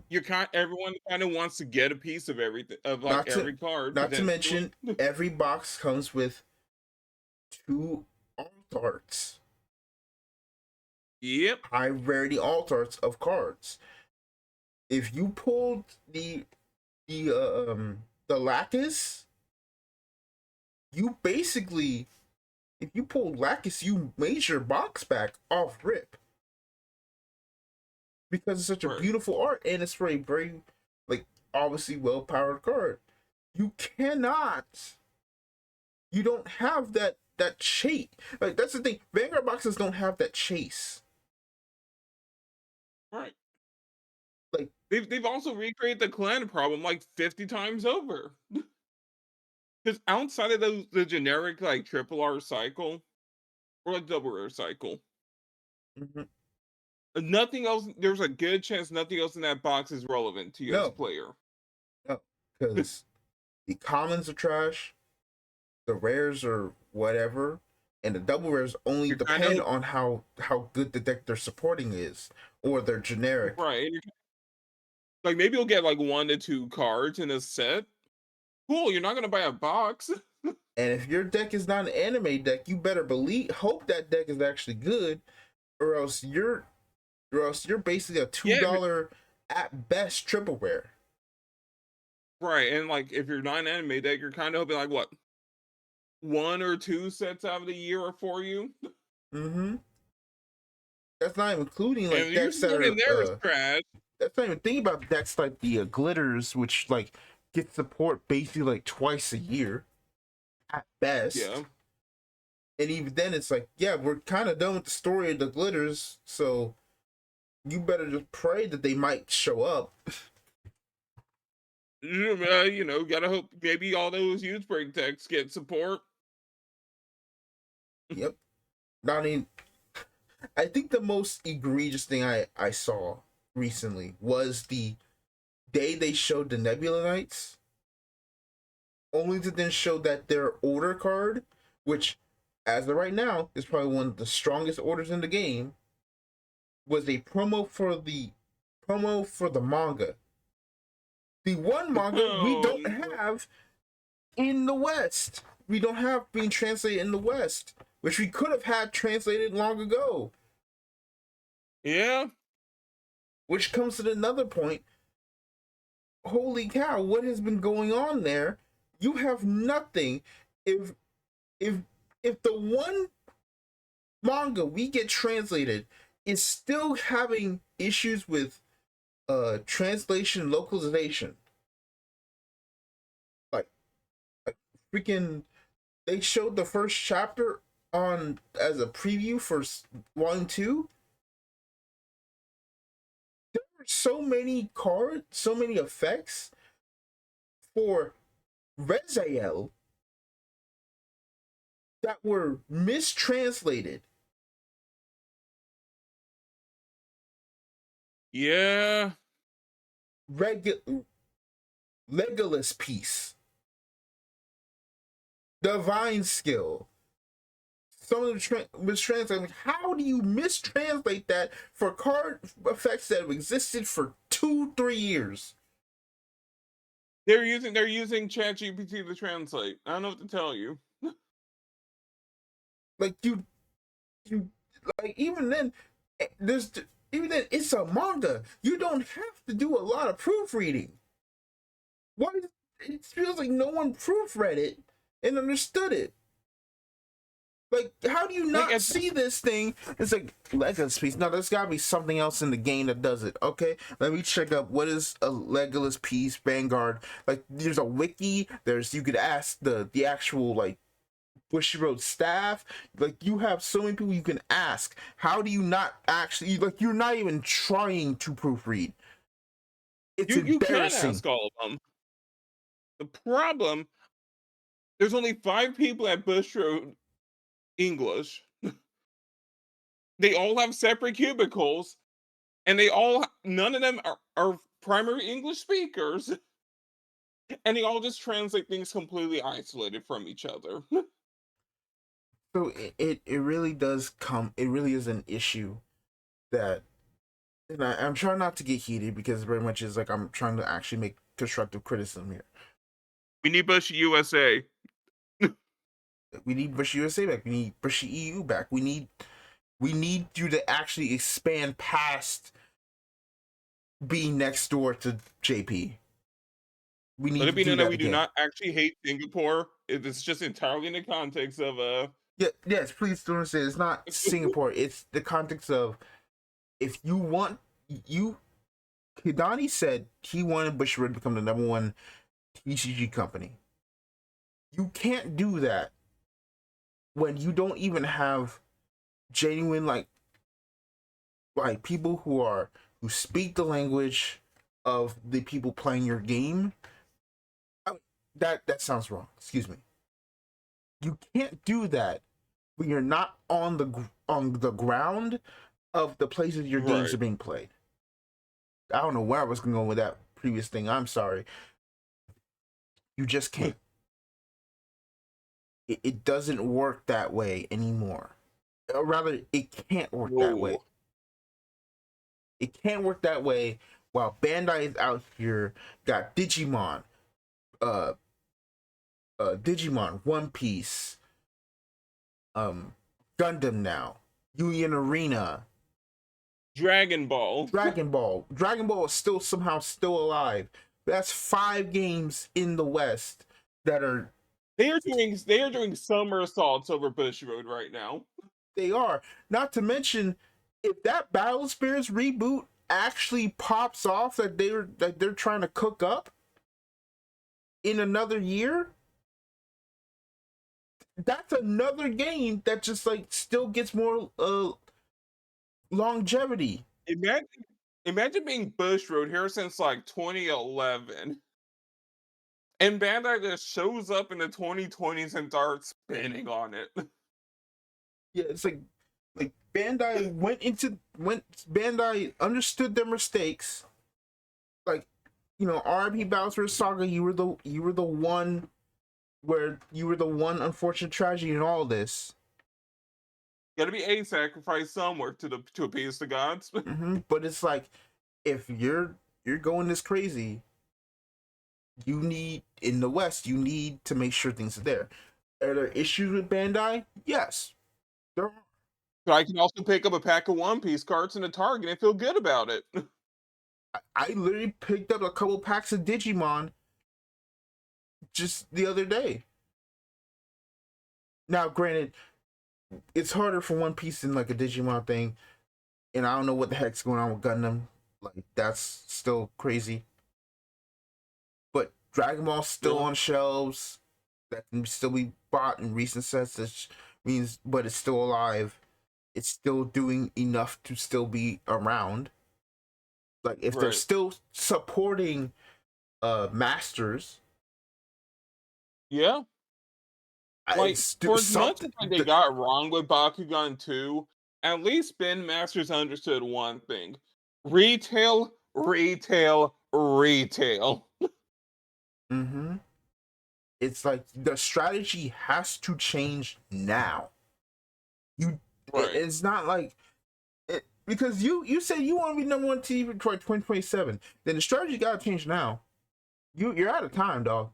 If you really want to push through, you can't just keep the strategy. Like, let's think about this LGS only strategy, right? If people can't get the cards via retail, one incentive are what, they just have to find a store locator or something, go in, hope they're still carrying Vanguard because you're not open, because you know probably haven't fully updated the site in who knows how long. Like, you're just hoping people just pray and just see Vanguard one day. Yeah, especially in the West where, you know, stores have dropped Vanguard multiple times because of either V or the original V or the original standard change, or just people just died out, or they didn't like how things were going, they felt burnt out or burnt because of products, etc., etc. So it's like you go to Walmart, you're in the toy section, or like by the registers, you see a pack of cards for like Digimon or something. You're like, shoot, where they gonna play Digimon? And keep that in mind. There's a card shop for you right there. Like, the amount of people I have seen that have been like, I want to play Vanguard, but no locals out. There's not a locals that has it. Heck, there's not even a card shop near me. Right. And then their only other option is either to download software from other places or pay $70 for an outdated, unfunded mess of a game in Dear Days 2. $70 to try your game. Like, they can't even go back to Dear Days 1 because that game still costs $70. It hasn't got a permanent price cut. It hasn't gotten anything. There's not even a complete edition for Dear Days 1. They have to buy, they still have to buy the $70 3-year-old game, 4-year-old game, then buy Yeah. two $70 season passes just to even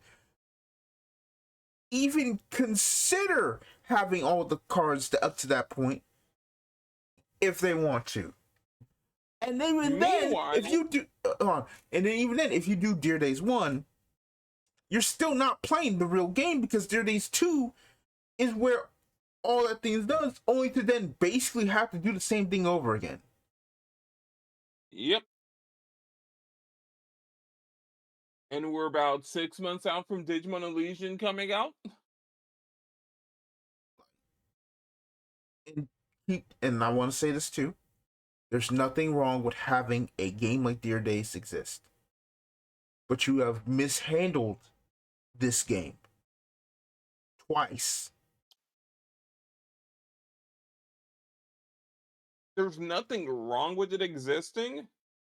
But you can't. Problem, much like everything Bushiroad does, is that the market has changed from the 2010s. But it's not even that the market has changed. Is that the market has changed, and not only do you refuse, you actively fight against it. Right. Dear Days 1 should be $30 by now. There should be at least a complete bundle that at least might cost it. I bit my tongue. Damn you, Kidani! There should be at least a full bundle on Dear Days 1 that costs $60. You get everything. You get everything, and they just play the game. You know, they download everything, they put it in there, and they just play the game, and then eventually they all have it. Cool, whatever, good. Right. Dear Days 2 like, should the be game now. Dear Days 2 should be constantly on sale for at least 30% off. Yeah. DLC, everything. Constantly on every sale possible. Because you need to make up the cost somewhere.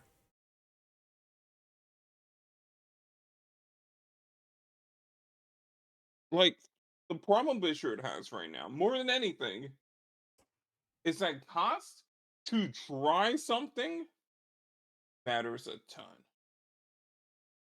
I buy a 50, you could buy like a $25, however much it was, starter deck for like these series of new ones. Mm-hmm. Get a bunch of vanillas.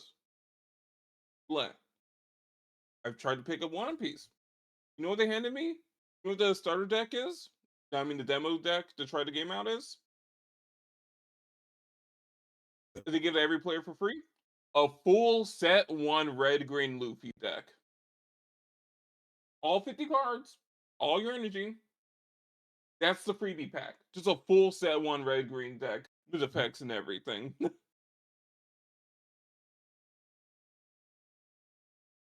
Yep. And then the last Play time. Magic. Oh, you're learning Magic. Here's 1 of 5 decks you can just have. Updated to the newest set. Well, and it's complete. I don't know how exactly that works, but I don't know how Magic Start product works right now. But well, I mean, it's like then, but like you look at Vanguard, and you think about it, it's like what can you choose to get people to play? All right, let's look at the $5 start decks. Those things outdated. They're illegal. They're outdated. All those decks completely power crept. It's very old. It's not. It's teaching you the game. It's not teaching you the modern update of the game right now. Right. Okay, so we can't really use that. I would just fight the bullet and remake those, honestly. we'll get to that. That'd be really cool. Actually, it's a good idea. Hold on. Uh, let's go with. So we go with that. Then we go to. We also ignore the Will Dress starters because they also have the same issue because they're still outdated, even though they went up to 54 cards, I think, by that point. Yeah. But they're still outdated because they don't have energy. And they don't have their actual real boss card. They have the fake boss card. Which was a neat idea, to be fair. Which was the idea, but that's also out of print. You can't get that anywhere. Right. Right? There's still $5 start decks at locals I see. Then you've got nothing for a while until you get to the big three, the Fabinil, Graham Grace, and Orphis startup decks. Those cost $60. Yep. And they're out of print. And those decks, including especially Fabinil, requires to make that deck completely viable, requires getting 4 of it. At least for its promo that never got reprinted. That is still not seen a reprint. That I know of.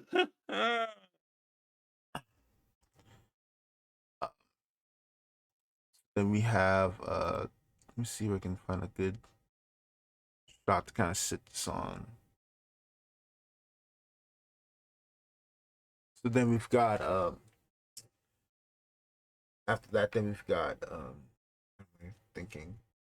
After that, we have the Divine Zera, and then we've got those starter decks. Those things are utterly trash. Because while they are completely updated, they're the reason you can get the energy generator. They are full of nothing but vanillas outside your main Great Duke Vanguard. So you're just playing vanilla Vanguard. And then you have to get the cards from the bulk of your store's locals if they haven't thrown them out already. You actually have full effects. And they were made arbitrarily more expensive for like no reason over here. Yeah. And that was before tariffs. They were just made more expensive because they gave you sleeves and a special updated deck box when they didn't need all that. Whoever decided that, like, I hope you step on a Lego. I'm sorry. that might the sleeves thing might have been the biggest own goal in card game history.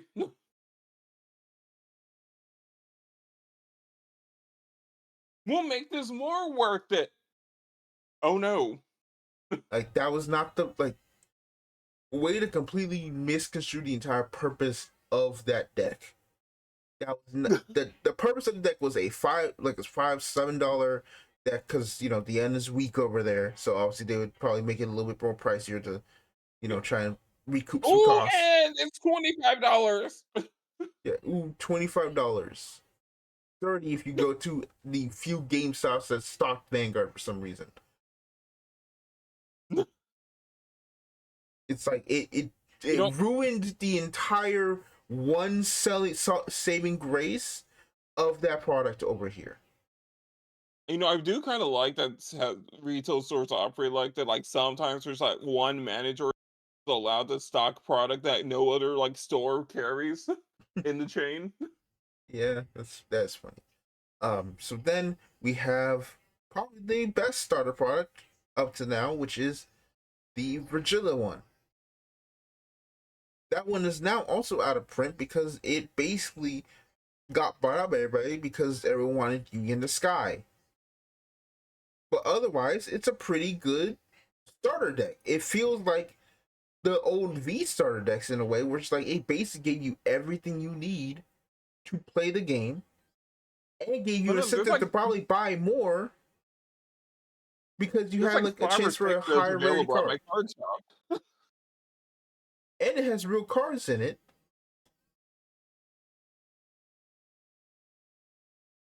So it was just a good overall product. It was Right. basic. It was everything you needed. It was fine. You didn't. You It just stopped trying to worked. reinvent the wheel and genuinely made had a good product. And then you released the super up decks for uh um recently with your Jeweled and Leonore. Those are still $50-$60 decks that are come with just vanilla copies of every card in that set. No high rarity thing except for the promo pack, which includes like a like character trigger. Comes with sleeve. Doesn't even come with a deck box. Comes with sleeves, a promo trigger, and a box. That's Hmm. it. That's all you got. Thankfully, the Skyride starter is so much better. Starters are so much better. Yeah. It's like that's the thing, and it's like, how on earth is it that Skyride is doing leaps and circles around your own damn product? Every time you try to release a product out that wasn't done by Mori, or that wasn't done by Mori or Skyride related, has been terrible in some capacity.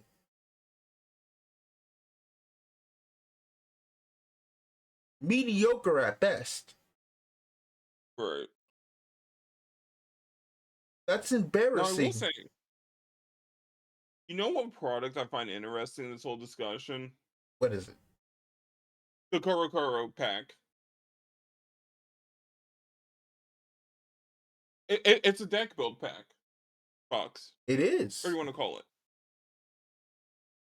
It's almost like it's something maybe they should do a whole lot more.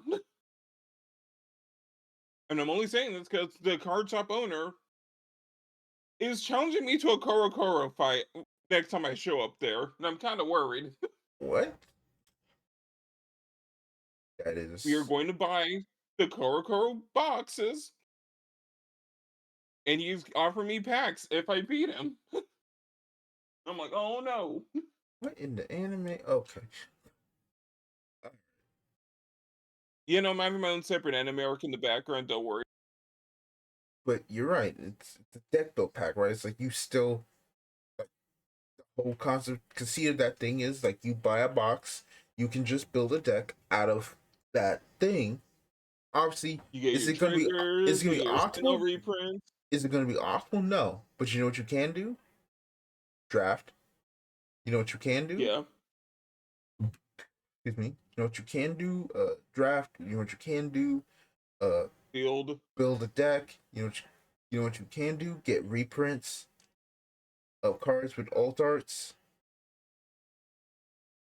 You know what you can do? Eventually build a full constructed variant of them, especially since they're probably cheaper because not many people really trying to buy into the set. Right? Like, like that But you should. get like 4 people. It is ironic that people were talking. Like I saw a lot of people kind of like. Here's another thing with with collapse specifically. I saw a lot of people kind of talk about how like one of the biggest issue with Vanguard product is collabs and how they're always like being shoved in. And I'm like, you know what? That is completely true. Right? Yeah. Outside of Token Rambo, none of these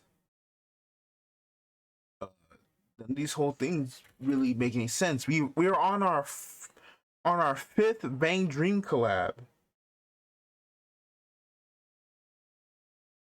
All right. You know, I'm gonna say the Token Rumble Apologia is hilarious to me. Like people are willing to give Token Rumble every pass in the world because guys, it was here first. It's totally like the 25th Vanguard clan, I promise. It's it's like when grifters like try and use like older like female characters say like, man, back in the day we had it good with Sarah Connor with with Ripley, with all these things. Now we got woke all over our But stuff, and no, it's like Token, what? it's like Token Rumble is the ground zero for the collab hell we are facing, and everyone's just like, yeah, but it's Token Rambo. Well, it's because Token Rambo was Token Rambo was the first, and it wasn't abused the way collabs are now in 2020, in the late 2020s. Yes, we're on our third Token Rambo set, but how many Bane Dream collabs have we had? Like, we had the triggers, we had the reprinted triggers, we had Morphonica, then we've had My Go, now we have Ave Musica, then we're having Heels. It's like Token Rambo has been less hold out than Bane Dream itself in Vanguard. Like, I'm genuinely tired of seeing My Go everywhere. Like, what an industry plant are banned. Well, I mean, they're both under Bushiroad. Not Token Rambo. I mean, sorry, Bane Dream and Vanguard are both under like Bushiroad. Yeah, it makes Industry sense. plant, they're in the industry. I mean, you know what I They are the mean. industry. You know what I I know. mean. But the point is that we take it like the best collabs are ironically the ones that are like you could use them in. I think the two best collabs probably right now. Thinking about how a collab should be built, probably a much more reasonable factor is the what was it, the V-Spell collab that never made its way here and probably never will. Yeah. And the Coral collab. Because V-Spell has its own like individual decks, 3 decks, but you can also use those cards in our V-Spell fusion deck or in a nation deck with say like Lyrical, Dragon Empire, Dark States. Those are like the 3 nations those 3 had. So you could build a deck using only V-Spell cards, or you could use the V-Spell cards that were hybrids into and use generics or whatever cards you could use for those respective nations. So they were allowed to keep getting support even though it wasn't directly support. You just had to kind of go off of no longer have any pure. And even then they still gave them promos in the tournament, in the locals promo pack in Japan, to give them more support. So it's not like you can't do it.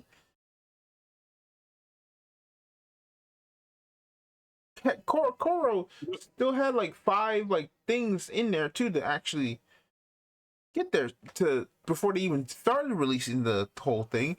And now they still have also released a promo for Lyrical that's supposed to be for Marlian. So it's not like it's like, man, you could do it. You've always had the ability to do it. You just need to slow down and actually like think of these collabs a little bit more thought out. You know what the problem was? Ian didn't get Monster Strike. Everything fell apart the second we didn't get Monster Strike.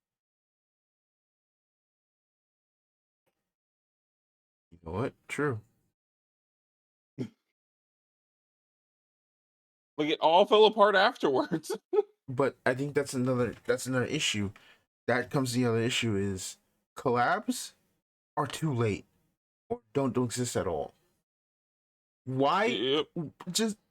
I just can't fathom why is it still to this day, why is Bushiroad not, you have a card game in English and West that's big.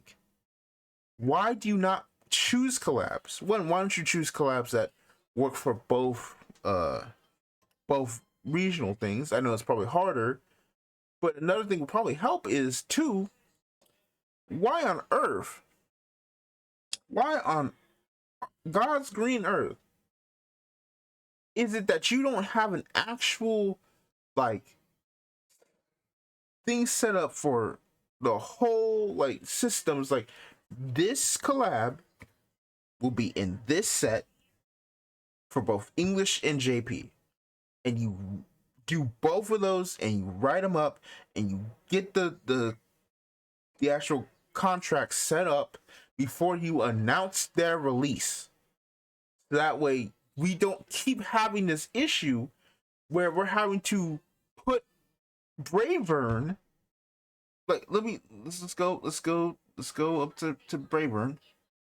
Let's kind of look at the Bravern announcement, right? Right, we have Bravern.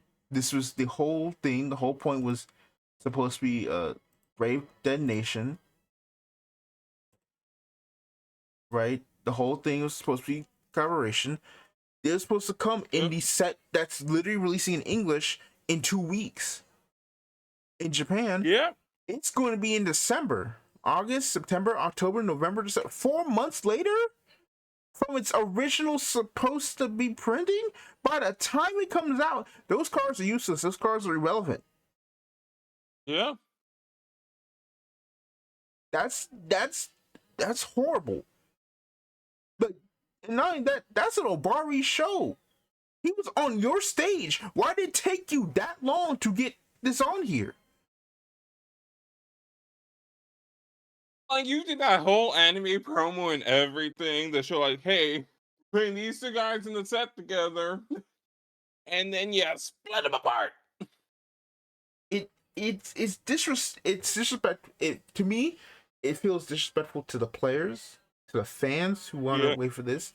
It feels, honestly, I don't want to be. This might be pushing a little too hard, but almost low-key feels disrespectful to the IP itself, because it's coming, and yeah, it's cool. It's Bravern. Wow, cool. That's great. But if I'm coming for Bravern and I go to locals, I'm getting slapped by a deck that was in the same thing. It's like, and I ask, why isn't my deck's not as strong or good as yours? It's like, well, because it came out, because it's being released in a set 4 sets later than what it's supposed to be officially, like, right. It was designed under. I don't feel good. Yeah, I was totally hyped for the Bravering collab, and then they told me, nope, sorry. Like, yeah, you gotta wait till Yu comes back first. It's like, nah, like, I'm gonna keep delaying my return to Vanguard. Like, that feels disrespectful to the IPs themselves, to the fans of the IPs themselves, to the players, the people who would join Vanguard if they saw this, and people who generally have like a good like period of time to play it. Right? Because like, oh man, if Bravern's like any similar parallel to the set release, I know we still got Bob Saga running rampant, but at a locals, anything can be played. I can just dodge the Bob Saga. Yeah, I can just simply dodge Bob Saga at the locals. It's fine. Or I can play with my friends who want to teach me Vanguard because I want to play Bravern. I have a person in my locals. All he does is play Bane. Like, he will only play Bane, and that's fine, because Bane gets support around the same time. And even then, it was still strong enough to still compete. But he loves playing Vanguard. He loves playing Bane. He buys anything he can for Bane and plays it, update it, upgrade it, whatever. He will still play it. I would love for other players to, but you know, eventually, and we don't, and we obviously don't, and thankfully my local community, at least so far as I know, has never really like done like how people in some people probably do like Magic or other games that have like a bunch of collabs, where it's like, oh, you're playing collab, ew.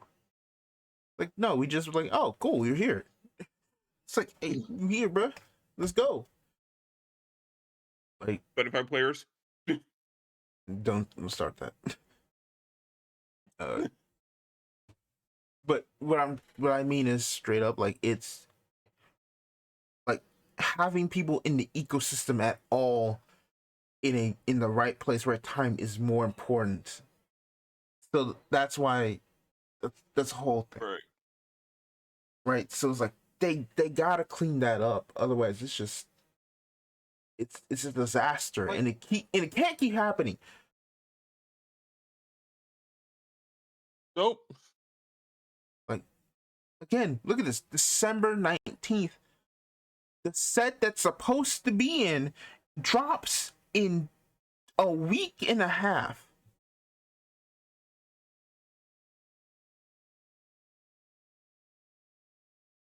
It's going to be 4 months late from its own supposed to be release date. Why? What was the point? Right. And it's already like, and it was already when this was announced like 3-4 months ago. And the best part being, if you came in the Bravern, you're kind of missing one of your G3 options, and you're going to scrounge yourself for that triple R later. That is completely true. If you came to Bravern, you need Die Kaiser. You either need Bravern or you need Die Kaiser. Now you have to go back 3 sets later when the set is supposed to be out of print. Yeah, And you better pray that you better pray that by the time this set release, they don't announce another set that would have Die Kaiser support that would make that deck good. You're now fighting against time. You are now fighting against time to make sure Dimension Robo doesn't become meta, and Prime D-Robo doesn't become meta, because when it does, now you're almost priced out your cheap collab deck for no fault of your own, because somebody at the HQ didn't talk to the Braver partners on time. And the worst part about all of this is Bravern is side games. I'm sorry, what? Bravern is side games. You're lying to me. Hold on. No. No. We need to talk here. Hold on.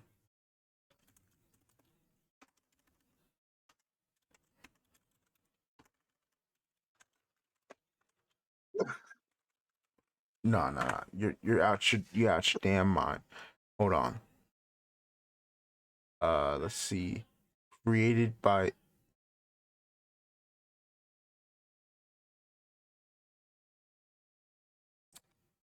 Let me check the wiki.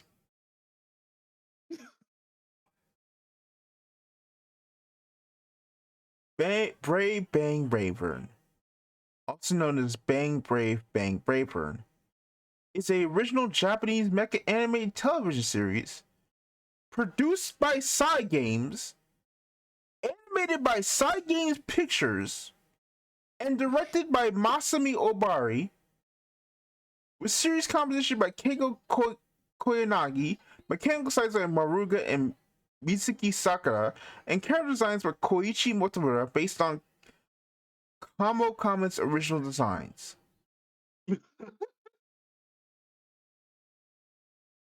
It is side games. The same side games Bushi has been like this for years now.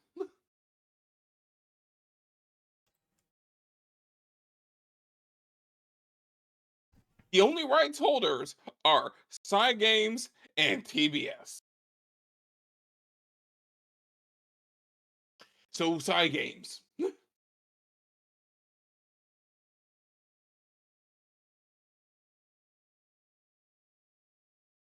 And it's getting delayed 2 sets.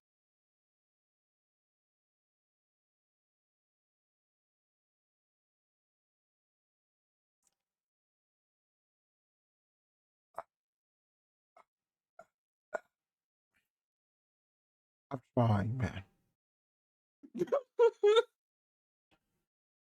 I'm You know, I think genuinely. that has to happen like once every podcast episode where I bring out one final revelation in the middle of your crash to make things even worse.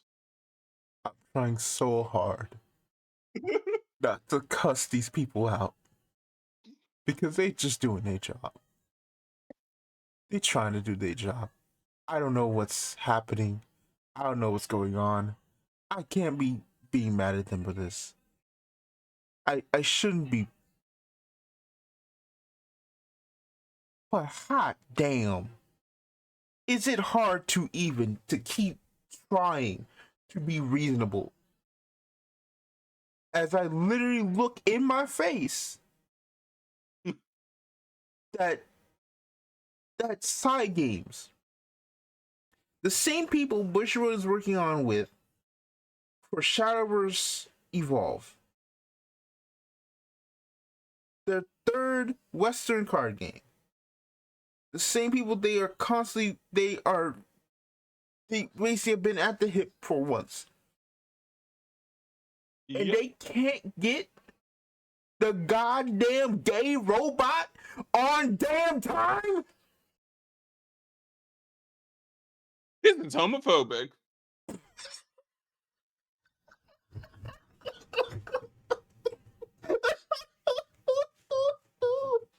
What?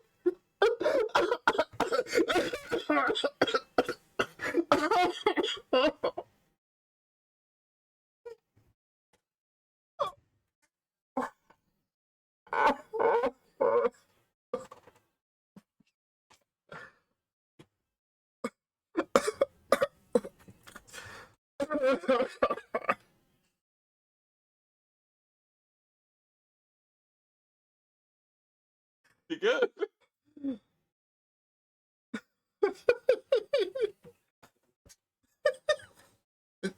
God damn it, bro.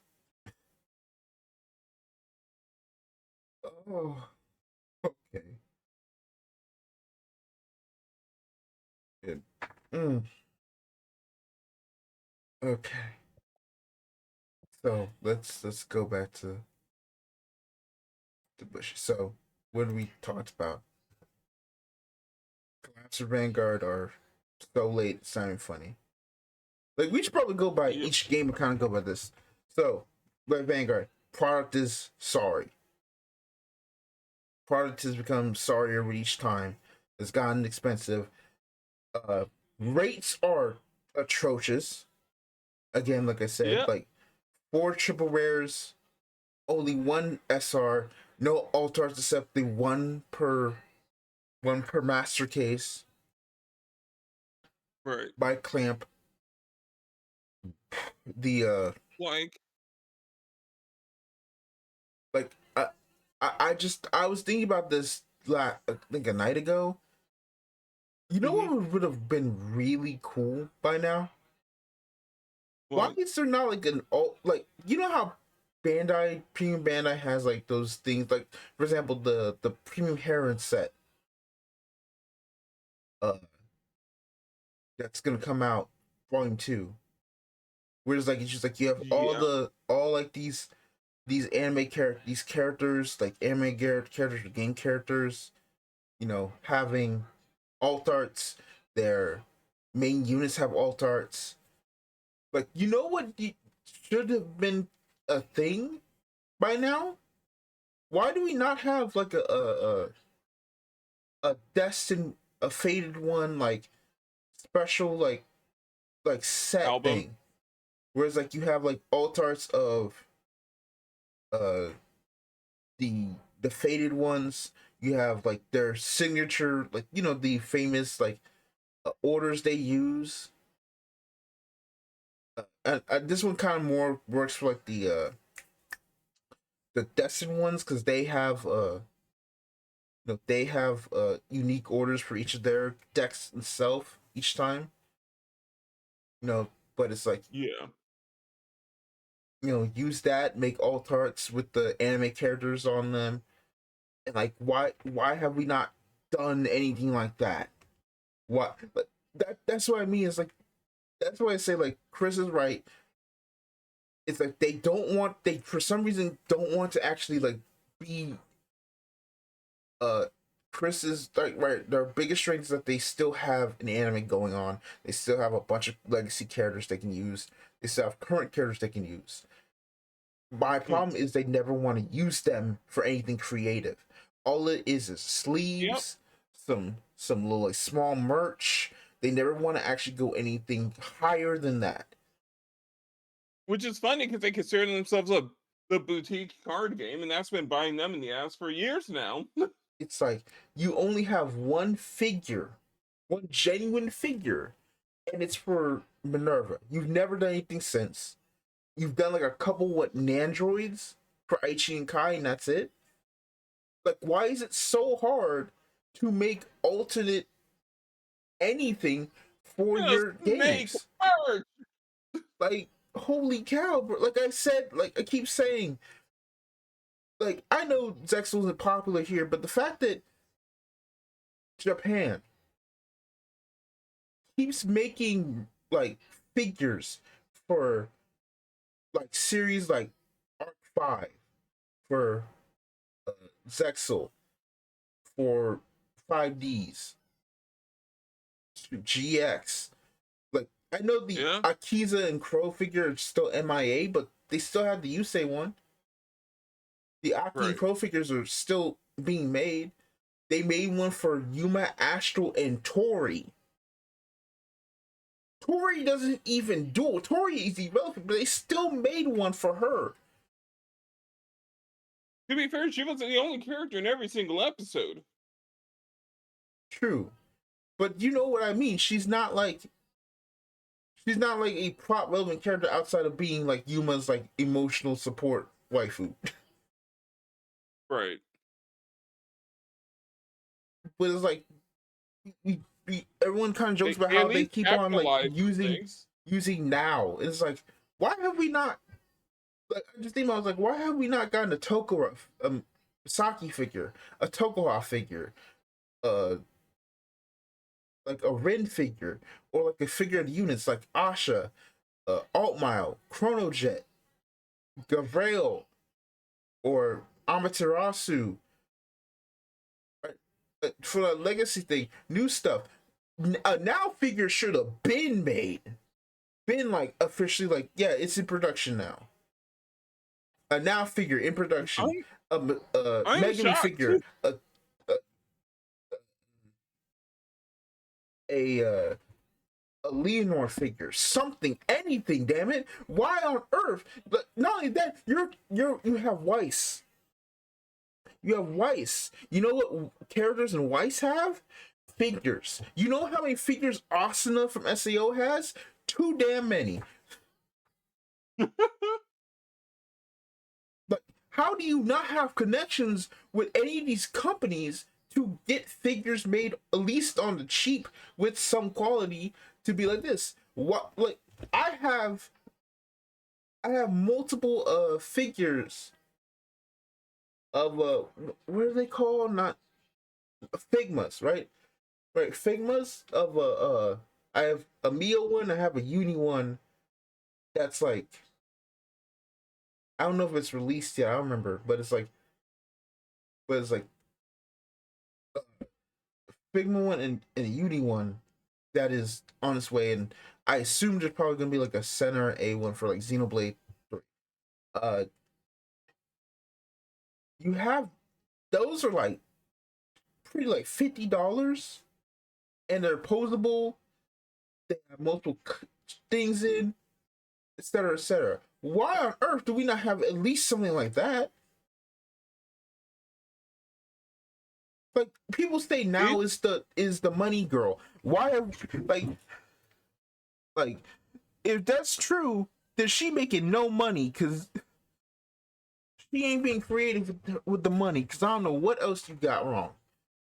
Bushy's the only company to go this hard on a single cash cow and then not get any milk out of it. It's you know the thing of like the goose that lays the geese that lays the golden eggs, but then they actually uh but then it's like, oh well, we just combing the geese to get the eggs faster. Which is like, They've well, we cut. can't sell these eggs. We gotta wait for them to appreciate in value. Not only that, it's like they cut open the geese before it's even able to have actual sex. like the goose has to get fertilized. There's been no insemination. You haven't actually inseminated none. The goose is still a virgin. And you Never wait this for some season. eggs. What? Huh? What were you saying? You said something. Don't worry about it. No, you're gonna catch it. You're gonna catch in the editing. Don't worry about it. Oh no, I'm scared.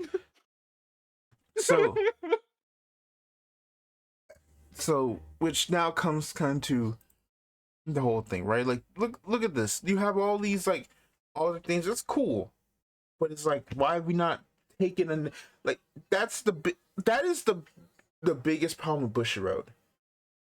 Is that they are not taking the next step with one of their longest running IPs. With one of the longest running IPs, their collector IP basically has nothing, in my opinion, of like something to fight for outside like worlds or like thing, but like the this is weird how to say this. Nothing about it feels right. It feels like it's just kind of stagnating, and that's partially because Bushiroad, that Weiss makes a lot of money, but also is stagnating despite the fact that like every other game is making strides to try and have their own one. Companies trying to have their own Weiss. Aniplex with Build by Bright, Bandai with Union Arena. Heck, Bushiroad themselves has made effectively 3 additional Weiss clones: Weiss Schwarz Blau, Weiss Schwarz Rose, and Rebirth. Rebirth has like maybe a year left. Like the fact that, like, why is it that there's 4 Weiss variations or Weiss-like card games under the same company? I mean, I kind of understand Rose. All right. Yeah, Rose makes sense because it's like that's the one that makes sense. Blau is very weird because it's like, well, why don't you just put those cards and just kind of make your own sets in there? Right. Like, and Rebirth is supposed to be Victory Spark, and the fact that it's still around is, I can only assume, a testament to just kind of like the secret like player base, and it doesn't make a lot of money. Like, it's just the passion project game apparently, I guess, because I don't know how else there. Like Rebirth is kind of that thing where like, Bushy knows it's on the lower end, like cost wise. But it also means they have room to just also have some weirder collabs. Yeah, it makes enough money to keep the lights on, I suppose. Right. It's that weird game that no one talks about. There. But what? Now, for people that want to have anime characters fight baseball players. That's what Rebirth is for.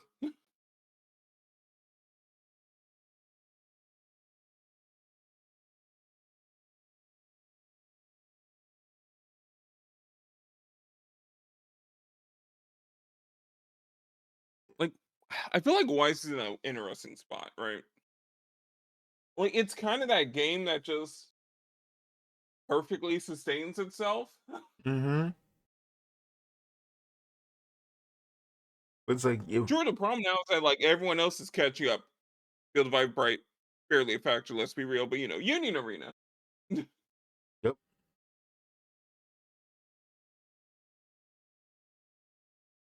But I feel like, yeah, Union Arena is like the main competitor. But I feel like Wise can always just, every once in a while it does pull out some crazy weird haymaker, like something that's like, huh? Yeah. And whenever the well runs right, they just whip out another Disney set that sells $1 billion immediately. Like, again, I know like Nikkei came late, but that was, that on reports was that Nikkei sold was their best selling white short set ever. Right? Union Arena had it first, but Nikkei came faster in Weiss and it sold more than anything. Granted, it probably is because the way Weiss handled Nikkei was very different from how Union Arena will handle Nikkei. That being like Union Arena's cards are basically like pseudo censored. So it's like, and the formatting of the cards themselves is definitely worse than Wise. I'm not accepting any other opinion. Union Arena cards look like trash. I will plead the fifth on that. Oh, come on. I mean they're all right. I think just Weiss has the positives of Vanguard, which is like it's a bunch of full art. It's a full art thing. Like you can see most of the artwork, etc. Where it's like Union Like Arena any card is that's like not a full art in Union Arena just looks. Union Arena looks like it's trying to be more. It's trying to be like wider Yu-Gi-Oh. Right. Like trying to get more of It the looks art, a but it's lot like like the Naruto card game. That's what it is. It looks like the old Naruto CCG. The high tech. So the point I'm trying to, I think we've gone on this for a long time, and I feel like the whole thing. The point This is a nice segment. it's a long segment. We are like 4 hours into the podcast now. Yep. We were last I checked before we started the segment, we were 2.5 hours in.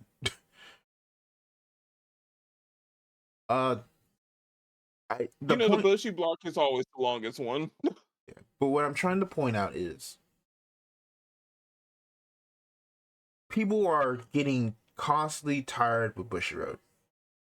And as there's, and while yes, I do agree with some people too. Is like, yeah, the grass isn't greener on the other side, but when the grass on this side is constantly feels like it could ignite at any second, why wouldn't I just go to another pile of grass?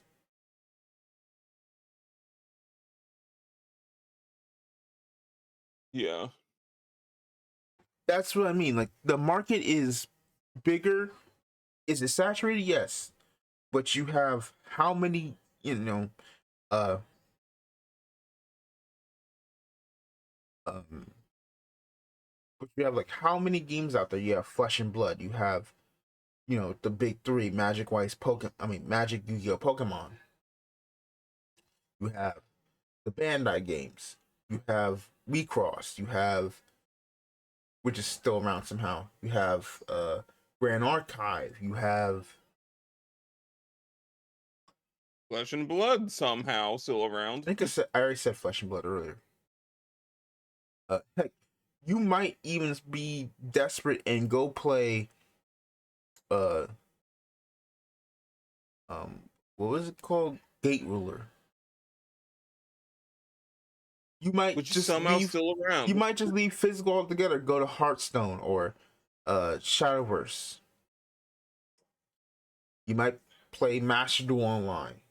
Like, you might just leave card games in general and probably just, Kai pointing out like Pokemon Champions is gonna come out, and that's gonna probably be someone else's like thing.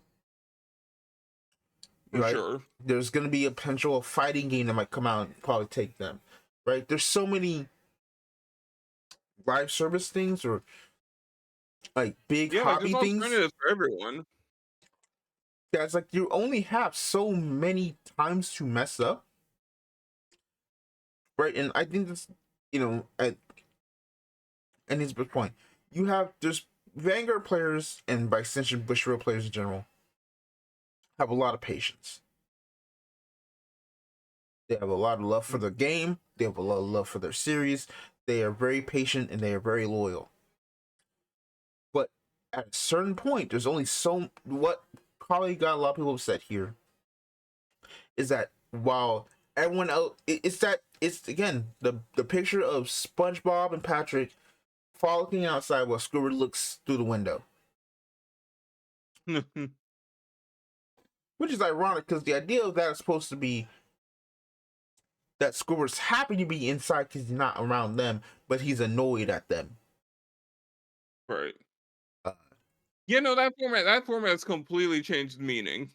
yeah, but it's the point is like, yeah, at a certain point, people are just going to leave. Either they go to a different game, or like I've seen some people say, they're like, listen, if I quit Vanguard, I'm done with trading card games as a whole. I play Vanguard. Yeah.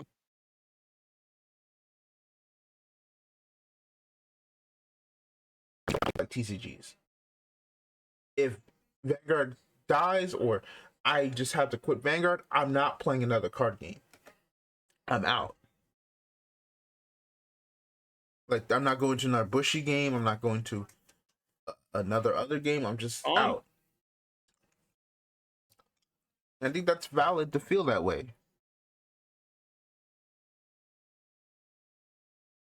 So I generally think the problem is that right now Bushiroad globally is stagnating.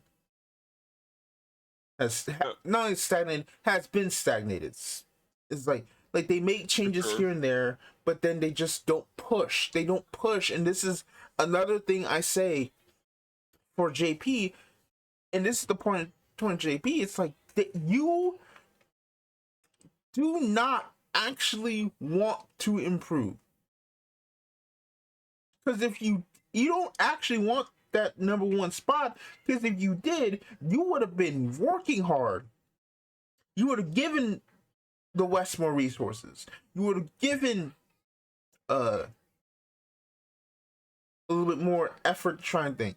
Yes, Vanguard is much more well known in Japan now. That's great. You fixed that problem. Yeah, good job. Anyway, about the rest of the world. Yeah, how about the rest of the world as we're about to go through a worldwide recession economy with potential shenanigans on the horizon? Right. Like, congratulations, you did it. But you did it, and then you did it but you did it while for an incident you caused, and now that you finally at least alleviated enough of the problem, you now have to refix the rest of the world. Well, everyone else got stronger. It's kind of like the time skip. It's like, oh man, it's kind of like the Naruto time skip. Like, yeah, man, Naruto went on the journey for 2-3 years, came back, everyone else is stronger. Sasuke's stronger. The Akatsuki is stronger.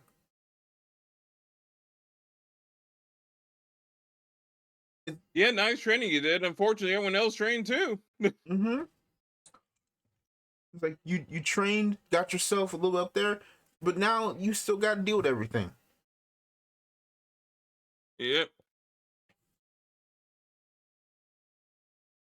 It is that problem, and it's always going to be that problem until Bushiroad generally realizes that and actually makes more effort. It really does not help that like Bandai's that one tough dude from like upstate that finally transfers over and kicking your buffer. No, you know what Bandai is? And this is the funny thing. Bandai is Frieza. I was watching the Anthony Gramgula video about like space strategy and everything. Let me get to the point. Fair. Bandai is like Frieza in Super, right? Bandai, super big, super whatever, a super like whole thing, but messes up that it ends up costing them, right? Yeah. Like, Frieza destroyed the Saiyans that they don't rise up against him, and one of them finally beats him, only to then unexpectedly creating the very problem he was starting to avoid. Right. And then go become Super Saiyan. So we say that. Now, here we are. thing about Frieza in Super, like Resurrection F and Super and Broly and everything onwards, including the manga, is that Frieza actually decided to take a look at themselves and improve themselves, and is still a menace, but is a menace that actually understands self-improvement now. Right. It's like Black Frieza exists for a reason. Like that's the best way to put it. The most powerful enemy is the enemy that understands that they need to improve themselves. Right. And that's Like what Frieza was sandbagging originally. Frieza was sandbagging until he had to get pushed into his final form. The form Finally put some effort, came back gold, stumbled a bit, went back, studied a way to just hit the grindstone, and now they're on there, and now they're just the grindstone kicking all kinds of butt. At the grindstone, Goku and Vegeta having problems with a villain in the manga. He comes back, he basically one-shots them, and then beats them both and says, "Ooh, all right, bye." Just does it to do it and leaves. And now the manga's over. Frieza wins. Basically. I mean, it's not over, it's on a hiatus, but it's like, might as well be for right now. Right. Until the hiatus is over, Frieza wins. Yeah. Frieza got the last laugh in the end. And it's pretty much Bandai right now. It's like, some of the bit with like battle spirits and like early Dragon Ball Master Super. Came back up. All right. Shoo. Ooh, we got this. Digimon. Woohoo. We are going to. And then they come, and then they really hit this ground running. It's like, oh, sorry, Union Arena, One Piece, Fusion World. Their mistake was Bowser's Saga, right? But then right, Avatar Golden now they Freeze hit the reason, and now they're in their Black Arc. Right. We need a new name for that form. They need a better name for that. But yeah, it's just like, yeah, you've been training, that's cool, but everyone else is trained too. You're training harder. You were almost at the top of your game back in your prime. Now you're getting beat up by flesh and blood of all games. Like, what are we doing? Yeah, it's like, what are we doing here? All right, that's peaked in high school game. That's what Vanguard is. All right, so I feel like I could probably make a whole thing on this, but the point is being, it's like, yeah, you stagnated, you haven't done anything, and now here we are on the precipice of something going wrong. I mean, if firing the producers and swapping them out every few years isn't working, maybe it's the guy up top. I'm just saying.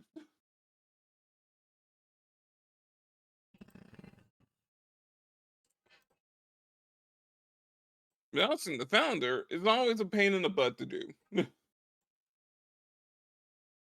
I do.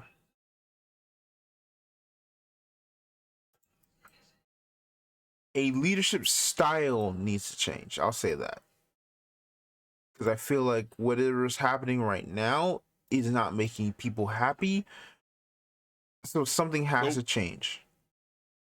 Or rather, the Western players aren't entirely happy. I think that's the best way to put it. The Western players aren't happy. Because it feels like we're just being like dragged along. Like the whole point about the premium debacle, I think someone said best, is like, it's like the whole reason people probably upset.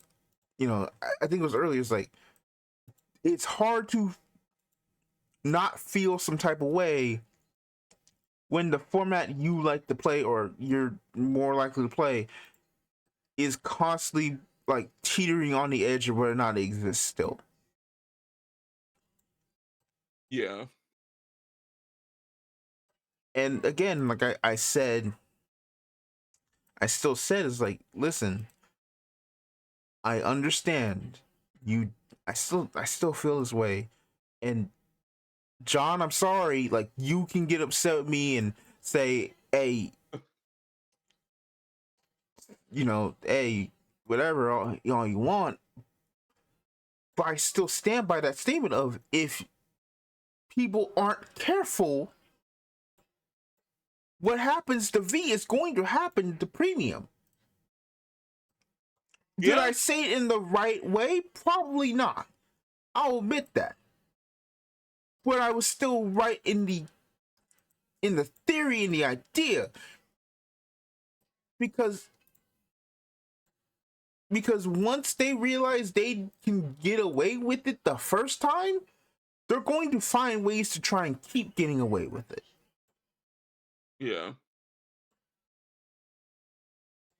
Like, Premium's in a rough spot, right? Like, it's a format entirely enjoyed by like the lesser half of like half, lesser portion of the player base, as far as Bushy's concerned. You mean the West? I said what I said. And that came out prejudice, bro. That's crazy. But I get what you're trying to say. I mean, are we sure it's not racially motivated on Kidani's part? Okay, I'm kidding. Yeah, you're pushing you're too out of pocket there, buddy. It's like, oh, whoa, hold on now. Listen, I understand those tweets. Like, yeah, those tweets aren't great. I understand those tweets, but we can't be trying to do some alleged shenanigans here now. That's a little too much. Like, and even then, I will say about those tweets. Not trying to defend him, but I see just there reading them. To me, it reads more like the businessman trying to think of how to increase the business. Not, oh, I agree with everything he's doing, because again, you know, the president of the United States at the time, you know, the whole Elon connection, you know, the whole thing's like, oh, Elon likes anime. It was like, you know, Elon likes anime. Elon's in the government. He can talk to Elon. Maybe they build a deal, improve relations, etc., etc. That to me read more of like him trying to create a business. I don't know what Kidani's politics are. And if he does feel some type of way, then that's a whole other discussion but we're not getting into that. But it is a cause for pause. It is a cause for pause. But I'm not going to immediately say he's some sort of like he's completely pro anything, because I don't have the research of that. This might not a politics podcast, by the way. Straight up. That's the only time I'm gonna address that, because I've been trying not to address it since we had the podcast with ZRG. Or was it before or after that? I think it was after that podcast, which is ironic. that whole thing starts kind of showed up. But that's Anyway, my point. are you I'm like, good? I'm like trying like anyway, and my point being, it's a format mostly played, but a region that is nowhere near the primary focus. Its existence is always going to be tenuous. Mm-hmm. You, Premium just had a lot more rope than V at the time. Unfortunately, that rope is getting kind of thin. It's always doomed to be thin. Unless you convince a whole lot more of the JP player base to start playing Premium and host a bunch of Premium events with huge attendance, they're not going to care about Premium. It's the wacky Western format that only Westerners care about. That doesn't bring Bushy in bigger dollars because they don't charge for events.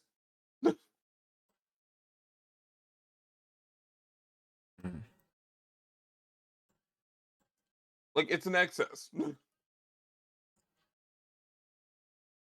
They can, in fact, chop it off. Are they going to lose hold on the English player base? Yes.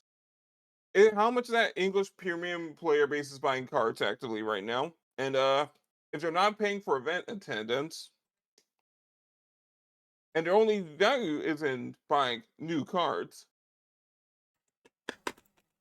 how much functionally does Bushiroad lose? Besides goodwill. It Not a lot. I don't I I originally kind of would agree with you there,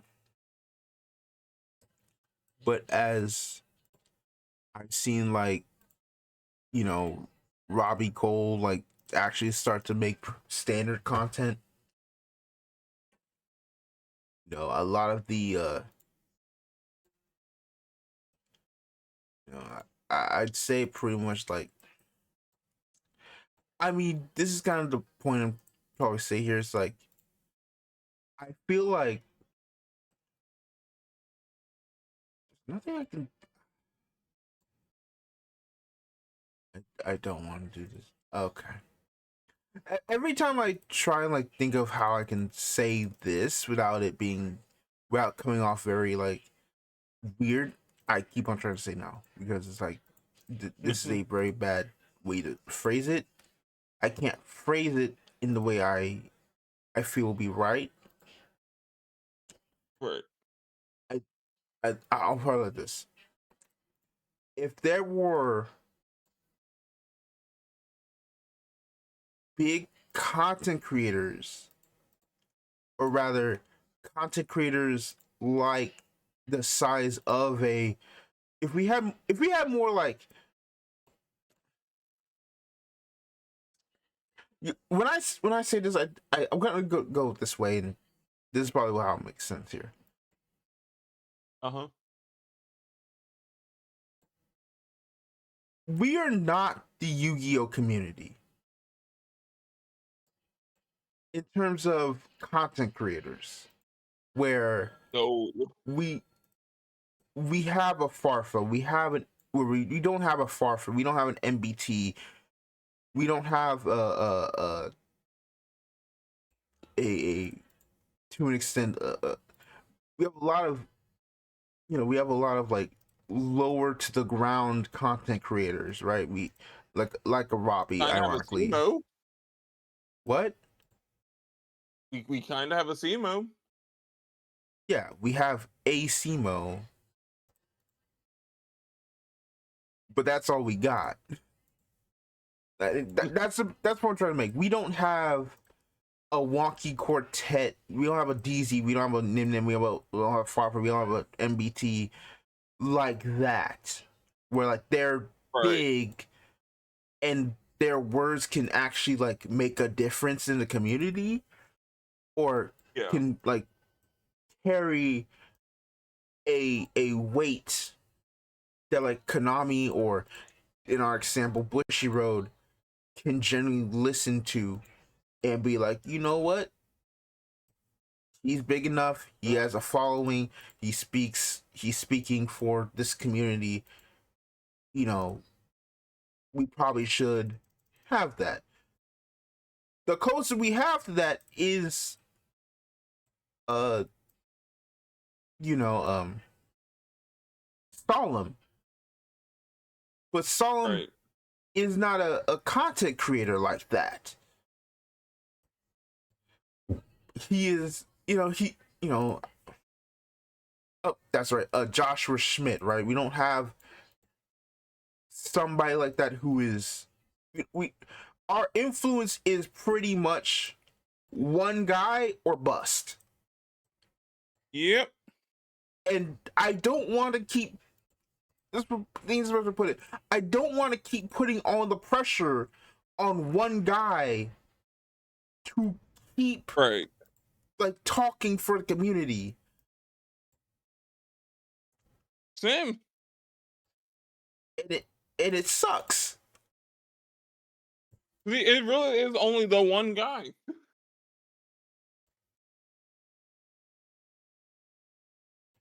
And that's not the fault. And I don't think that's not exactly the fault of the community. It's just we're just a smaller community. No. And it's harder to make, it's harder to make like a whole thing, right? Like, Right. And like it, I feel like the biggest benefit that Yu-Gi-Oh YouTube community has, or at least especially like a top like the Wonky Quartet and like the people on that like layer, I guess you could say almost. They found 20 different ways to skin the Yu-Gi-Oh cat. I thought about it, I'm like, I'm forgetting like a Team Sam X one, right? Right. Like we don't even have a they Team have Sam. found so many different they have found so many different ways to remix Yu-Gi-Oh that there's content for literally everyone I mean, I think the other on issue is all that levels of play. here's the other thing too, is like they're able to remix Yu-Gi-Oh because They have the tools they to. have the tools. Vanguard doesn't have the tools. Vanguard hasn't Yep. had the tools. Like The CFA, one tool we could have had got canceled.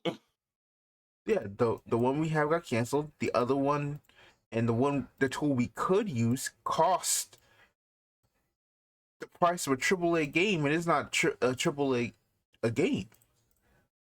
Right. So it feels so like I think some content like could also be like it feels wrong to be like, oh yeah, you want to play this fun format, pay up $70. Like I've Like thought only about it. I'm having like, vintage fight, but not the rest of like premium is kind of the biggest. yeah, it's Like, are you kidding me? When like it comes to their days too. I feel like this like I in the worst part of Dear Days 2 is like the fact that they said, yeah, you can get the limit break sets, but you gotta pay what, $20 more for them. And I'm like, what? Why? It's like I'm paying for like what, 4 sets at best? Yeah.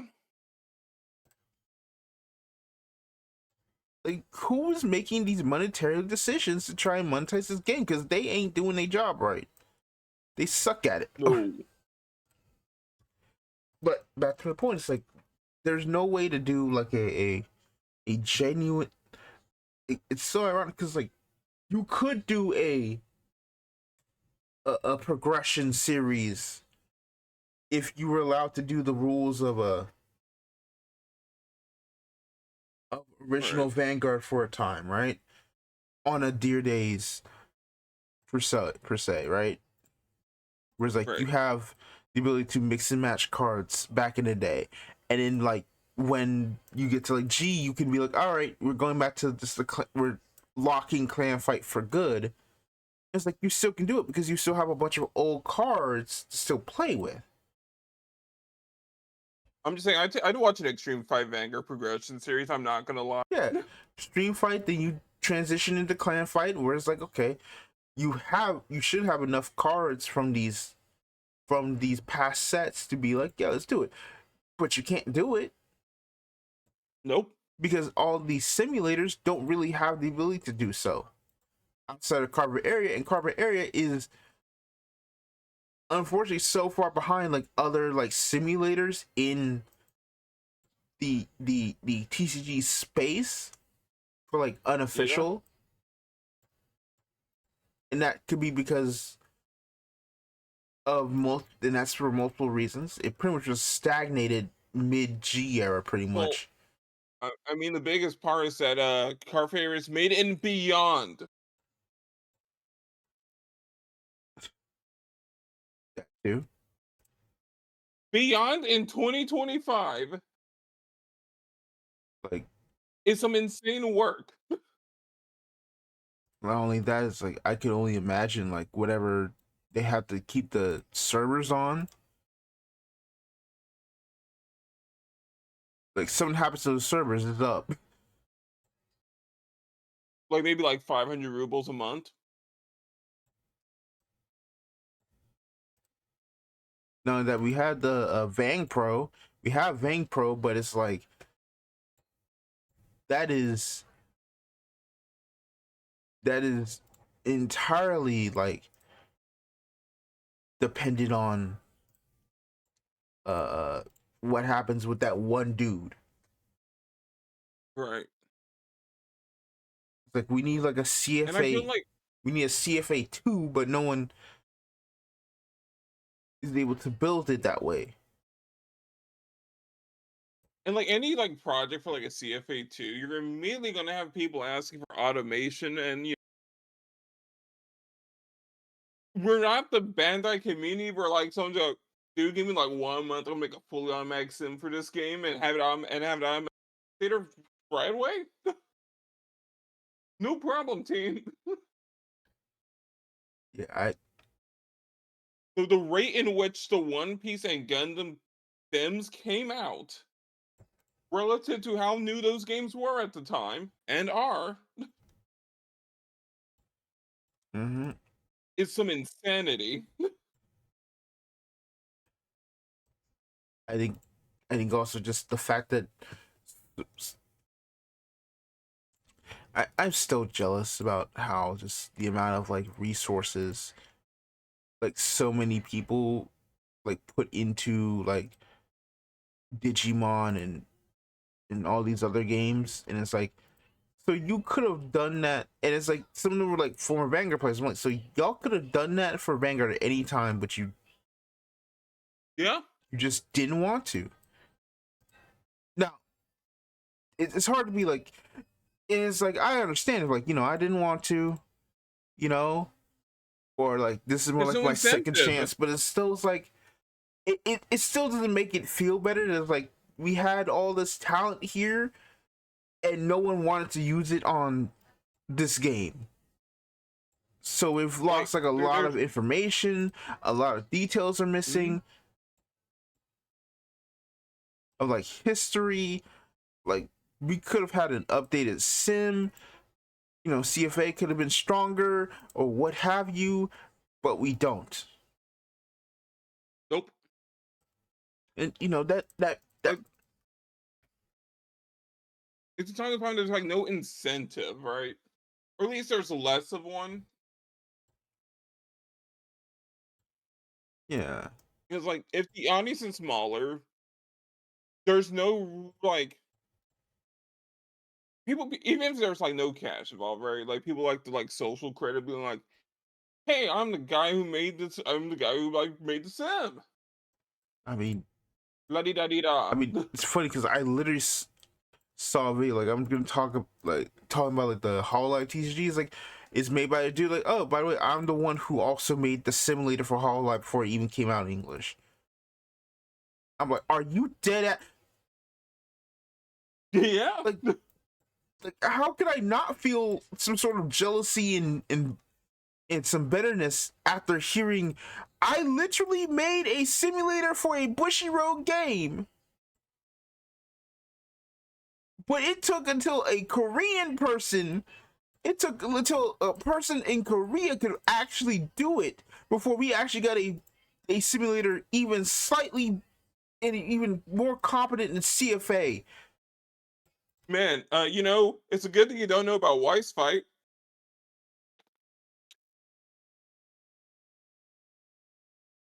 So in case you don't know, There is an auto. so Zeta's information is 128.213. Because there is, in fact, an automated Weiss sim just floating around online. There's no way. I think you disconnect for a second there, Did I really? yeah. Shoot. But it's like how could I not feel some type of way? It's like, oh, the stupid book. I still need it, but I can't get rid of it. Like, how do I not feel some type of way about that? Like, how do I not? Right. It's like everybody who led Vanguard and then did all this is like, so y'all could have just done it, and how am I not supposed to feel some type of way? We could have been so like you didn't want to use your powers until it's for the new thing. Whereas like Vanguard could have been so much farther ahead than where it is right now.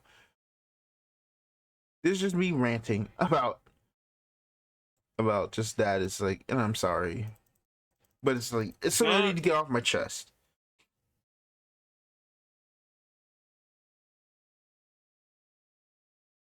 Like I'm gonna feel that type of way because it's like we really, I don't know, it's because I don't know what it was, but it's like it just feels the type of way. But I think we are pretty much kind of the long and short of it is that the final like statement I can say going to the end of this discussion is that the issue is I think one, standard players and premium players need to both like shut the fuck up and stop trying to diss each other. Yeah.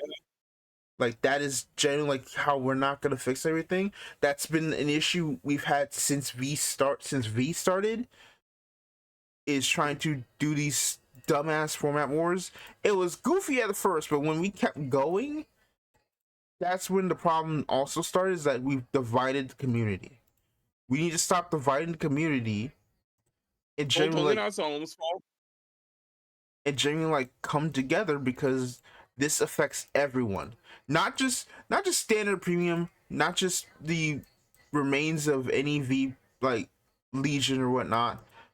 It affects the Bushiroad ecosystem also. Right. Because like I agree with Cosmic on his like opinion on the whole situation. Is like when one part is doing badly, the entire rest of the machine also doesn't do well. The union community's been pretty good about it for the most part. Like cohesion. In terms of like the Edison, all that stuff. E3 Yu-Gi-Oh! Trying to instigate some stuff aside. Generally speaking. Ooh, I ain't heard anything about that part. No, like it's silly, right? I'm being a little harsh. But just the way he's like going into like the comments and the quotes, like, wow, Konami, a physical in-person Max Duel event? Really? Could be Time Wizard. It's like, my guy. Stop. I don't have information of that. That's just John Edison going, man, I would love some Edison here. Yeah, that's not how you should do that. Definitely. Yeah, just don't do that. We can't keep doing that. Right.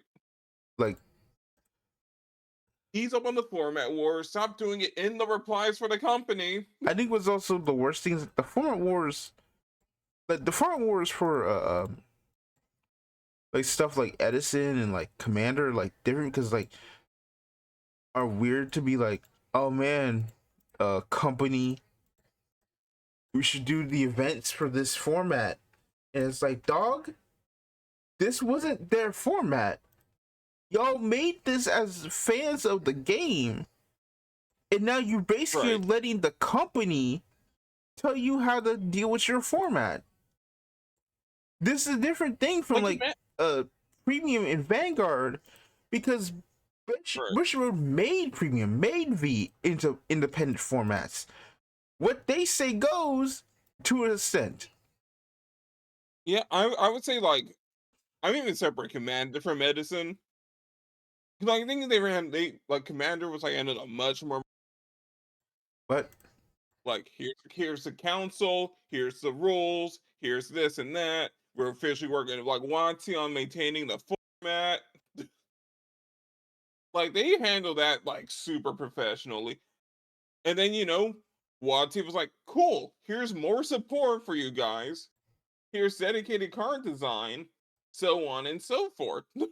but yeah, that is fair.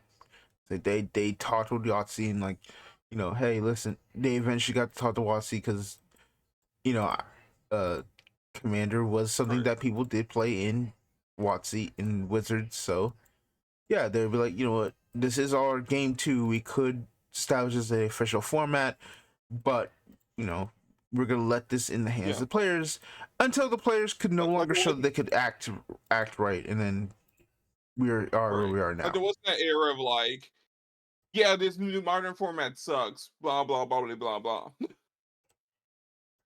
Yeah, it just became constant, and Naturally. then just the fact that standard wasn't as just Commander kind of Mhm. just casual and everything, like that's fine. Everything. It's just it was it's like there's never a period of downplaying a format when Commander was existed. It was just an alternate way to play the game. Right. Like when we're downplaying format, we're talking ish about formats and trying to That's when improve problems people. start. That's when that's issue, because that's when it looks like, yeah, no, you're having a bunch of, like, that's toxic. That And is, that's harming business. yeah, it's toxicity. Yep.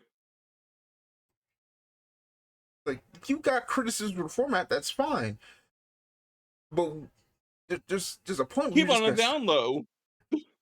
keep it on download or say it in more like respectful and critical manner. Like, hey man, like I'm not really having fun with this. I'm gonna play this format. Can you please do something about the state of the game, or something like that? I feel like this. Like Like, like what more do you feel like constructive the issue is criticism. there, right? Instead of, oh come on, me, you suck, you suck, this game sucks. Right there, I'm going back. I'm going back in time. Wah, something like that, right?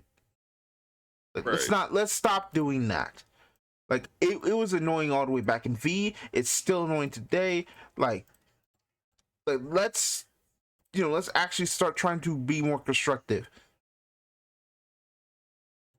Like, I get it, it feels like The age of Bushiroad the average isn't Vanguard listening. player is getting closer to 30. Act like it. Woo. All right. So then the second part is, now that we've got our act together, the main thing should be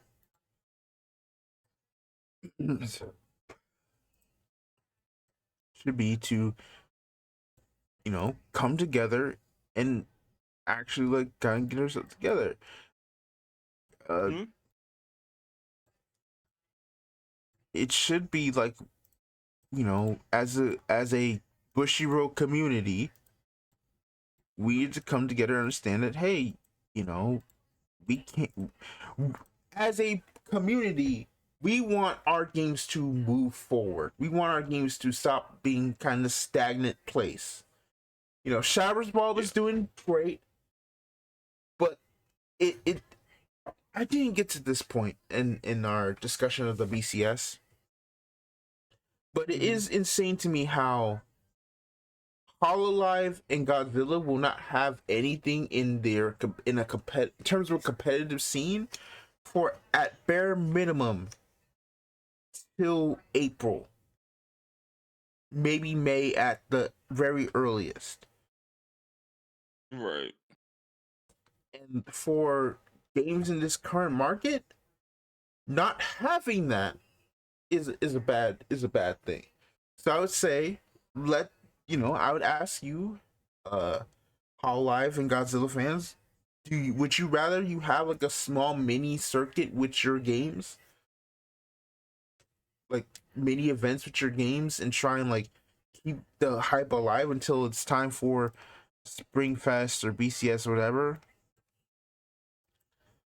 Like, what would you feel like Bushiroad should do with your games to make sure that the interest stays alive and that you're not just having to fend for yourself until a year later? Because that's in my opinion what killed games like Dragonborn and Luck and Logic. Is like they didn't really have anything until it was far too late. I think also Luck and Logic had another issue. It was hard to get product, and the artwork for. Is it weird to say that the artwork for Luck and Logic was ahead of its time? Considering, we weren't in the Gunnar era. It does feel like a game that just came out too early. Like, I feel like if Luck and Logic was probably to exist today, it probably would be a lot more accepted. For better or for worse. Because like Luck and Logic had a lot of really cool art, and then you had promos where you had like characters literally like showing their underwear, or characters who are half naked. It's like, okay, I don't think we really need this as our searchable promos, dog. I mean, One Piece is able to get away with it. Why not? I mean, the difference is probably that the One Piece characters are of age by this point. That is true. Most of them, at least.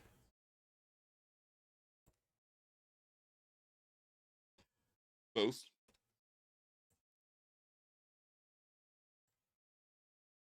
Like, but no, you're like, Luck and Logic just. I don't know if it came out too late or too early. It just didn't come out at the right time. Yeah. I think the biggest problem that it's also competing for like 5th run with Buddy Fight. It was the 4th game. Or are you talking about in Japan? Like that in Japan. Oh yeah. Even like chaos exists. Like so. Vanguard's a secondary game, so it's like your second is gonna be Vanguard. Your third game might be Wise. You're like 4th or 5th place. It's like, do I want to do Buddy Fight? Look at Logic. Buddy Fight's been around longer. Look at Logic's a new thing on the block. Buddy Fight's better anime. Look at Logic kind of exists. I think also just the way they handled I think another thing is like, the way they that's a good video idea. Hold on. I think just the way they handled Luck and Logic in terms of like its card lore made no sense. It's like set 1 is a prequel to the anime that is currently airing. Who is this red? Why is she like? Why is Chloe on on like a tiger cloth? What happened to the sword girl. No. So like the cool part of Luck and Logic was like the aesthetic that people knew Luck and Logic for if they watched the anime was missing from the game until set 2. And you know, aesthetically probably just didn't work by that point. It's like this. Right. But back to that point, yeah, the fact that they won't have a tournament scene for at least a year to join in with the other Bushiroad games, but the other Bushiroad community feels very wrong. Which goes to the other thing of why the whole like there's not a lot of places for premium. It's like so there just isn't anything that's gonna take that slot. Not to mention there's not even like a side event to I play a think they're definitely Hololive. filling it out.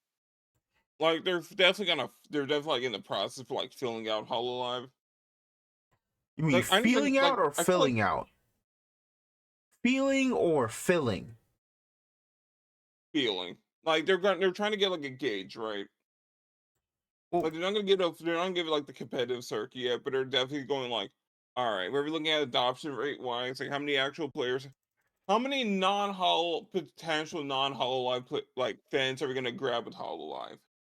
The premium phasing out thing was always gonna happen, I feel, inevitably. But I feel like they're gonna give some time, get like a few more sets up for Hololive, and if things are going moderately well, it's definitely taking the spot premium did. Godzilla, I'm writing that game off. I mean, again, nothing. It the next like English conference won't be until Right. after it's set to release date supposedly happening. The irony is that there's probably more Godzilla fans than there are Hololive fans less than they. Okay, yeah.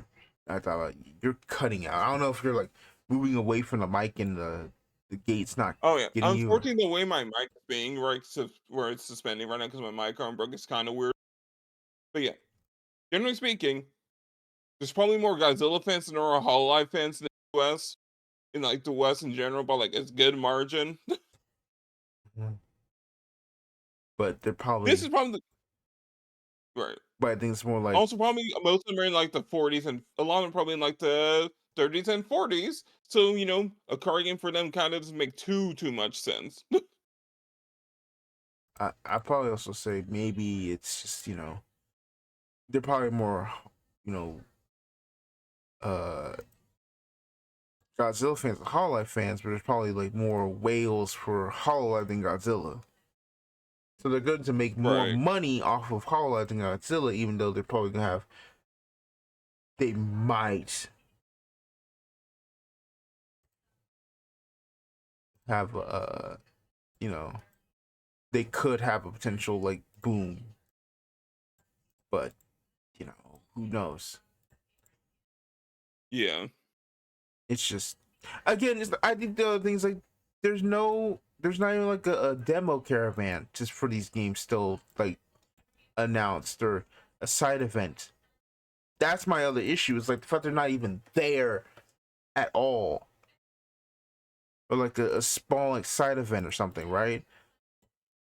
Like Right. they just don't have a presence there unless it's like announced like last second or so. And then I think that is the sad part. They definitely should have a presence. Yeah, the fact that they aren't is the big problem. All right. Right. So the final thing is just uh yeah, I think that's just it pretty much. Like I think as a community, as a Bushiroad Games community,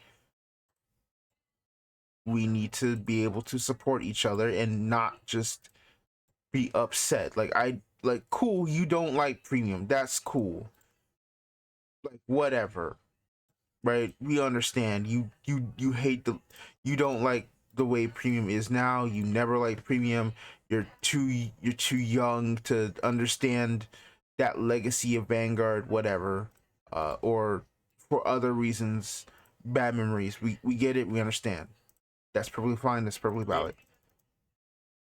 But saying it should die should not be the issue. What should be said is that Bushiroad is able to put more resources into all of their games in a time where they need to put resources into their games in a market, in a growing and unknowing turbulent market.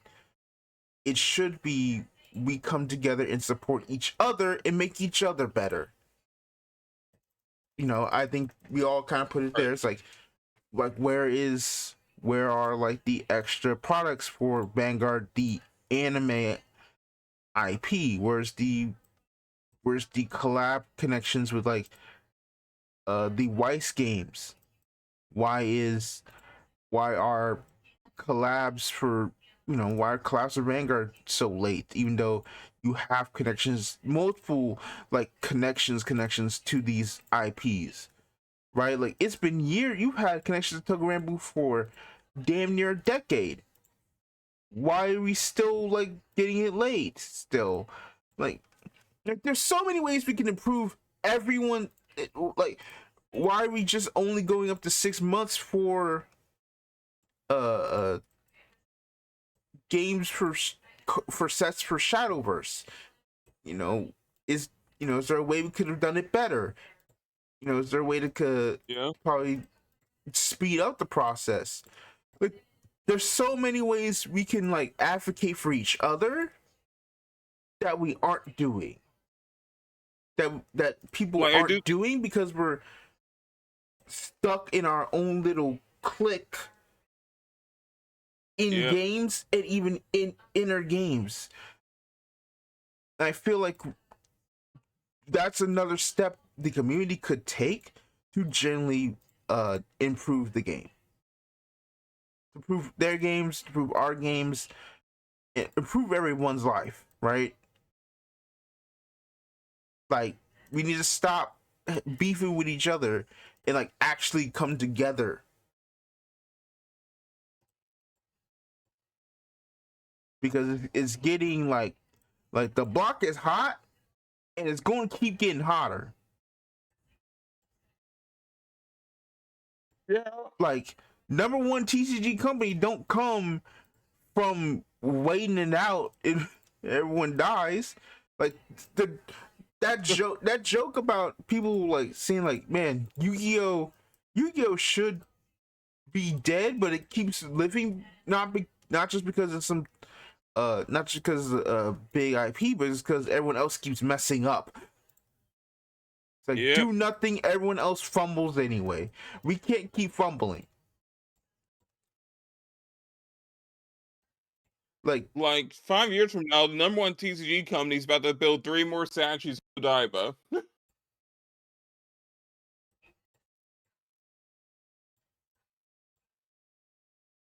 And let's see, does that number one company have anything that would probably be statue worthy in there right now? The answer is no. I think that says enough. All right. Yeah. So this is very late into the podcast. We're 5 hours in, but we're gonna start doing this brand new segment, which is question time. Wait, what? Yes, as a way to try and increase the respective connection between us and the community, the small one we have, we're going to have a question and it will be asked here on our socials, and we will read them out next episode. So for this question, for this episode's question time, excuse me, what do you want to see improve? Excuse me. Let me rephrase that. Excuse me. As a player of Bushiroad games, what would you like to see improved in your game? So let us know on Twitter, on Blue Sky, on the YouTube comments page as this episode goes up, and we will read off your answers on the next episode if we even get any. I know. I just sprung this on Zeta last second, but we need to up these numbers, okay? Yeah.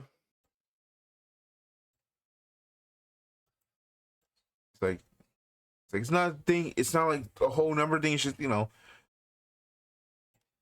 need to start kind of pushing there. Like we've been stagnant for a bit of time. It's time to actually started making some moves. All right. On that note, that is pretty much the end of the show for this week. Our next podcast is scheduled for the what days? Excuse me. 30th. The 29th, actually. Oh yeah. Oh my god. Yeah, so the 29th, yeah, again, we did a whole 2 hours discussion on Bushiroad. Yeah, on the 29th. Yes, boys. And for that, I don't know what. Might get my first impressions on Super Wars Y by then. And I will definitely try Celestial's Clash. I might actually just stream my first playthrough of it. Why not? I can actually stream now, so why not actually start doing that? Right. On that note, and then maybe anything else there. Streets is saying Roblox is cooked, so I'm praying. It is so over. So I'm gonna keep praying for the end of the world, for the end of the game. Right, like Roblox, I'm totally cool with just being erased from reality.